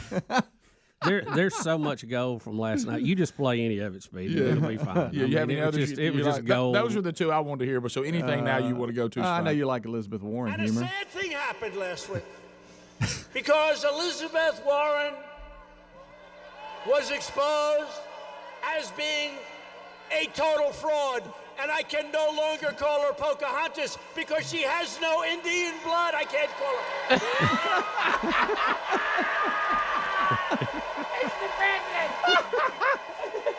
I love his delivery. He's sad. I can't call her Pocahontas. She doesn't qualify. She has. I've been saying it for a long time. I've been saying it for a year and a half. I said, I have more Indian blood than she has, and I have none. I have more than she has. This is the rally. I love his delivery. Oh yeah. Well, look, just like him moving into beautiful Ted. Yeah. He also said he's.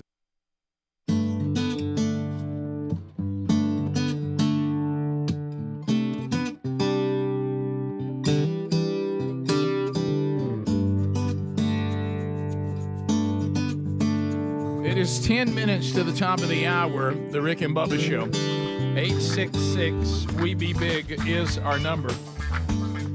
More to cover on the program today. Let me hit you with this. Are you riding in an automobile listening to this show right now and you know this automobile no longer has warranty? Oh, yeah, that's a great feeling, isn't it? You uneasy? Yeah, you better be. I mean, just like the other day, Sherry and I were out, and of course, our car still has warranty right now, but and somebody had to come in the restaurant and say, hey, does anybody have a I backed into somebody's car, and I'm like, you can't have. So there's no way you can get out in this world and say, well, nothing ever is going to happen to my car. Maybe it'll just be fine.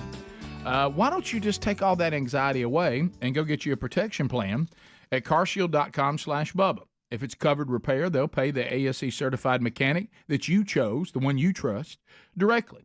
And then other options are there, 24/7 roadside assistance. Hey, I got a flat. You ever tried to find the spare tire now, that bicycle tire? Somebody, that always bothered us. So y'all charge us more for cars and give us less. I've got a bicycle tire now. So 24/7 roadside assistance, courtesy towing, rental car options, all the things you need, because the first thing you think of when your automobile is in duress is you can't have nothing, and you realize how much that impacts your life. It makes your phone go off. It causes all kinds of problems. Yeah. And so anyway, get your protection plan now by going to carshield.com/Bubba, or you can call 1-800-451-7776. You want to mention Bubba there and get 20% off your plan. Find that link too at rickandbubba.com under the sponsors. All right, so be ready for the unexpected. So we got a couple things to cover. We've got this tennis thing. Tell me what's going on here. Well, Rick, you can't hit the ball people, ball girls and boys that are picking up the balls. Not even accidentally? Well, Helms, you want to clarify that? The answer is, well, first of all, so do we have video? Watch the video, and then I'll explain what happens. So the girl on the left for us, you see her racket back there. She has tossed a ball up. She's going to simply hit it to the boy or the ball girl. This is common. If you pick a ball up that's next to you, get it to the side that the person is serving. That's what she's doing. She accidentally hits it a little harder than she wants to, and it catches the girl in the shoulder. Go ahead and play it, so they can see it. Now, bottom left screen. Boom, bam. Now, that reaction's a little much. Probably shouldn't be out there. So, pause it right here. So what happens? My goodness, she's snubbing. So when she first hits her, it's that generation that can't cope. I know. They can't. Well, here's to make it even worse. The chair umpire originally gives the girl a warning, which means nothing other than if it happens again, you will be disqualified. Right. Okay. But the opposing team that they're playing went to the chair umpire and said, "Really, you're not going to kick this girl out? She hit a ball to us. She's obviously upset. Blah blah blah." So and that team must not be as good as the other. Yeah, and then they disqualified her. So there's so many things. Yeah, there's so many things wrong with this. I was looking the wrong Matter way. of fact, most people in the tennis community that follow this are saying this is the worst disqualification that we've ever seen. Just catch it. Good night. If you can't handle that no better than that, you don't need to be out there. The reaction. Look how easy she's hitting it to her. Yeah. See, here would be my feel on that. She did not do this out of anger. She wasn't pitching for it. She was trying to hit her the ball. And why she got a warning originally. And the chair umpire should have held with his original warning and told him to play tennis and quit worrying about the rules. He'd handle that. She even went and apologized, and the girl even seems to be saying to her through her sniffling, "It's okay, it's okay." She was probably more embarrassed. I never really thought about this. She would have made it very long, and she all acres number one. No. I never really thought about this in doubles because Parents probably making her be out there. One partner can get the whole team disqualified. Yeah, absolutely. It's a shame you don't just disqualify the player and let them play 2-on-1. Yeah, but that's ridiculous. That wasn't. Now, if she was mad about a call and turned around, slapped it down, and hit her, yeah, you got it. absolutely. She was trying to give her the ball, right? Yeah. And she just hit it a little harder than she planned on. There was no anger in it. How about that? Listen to what you're saying. Is leadership? Is it not attainable anymore? Because if I'm in control, I do just what Bubba just did. Hey guys, everybody up. Nobody was mad. She didn't pitch a fit. If she pitched a fit and hit this ball girl, I'd throw her out. Yep. Okay. She was trying to lob it down to her. It got to her in the air without bouncing. So she miscalculated that. It is a tennis ball. The girl turns her head. It hits her in the head. If she's upset, that's awful. Let's go tend to her. Let's make sure she's all right. She's going to make it. She's not got to go to the hospital or anything. I'm not going to disqualify a player for something that, A, was clearly accidental, and B, I don't think was dangerous. It was not in a fit of anger. It doesn't give anybody an advantage. So we're going to take care of the ball girl, make sure she's all right. Give her a burping towel. How about that? Get her a popsicle or something. Okay, and play is going to continue. I'm ruling that was not something that was flagrant. It was not in a fit of rage. It was a reasonable attempt to get the ball girl the ball, and she wasn't paying attention. Let's play tennis. Yeah. That's all that should have been. And to your point, doesn't that sound so reasonable? Yeah, she I turned guess her that's why shoulder. it can't be accepted. To your point, she turned her shoulder, and kind of looked down. She wouldn't have been. Well, you know it looks like to me it's her job to catch the ball. If you were looking, you could have. Let's say you had too many tennis balls already in your hand, because it did look like she was feeding some to the service side. Yeah. Then just move. Yeah. Well, see, but if you turn your head and kind of cower down, then now you don't know where the ball is. Well, to me, and I don't understand all the tennis etiquette, so I may be wrong, but it looks like to me the whole reason the ball was hit at her because she was holding up a ball, going, "I'm right here." I'm right here. Yeah. Well, wasn't that almost like a? Not really. No, because she's holding him up. No pepper. She's holding him up for the other two. Hey, no pepper. She's holding him up for the other two that's serving. But you could see, but she's hitting her the ball because that's her job to get those balls, because they want a certain ball. Yeah. Okay, that's the thing. They're going to get 3 or 4, go through them and go, I want this one and this one. I'm going to give these back.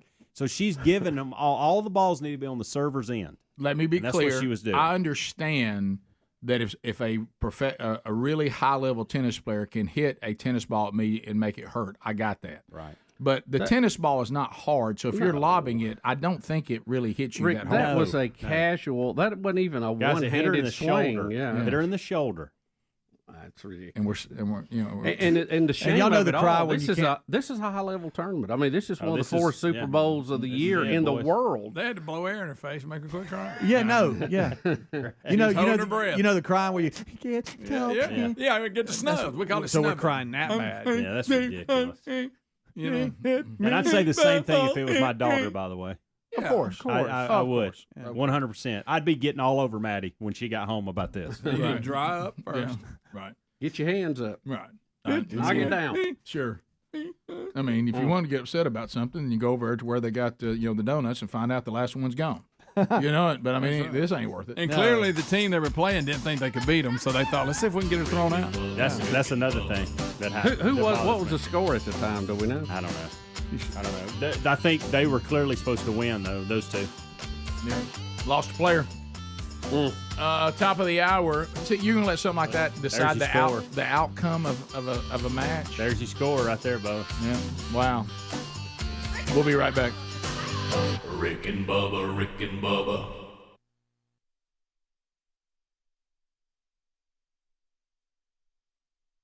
Proud nationalist last night. Yeah, and I saw that quote too. He said, if you want to just clarify, because he said we have globalists. Yeah. America is winning again. America is respected again because we are putting America first.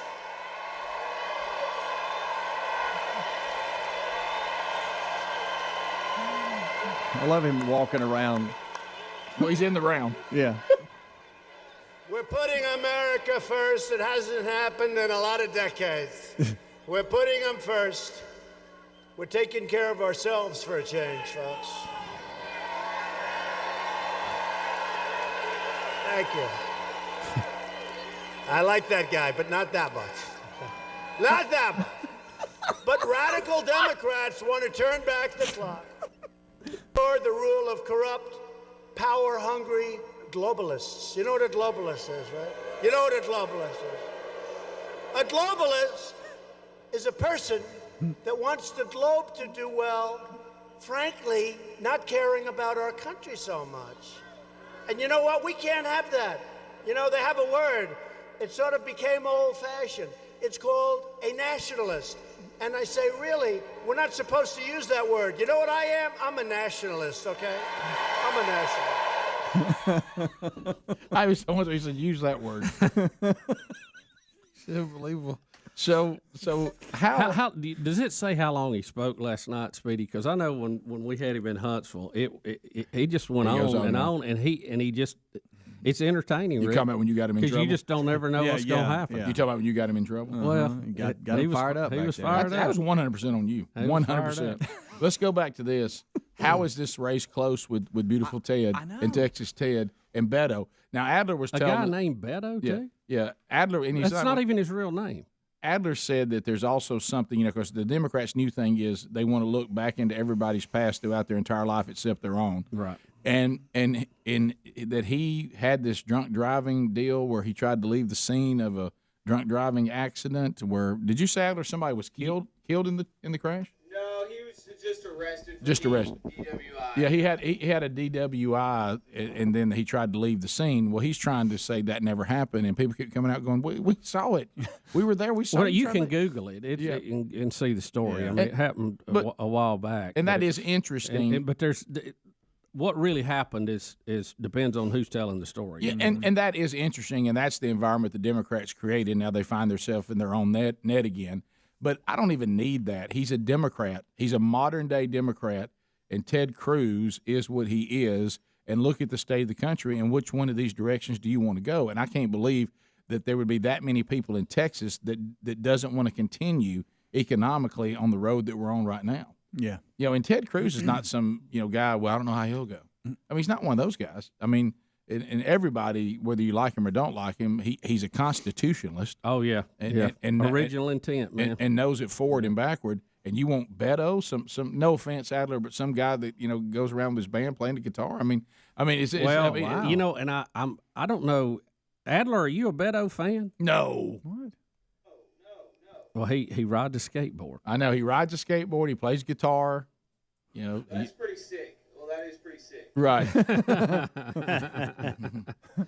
He's one of those guys. If you hear all about him, no offense, and Adler, you're not this way. Let me be clear, because you've come a long way. Yes, you have, except for having that hair up in the little rubber band this morning. Right. Y'all notice that's happening. Greg's not here. Right. It happened yesterday too. It's if you notice, guys, there's a new freedom here with the days Greg's not. Yes. I didn't even care in the closet today. I just grabbed a shirt. I didn't even have to think about it. But what I'm saying is, he's the kind of guy that would try to legalize marijuana in Texas. I mean, in my opinion, he just kind of has that feel to him. Texas, please, this shouldn't even be close. This shouldn't even be close. Now we'll move into the.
6 minutes past the hour. Wired and ready. The gang's all here for another hour of the Rick and Bubba Show.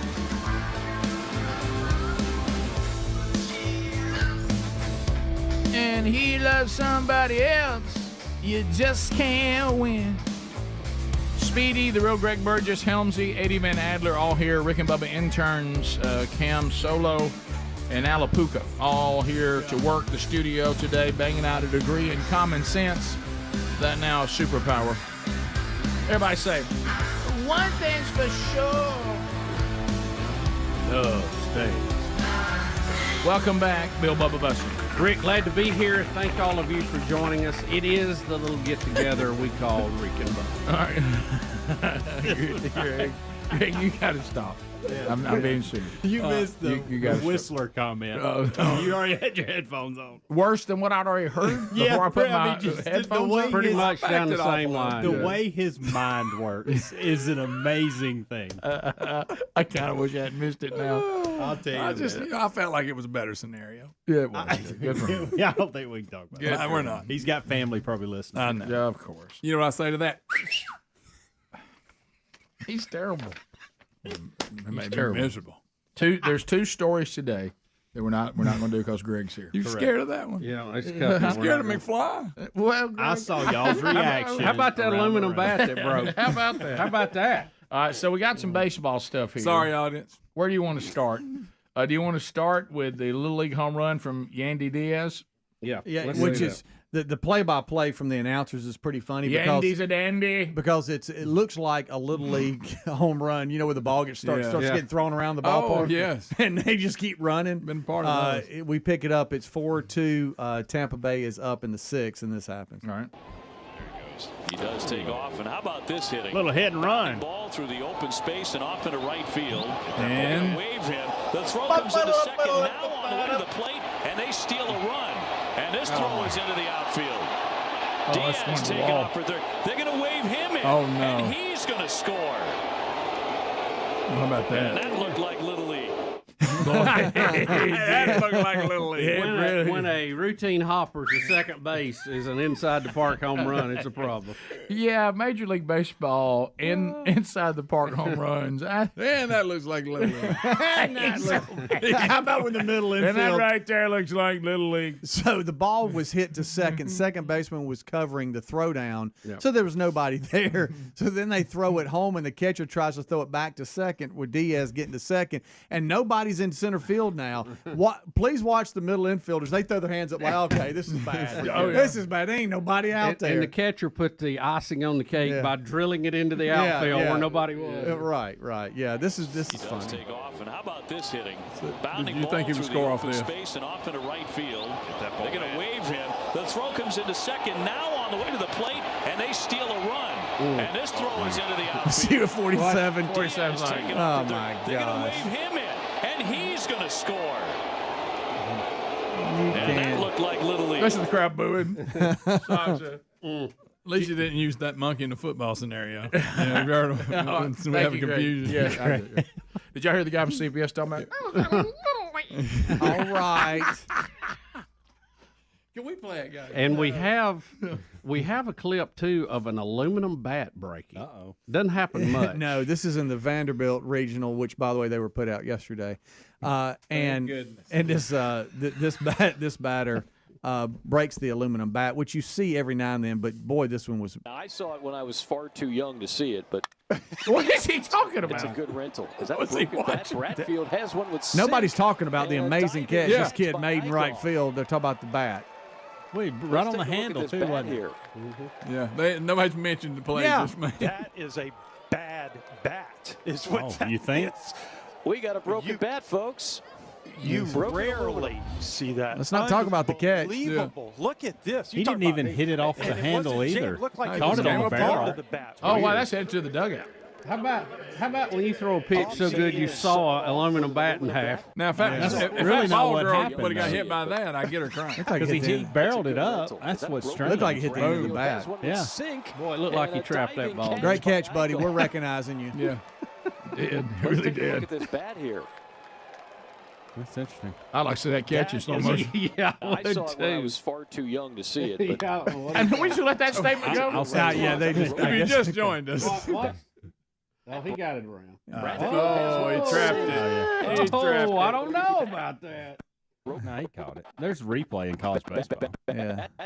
Oh, yeah, he got it. He got that. He caught it. It's a can of corn. They're too busy worried about that bat. Well, he caught it with a Hey, glove facing down, though. The batter is frustrated because he barreled it up, and if that bat doesn't break, that's probably a home run. I think it is too. Yeah. I thought the same thing. Yeah. By the way, I hope that guy didn't step on his sunglasses. But the yes, you don't know the game. But to your point, if you want to play a good guessing game, what was he talking about when that clip the started? play-by-play? I saw it when I was far too young to see it. All right, here we go. Pretty good rental though. So that sounds like something from Major League. You know, I know they got to kill time, and sometimes they'll get off into talking about topics that just don't have anything to do with the game, which drives my dad crazy. Right. Seeing that he can't, he hey, can't I see, kinda so like know he's what's depending happening. on what you're Seeing saying. that he can't see. Yeah, baseball's the worst about it. All right, so the White Sox, what happens here? We hit the umpire right in the face to win the game? Yeah, so this is bizarre. All right, so it looks like the catcher gets crossed up, and it hits the umpire right in the face mask. There's a runner at third. Well, you can see the bases are loaded. It's a 1-1 game, bottom of the 10th. So the kid from third scores on a wild pitch, but because it hits the umpire. Well off the line at first, and Tim. Oh, my goodness. It slightly gets away. Nobody can find it. And the mystery ball is a Sox win. I got to say, if that doesn't hit him, they win. Yeah. That gets caught up in the net. Well, but it's obvious that the catcher thought it was a curve. That's what I'm saying. That's Whoa! It slightly gets away. Nobody can find it. And the mystery ball is a Sox win. The ump's like it. I hope you don't expect me to He's say out of anything. it. Hey! I'm glad there wasn't a close play at the plate. Nobody was there to call it. Yeah, he's laying there. Here's what you notice. Notice the catcher is immediately concerned about the umpire. The pitcher's running in trying to get the guy out. Yeah. You know? Yeah. Well, obviously he thought there was going to be a break on the ball to come back down, and it just kept going up. Did he get a little dinger? Did it ring his bell a little bit? Yeah. And I've seen that when they were mad at the umpire. He's dressed like Kanye West with them shoulder pads on. I don't know if y'all seen I those know you were pictures waiting. today. By the way, you were Greg, trying to figure out some Greg way to told get it me, on. and I don't know how we transition other than that, that Kanye West is walking around with shoulder pads on under his shirt. Yeah.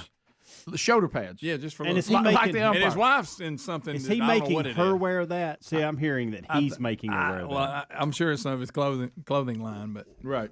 no, he's just bizarre. Is this the end of his church? Is he still doing that? Oh, I think the shoulder he dressed weird going to it too. Okay. So, All right. Well, but anyway, the shoulder pads reminded me of that. so he's wearing shoulder pads. Yes, he's wearing Just like and some normal- real tight pants. Look, Michael Jackson Look, used to Bubba, wear Rick, shin Rick, guards. look at his wife, what she's got on. What? She looks like she's sitting in a bowl. Yeah, and people are saying that he's making her do this. And look, he's got shoulder Now, I don't know if pads that's on. true, but Why does he have shoulder pads on? The world Your is phone going- calls are next. Look at his pants. 866 We Be Big is our number. More Rick and Bubba coming up. weird. Right after this. Rick and Bubba, Rick and Bubba. Gotcha.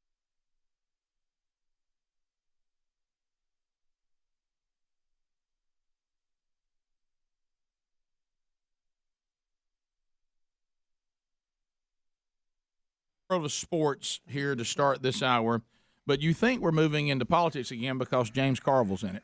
Now, I loved him in old school, Rick. are there people out there like some of their youngsters? Do you remember James Carville? Now, I thought about this as we were, in the break getting ready to talk about him. He's a rabid LSU fan. Yep. And he was part of the Clinton years. And if you remember, think about how much trouble he would be in today. Now, he might not be in much trouble because he's a Democrat. We're giving Cory Booker a pass, so maybe that he'd given James Carville a pass as well. But if you remember what he said about one of the Clinton accusers, if you drag a dollar through a trailer park, there's no telling what you're going to get. Yep. And so he called the accuser, trailer park trash, that she was accusing the president for money. Now, could he get away with that kind of comment on an accuser today? Or he's a Democrat, so I guess yes. Well, here's what y'all need to know about him too. He's married to a Republican. That's right. Yeah, and yeah. she's like a big consultant in the Republican Party. They used to be on TV literally debating each other. Yeah. Back, it's tough not to have. He that's was what I'm getting at. Like I said, he was one of the top strategists for the Clintons, and he went on to be. And I know he hosted his own show on CNN, or was one of the members of Crossfire or something they had on, and. But yeah, he's very funny, and he goes overboard, Rick, when he makes his points. That's what's so funny about it. Well, now he's not focused on the Republicans. He's not focused on anything other than the SEC. That little garden party they got there in Birmingham. They Rick. got that little garden party down there. The SEC, they love Saban. Everything Saban wants, they do what Saban wants. So he's now losing his mind over this targeting ejection. I was emailing back and forth with one of our LSU fans who listened to us out of Monroe, Louisiana, who didn't like that I said that LSU didn't play well against Mississippi State, and both of those teams looked like that Alabama could run them out of the stadium. And I'm not giving up on LSU. LSU's got a good football team, and they may very well do it. Go back to the yellow helmet. I'm just talking about in that particular game. I didn't think either team looked good enough to beat Alabama, but it was also raining and it was bad conditions, so maybe that was not the best foot forward for either team. But that's a side point. Carville is an LSU fan, and he thinks the SEC is taking care of Alabama like they always do. They got a little garden party in there in Birmingham. He said it's time to break up the garden party. Break up that garden party. Now, of course, he conveniently leaves out the times the SEC has shot down Nick Saban's desires. Yeah.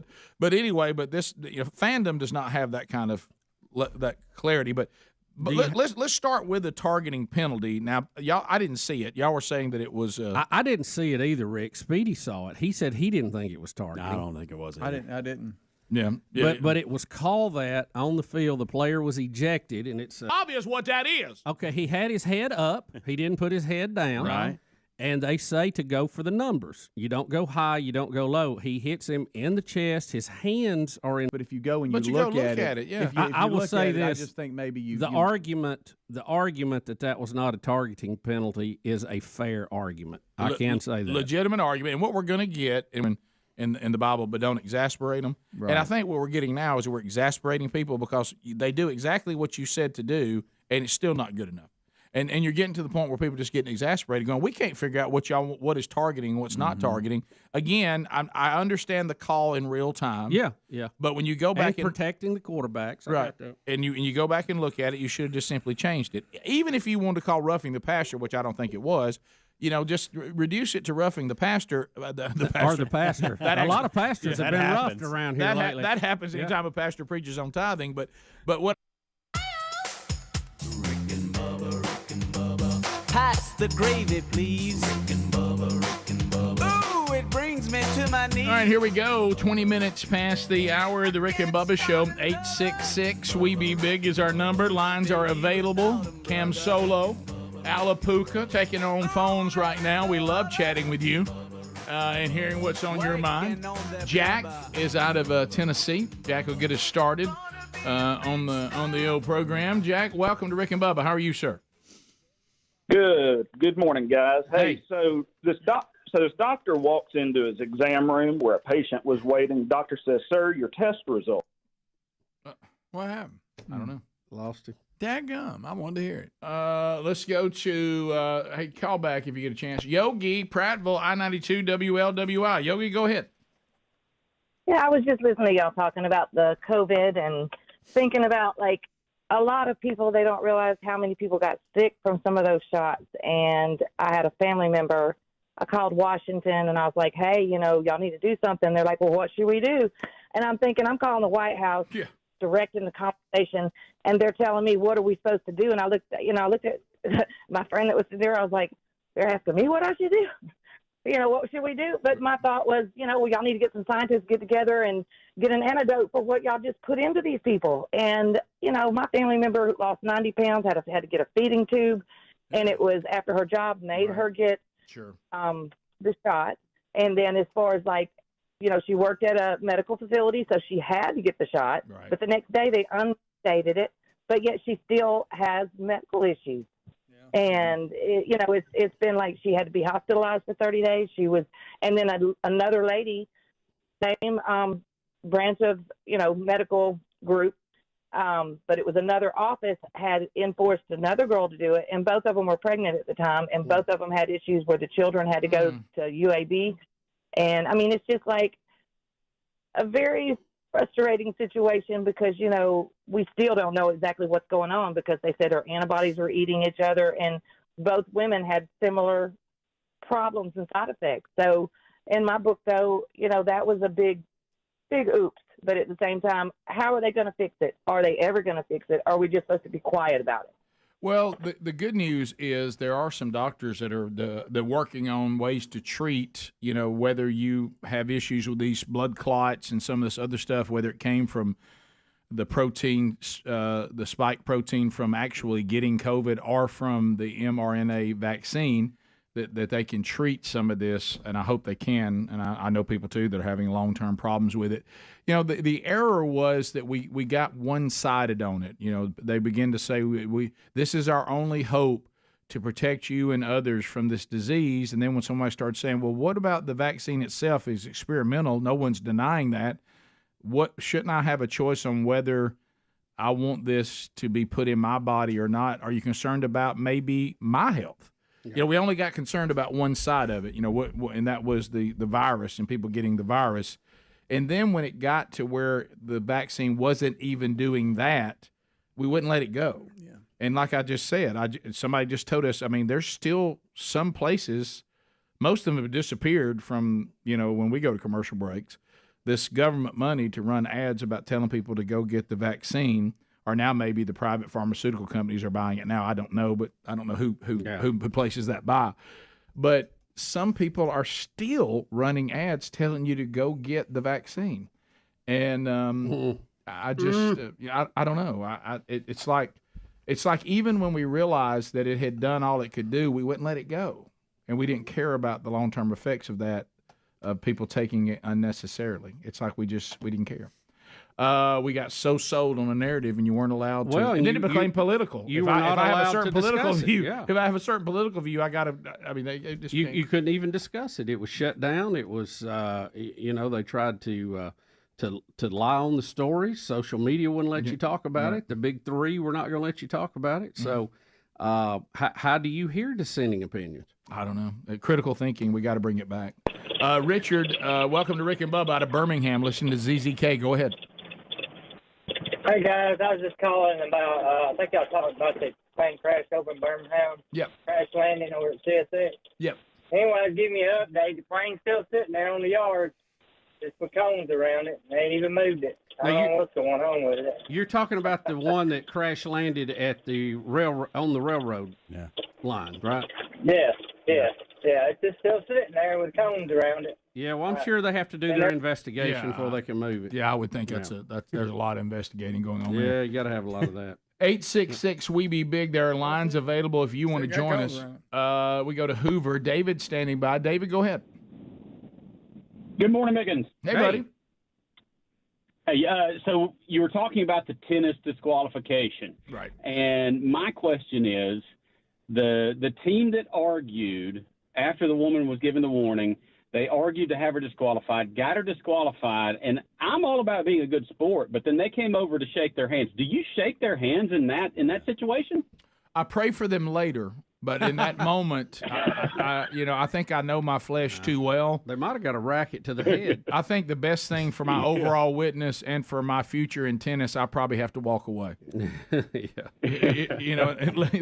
heard the cool down period. I need one, I think. 866 We Be Big to Jacob in Birmingham. Jacob, go ahead. Hey, how y'all doing? Good. Hey, I love the show, and I just got a quick question. Mm-hmm. I'm a Christian and grew up as a Christian, and what do you think happens to like people that grew up in like Buddha, Islam, and all that, and they think that's the true belief when they grew up?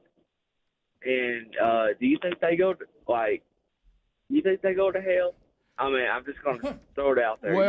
Well, I, of course, I don't know the answer to that because I don't have the authority to make that decision. But I will tell you that Scripture says, and we've seen this many times, there are people in the Middle East, I'm talking about in modern times, this happened in the past, but even in modern times, that have come to faith in Christ solely through dreams. Right. Where they kept seeing Christ in their dreams, and they were people that were in the secret churches in the area that they sought out and heard the truth. I think there will be some accountability because we were clearly told that we were to go and evangelize the world, and and there's been some places that missionaries have even said when the gospel got there. And everyone repented. One of the questions they kept asking is, "What took so long?" And so there'll be some of that. Scripture also tells us, the Apostle Paul tells us, that no one has an excuse because God reveals Himself in creation. He reveals Himself to everyone in some way, shape, or form. But I think C.S. Lewis probably had the best answer to that question, and that was all the things I just said. But then he adds, but don't let that be a detriment for those of you that have heard, because we will be held accountable because we have heard. It really doesn't have anything to do with you and me because we've heard. So I know some people almost try to use that as an excuse for them not to repent. And I'm like, yeah, but you do know. So I don't know how God works all that out because I'm not God. But I do know the things that I just said to you are biblically sound. So, my thought would be that that God is dealing with that in a way that will absolutely be perfectly justified. Yeah, because we know He's just. And He's not going to. He doesn't rule incorrectly. Right. And so that'll be interesting to see how it plays out. I'll give you that. But that's not our deal. Yeah. But I think, Jacob, and that's a question that people have thought about a long time. That's why we had those answers, because we've discussed it before. But don't let that be a detriment. Don't let that be a detriment to you. I think the error is that would keep you from being a disciple and making disciples. Yeah. I want to go in. I want to go in the ground, or I want to see Him in the air. And Him look at me and say, "Well done, good and faithful servant. You did what I told you to do. Yeah. You didn't use it as an excuse to be disobedient to me." Things like that. And I think sometimes we use those questions. Not saying you are, but the adversary definitely uses. The adversary uses that to make us ineffective. I'm going to do what I was told to do, and as Paul tells the Ephesians when he's leaving, whatever happens to y'all now won't be on me. Yep. Your blood won't be on my hands. I told you the truth. I preached the gospel clearly. We'll be back. More Rick and Bubba next. Rick and Bubba, Rick and Bubba. Rick, roughing the passer. But they had to review it, right? I mean, it went to the office. You know why they review it? Because it impacts teams the next time they play a game. Right. That's why we're upset about this. Because they're going to play Alabama, and we're not going to have this linebacker for a whole half. Speedy, do you have Carville's audio from me? Okay. I have his letter to the editor that I think you have. That's one of the things. There's so many good quotes that it will be hard to get them all in. Letter to the SEC. But then he compared it, Rick, yesterday. He said, look at the kid from Alabama in the Missouri game. Oh, yeah. Multiply slugging a guy, no penalty. Our guy does nothing wrong, and they suspend him for a half. Now, I think there was a penalty in the slugging situation, but he wasn't thrown out of the game. He said, look at that kid from Alabama in the Missouri game, slugging the man and slugging him, no penalty. Our guys does nothing wrong. They suspend him for a half. That's pretty good. Carville went on. He said, our kid does nothing, puts his hands out in front of him to avoid a collision, and they tell me he has to sit out a half. Carville was stating yesterday on Paul's show. He said people in Baton Rouge and LSU were sick of the pro-Alabama bias. Pro-Alabama Saban bias. He said, I'll tell you one thing. We do have in Louisiana a lot of good lawyers. I want to find out what's going on in that club in Birmingham. He said it's detrimental to college football. It's detrimental to the SEC. The idea that our best player is sitting out a half for nothing while people are slugging people is an outrage. I think Alabama fans ought to be outraged. I think they want fair competition. That's what I really believe. So I think comparing the two are ridiculous at a carnival, but I think he takes it too Right. far there. Well, I do agree that this kid should not have to sit out a half. How about this? Let's just stay right there. But We don't here- have to do comparisons Right, of other things. The right. bottom line is under the rules of targeting, that was not targeting, and the kid should not be suspended. It doesn't matter who he's playing. Doesn't matter what game's coming up. Doesn't matter what team he plays for. Yeah. Or what team Here's he's going to the play problem. Here's the problem. This is not an SEC rule. This is a NCAA Well, it's an rule. NCAA rule. They got a little And- club down there in Birmingham too, Bubba. And after a player is ejected, there is no road to appeal that. Other than James Carville. You can't. I mean, they're acting like they want the commissioner to come in here and say, "Well, it was a bad call. I'm reinstating it." Well, he has no authority to do that. Bubba, I know a lot of good lawyers down in Louisiana, and I'll send some of them up there if somebody. I mean, they understood. It's an outrage. It's an outrage. We'll hunt some of them deers. Yeah, starting to say you're going into a little bit of Tommy. Well, it's the same thing. Yeah, he said, I do not know a single person in Louisiana that doesn't think the SEC stacked against us, not a single one. I'm going to be the student section leading some cheers, inappropriate for people under 18 to hear. And I'll probably have some adult beverages. Rick, he said in his That's a Carville quote. in his op-ed to the Advocate, he wrote, "If there was any doubt, the SEC crew and Zebra Stripes made it clear Saturday night the league is in cahoots with the Crimson Tide. They in cahoots. Yes, it appears there is collusion. There's collusion down there. He also It's obvious to me. They love Saban. Saban left us, and they love him for it. He called for the SEC commissioner, Greg Sankey, to rip up the suspension because the targeting call against the LSU linebacker was a botched call. It's a botched call. Everybody know it. Everybody know it, Bubba. I'm going to be up in that student section. I'll be saying some things that children don't need to hear. I'm going to have a couple of adult beverages. Me and Cory Booker are going to the game.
Minutes past the hour. Rick and Bubba show. Here we go.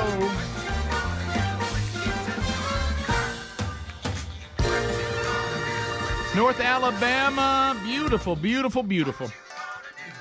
Alabama Mountain Lakes Tourist Association says, you ever thought about taking a trip to Sweet Home Alabama? And you've been thinking about, all right, so what would I do? How do I plan this trip? What's available for me to do? Well, I'm glad you asked. You might want to go check this new podcast out from Alabama Mountain Lakes Tourist Association. It is called Unexpected Adventures in North Alabama, and you can check it out yourself by going to northalabama.org/podcast, or just simply look for Unexpected Adventures in North Alabama wherever you get podcasts, and be educated on what's available for you to do and plan a trip to beautiful North Alabama from Alabama Mountain Lakes Tourist Association. You can also find that link at rickandbubba.com under the sponsors button. So, Greg, I know that when we left out on Friday, Did you go home and weed eat that ditch that Lisa was talking Well, about? I don't know what she's talking about on that. Did you get that done? There's a little corner that probably needs a little work, but it isn't as drastic. She said she was looking at the ditch as we were talking. Well, she was just theater of the mind. Did you weed eat or not? No. No, yeah, didn't do it. Have you told her that you were going to weed eat the No. dishes? So you're saying you've weeded what you agreed to? I'm saying there's that- there's a point of the ditch that's under. No, I dispute? do need to get it. Now, what's all that stuff in your truck? Yeah, That's mulch. What's that about? Well, we got to get it out. Where are you going to put mulch? All there in the flower bed. On your flower bed, you going to do a little mulching today? Got to remove some bushes that the dogs urinated on and killed. Well, when you have 10 of them. No, this is my buddy takes care of these for me. Does he? Yeah, he'll get a bush. Yeah. Oh yeah, they'll. Yeah, but I do. You're right. When you have 10, 2 adults and 8 little ones. So you mulching today? Why didn't you mulch over the weekend? Well, I got it here, and then I got busy doing something else, and then. When did you get the mulch? I don't remember. Saturday. So you've been riding up down the highway with mulch in the bag. He'll have it in there tomorrow. It's in bags. Well, Lisa said that's all you do is ride around. Yeah, she's right. Yeah, she's got a clue. Will that truck be empty tomorrow? Yeah. Well, you Yeah, mulching but it's today? in bags. Are you mulching today? It's today or mulch day? I plan on it, but who knows what's going to happen between now and then? We'll just have to wait and see. You know, little mulch action. Okay, That sure was funny last week. Yeah. I'm gonna deal with some dogs. I can tell you that. I felt bad for you, Greg, because I know what getting up early feels like. But it sure was funny though. It was. Yeah, She knows what y'all want her to do. Bubba, we got an update on iPhones. Daddy. Everybody.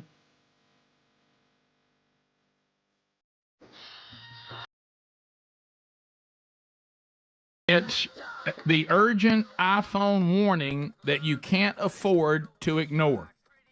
And they talk about what we always, all these hackers. I mean, have hackers not just ruined everything? Oh, I know. Hack this, hack that, hack attack. Hack me. Hack. And we're so dependable on our little computers we carry in our pocket now. Yeah, and so they're saying that we're making decisions that make us a hacker's best friend, and that our password can be exposed if one account suffers a data leak or another security breach. And they're talking about that it is a hassle to take every account you got, give it a different password, and then do passwords that are hard. They realize all of that is difficult. They said Apple has come up with something for setting up your iCloud password keychain that will check for breached passwords that they can cover you now. And it's something called iCloud Keychain.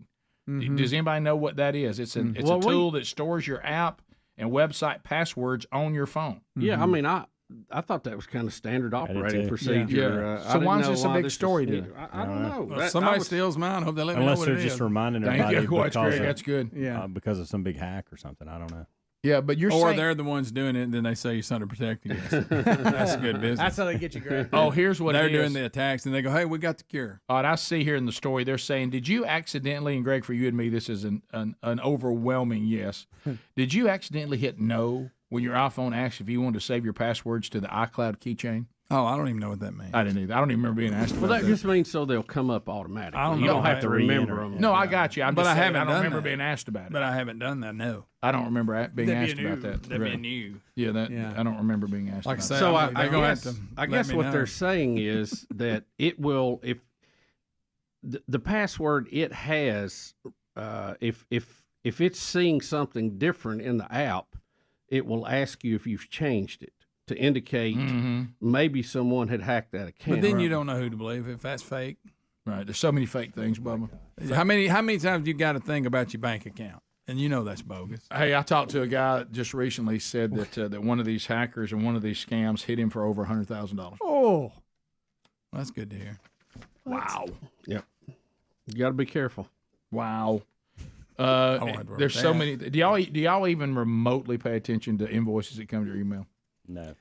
Unless I'm expecting No, unless they tell me, hey. Yeah, because I we're in kept getting some communication. weird. I think me and you talked about it. It's claiming that I keep getting notification about that I got a package for some reason waiting on me. I need to come get it. Well, I had the one time, and I told the guys I gave advice to the hackers that they needed to go and adjust that.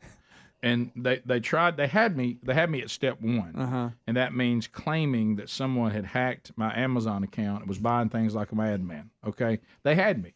Okay, but I guess they hadn't figured out how to get money from me. Right. And I said, now that part y'all got to work on before they hung up on me. They had me. I mean, we were going down the road. I said, I'm not going to give you my information, but just tell me how I can take care of this. And then also he goes, well, we need you to go find a place near you where you could buy a gift card. Oh my! And put this amount. I said, now, guys. I said, now this is the part y'all got to improve. Yeah. I said, now there ain't no way that you're real, and you know that. No one at Amazon is going to make me go down to the drugstore and get a gift card and put this amount of money on it so I can pay off these. Yeah. And if I send this to y'all get rid of all this. I said, now that part you're going to have to improve on. And they hung up on. That ain't going to work. Don't you agree? That one? Yeah, that's the little league stuff. You know? But the invoices can trouble you because you start trying to think. All right, wait a minute. What is that? Yeah, and I thought I never had the Geek Squad.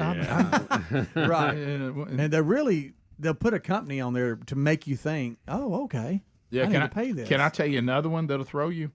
Is legitimately be careful of this. Be careful of this. And usually, no offense to our Indian brothers and sisters out there, and I mean from India. Yeah. Okay, I'm not talking about Cherokees. Not okay? Native American. No offense to you, but I will say this. Be careful. Let's say right now I'm looking and I heard about Speedy's car wash. Okay. I said, man, I got to find what their hours are and find out if I can just get a lifetime that what all they do. Oh, I Google Speedy's car wash. Hello, Speedy's car wash. Incorporated. And as soon as you hear that don't sound like Speedy. As soon as you hear that, you go, they'll put out fake websites, and you're just getting Google to tell you about this company, and you think you're calling the company, but they've set up a shadow of that company. It's not their real website. It's not there. So really check on that, and it's not their real number. And then is it always the person from India? Usually. Okay. Now I will say this: the minute they ask for an account number. If they ask for your Social Security number, they ask for your bank account number, your American credit card. That's all bad. Red flag. Bad. You know, I keep getting one from a bank that I don't even use. No, see, watch that. And I'm like, watch that. Well, the thing is, if they, they'll put out no telling how many hundreds of thousands of those. They get one or two to reply. They make money. Oh, they absolutely do. That's true. Yeah, I told you the one who got mean. He got mad with me when I said, "How stupid do you think I am?" And then he hit me with a, "You're son of that," and then he hung up. Oh, right. He did. But I mean, that's fine. He didn't get me. Gotcha. Mm-hmm. And but they can be mean if you don't watch them. But so there's I feel like everything I'm doing now is somebody's trying to say. I know. It's at the point now where you think it is around every single. Because there's a lot out there. Yeah, there is coming at you. There's a lot out there, and so watch those. Those are things. Anytime somebody's asking you for information that they should probably have. Yeah. Be real leery of that. Mm-hmm. Especially if it's like a prince that needs your help. We've all had that. I like when the bank. They would say they're from the bank. They call you and they ask you to verify your bank account number. Yeah. I said, shouldn't you have that on file already? You called me. I didn't call you. You got it. You say it like that. I do. Do you ever wonder if sometimes those scam emails, they're so good you thought, did I just miss $10 million? I wanted to help old Prince. Yeah, probably. I know it's not likely, but could one of them hit? You never know. Rick and Bubba. On the SEC channel yesterday in the Feinbaum show, James Carville says that the SEC looks after Alabama and gives them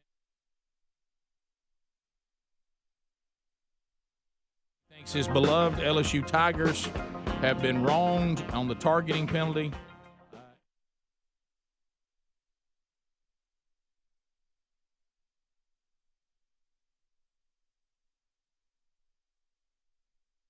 This weekend, but next weekend.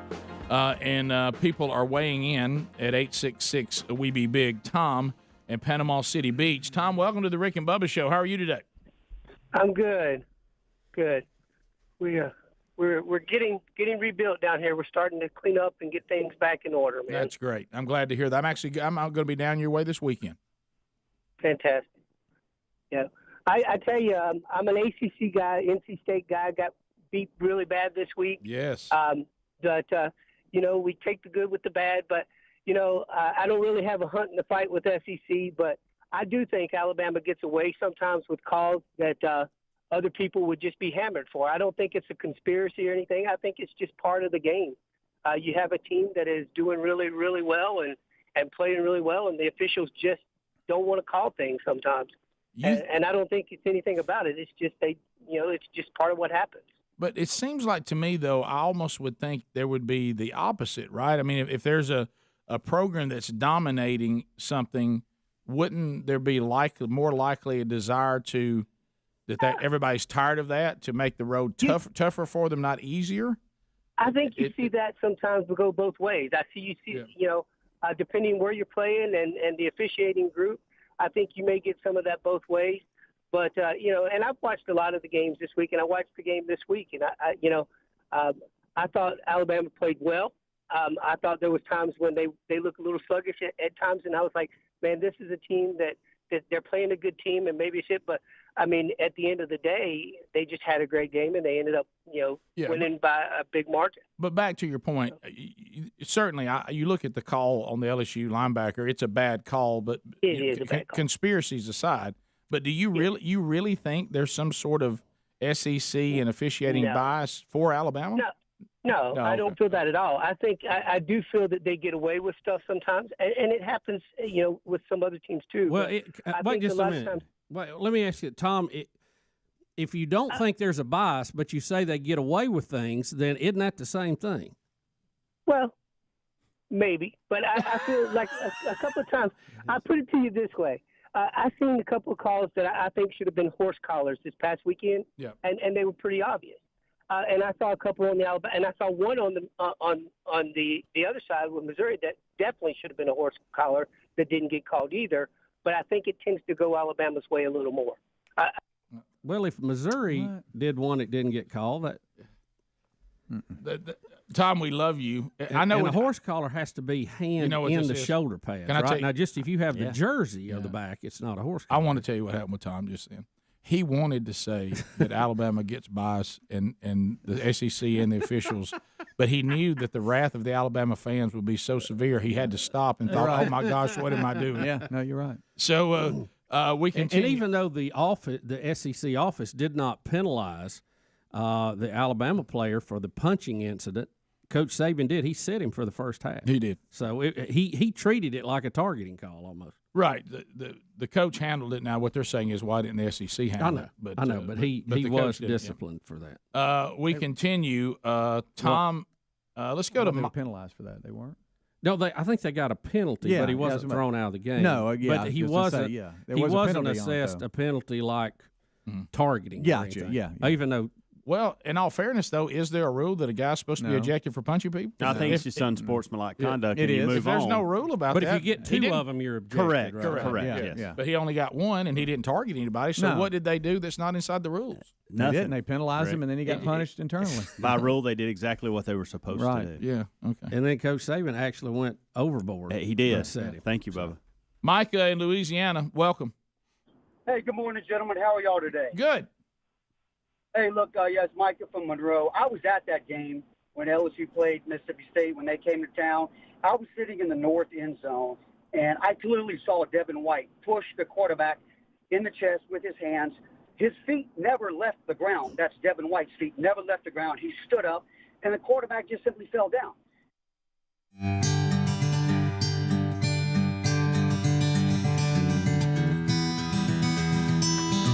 Ten minutes to the top of the hour.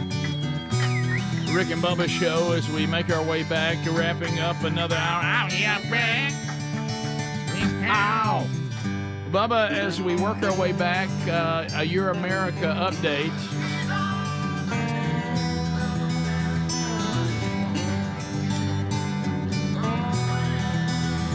Well, apparently retailer Target is saying we're going to see if we can try to destroy our company in every way, shape, and form. One bad decision after another. And now we have another one that they're doing what? So what are they wanting to do? They want to I can't say that word. I can't say military. Rick, you got me on it now. I can't say it. Military. I can't say that word. Demilitarize. It's a tough one. We can say it fine. You messed it up. Demilitarized. That's tough to say. Demilitarized. They don't like being. They don't like military. They're not funding it. Look, Rick, demilitarized. Well, you know, Target has had its problems the last few weeks. I mean, boy, it has. Now groups are investigating them a little bit closer and found out that through their nonprofit foundation, this is a Fox News story today, which has been directed by the retail giant's senior corporate treasurers, have funded a guarantee pushing to shut down and give away U.S. sovereign land such as Mount Rushmore, believing it to be an international symbol of white supremacy. Correct. To demilitarize the violent U.S. military. You did it that time. The same guarantee also supports the destruction of Israel's Jewish character through what is called the Palestinian Law of Return and implementing economic warfare tactics against the Jewish state, such as boycotts and sanctions to free Palestine. Okay, so Target's a busy little company. They're There's a lot more to them, just little Target. Yeah, it's a lot more than a few racy bathing suits there at the front door. Or a few Indy cars. Yeah, and one of those listed in here. Can I just tell everybody out there, and this is why you have to be careful. I don't know if you've ever seen the specials that are done on some of the animal planets when they're trying to capture a bunch of antelope and they spook them all into a giant net. Yeah. I don't know how many more times some of you chumps out there are going to allow people to do that to you, mobs and whatever. You do realize that everybody who donated to Black Lives Matter, you're a chump. They took you for a ride. They're bankrupt. They $8 million in they debt. basically asked you to pay them off so people wouldn't call you racist, and you said, how much do I need to give you, and can I post it on my social media and all that, because I know y'all are out trying to make sure that marginalized people of color are not going to be marginalized. And you bought into it. You didn't check them out. You couldn't check them out, because if you did, then you're a racist. Yeah. And you realize that that now, and I think one of their founders just recently, unfortunately, because of the lifestyle choices, had a cocaine overdose. They're completely bankrupt now. And we saw story after story after $8 million story. in debt. Yeah, story after story after story of how they basically bought themselves, the leaders, nice houses. They spent it on themselves. And you're still not allowed to say that was bad. You can't get anybody to cover this. I mean, no. But that's what happened. So they got that. So that's one thing that Target's got over here. They're also being anti-Semitic. They're checking that box. They're saying Mount Rushmore is a symbol of white supremacy. They're checking that box, and they're calling our military violent and dangerous. Now, all of this has come directly from the Target's corporate diversity chief, of course, Cara Fernandez. Got to be diverse, and she is way out there. Another Target Foundation guarantee says parents must teach specifically white children about systematic racism and to see color. It also claims that capitalism maintains a role in perpetuating racism. So that's their diversity person. Right? That's the kind of things they're dabbling in at Target. Yes. Well, so it's a little more than edgy bathing suits at the front door. Yeah, little rainbow clothes. And if you don't think that this stuff is all agenda oriented and answering to a mob, interesting study from CNN, by the way, CNN, they have done a survey. Now I want you to think about. We've told you that these people are marketing for. They set up their marketing plans for a fake world, and that's why they keep being a disaster in the real world. This is CNN. 30 countries. They have surveyed 30 different countries, not one, 30 countries. Adults who identify as LGBTQ, 9%. 9%. And that's who they're catering to. 30 countries. 9%. So somebody is sitting down in your conference room and they're saying we need to target. I mean, would anybody say, let me tell you where our marketing needs to be? Yeah. I want us to see if we can't pull some customers out of the 9% of the population. Yeah. That's going to push us over the top. If you went in and you said, now, who are we marketing to? And you say, well, 9%. You would go, so you're saying they would still buy our products if we didn't market to them, but we just kind of stayed out of it. Yeah, I don't see why they wouldn't. If 91%, if we have ignoring. good products and they're just living their lives the way they want to. But no, you're being convinced. No, you need to cater to them because that is actually a good business plan. No, really, a good business plan would be to stay out of it altogether and just let people live their lives and shop where they want to shop. And 91% who do not fall under. Yeah, so 91%. You know what you would say? Is there a risk of offending anybody? And you say, well, about 91% of the people. Yeah, but 30 countries, not right, this country. Right. So, but you're led to believe by all the noise that this is an incredible number of people. Oh yeah. And this is just LGBTQ. Do you realize how small the percentage of the transgender thing that we're just falling all over ourselves about? The forcing drag queen shows on kids. For what reason? I mean, drag queen shows have been around forever. When did we decide that we have to embrace this and make this some sort of mainstream entertainment? For what reason?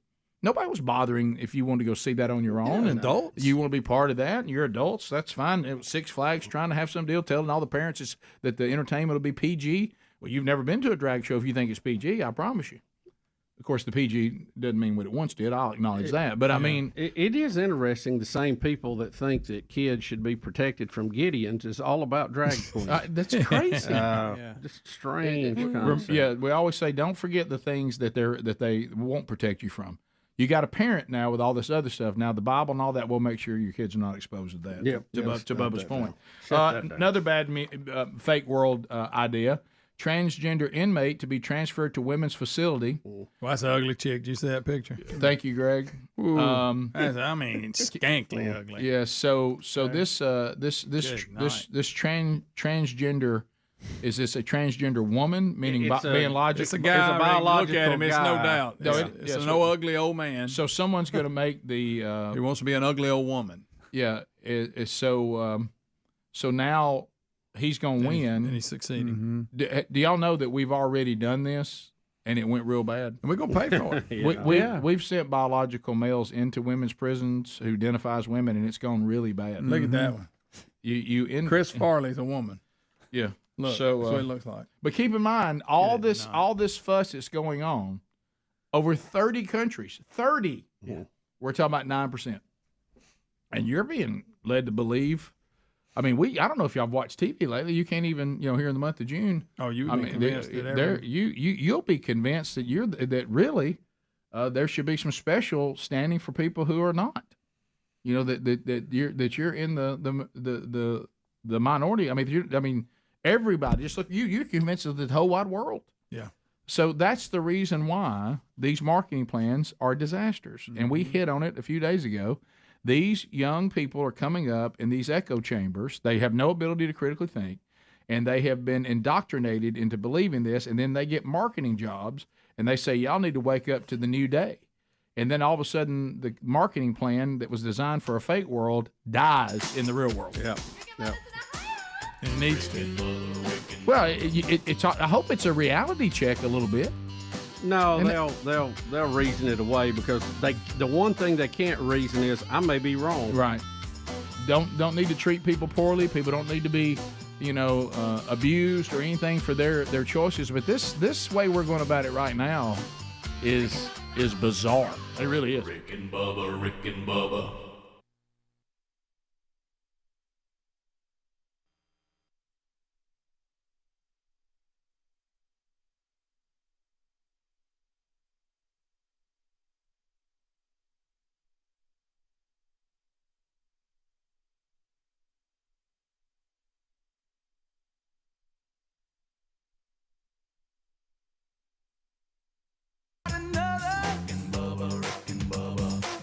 Without him, brother. Rick and Bubba. Oh, there is no other. Rick and Bubba. Waking on their blubber.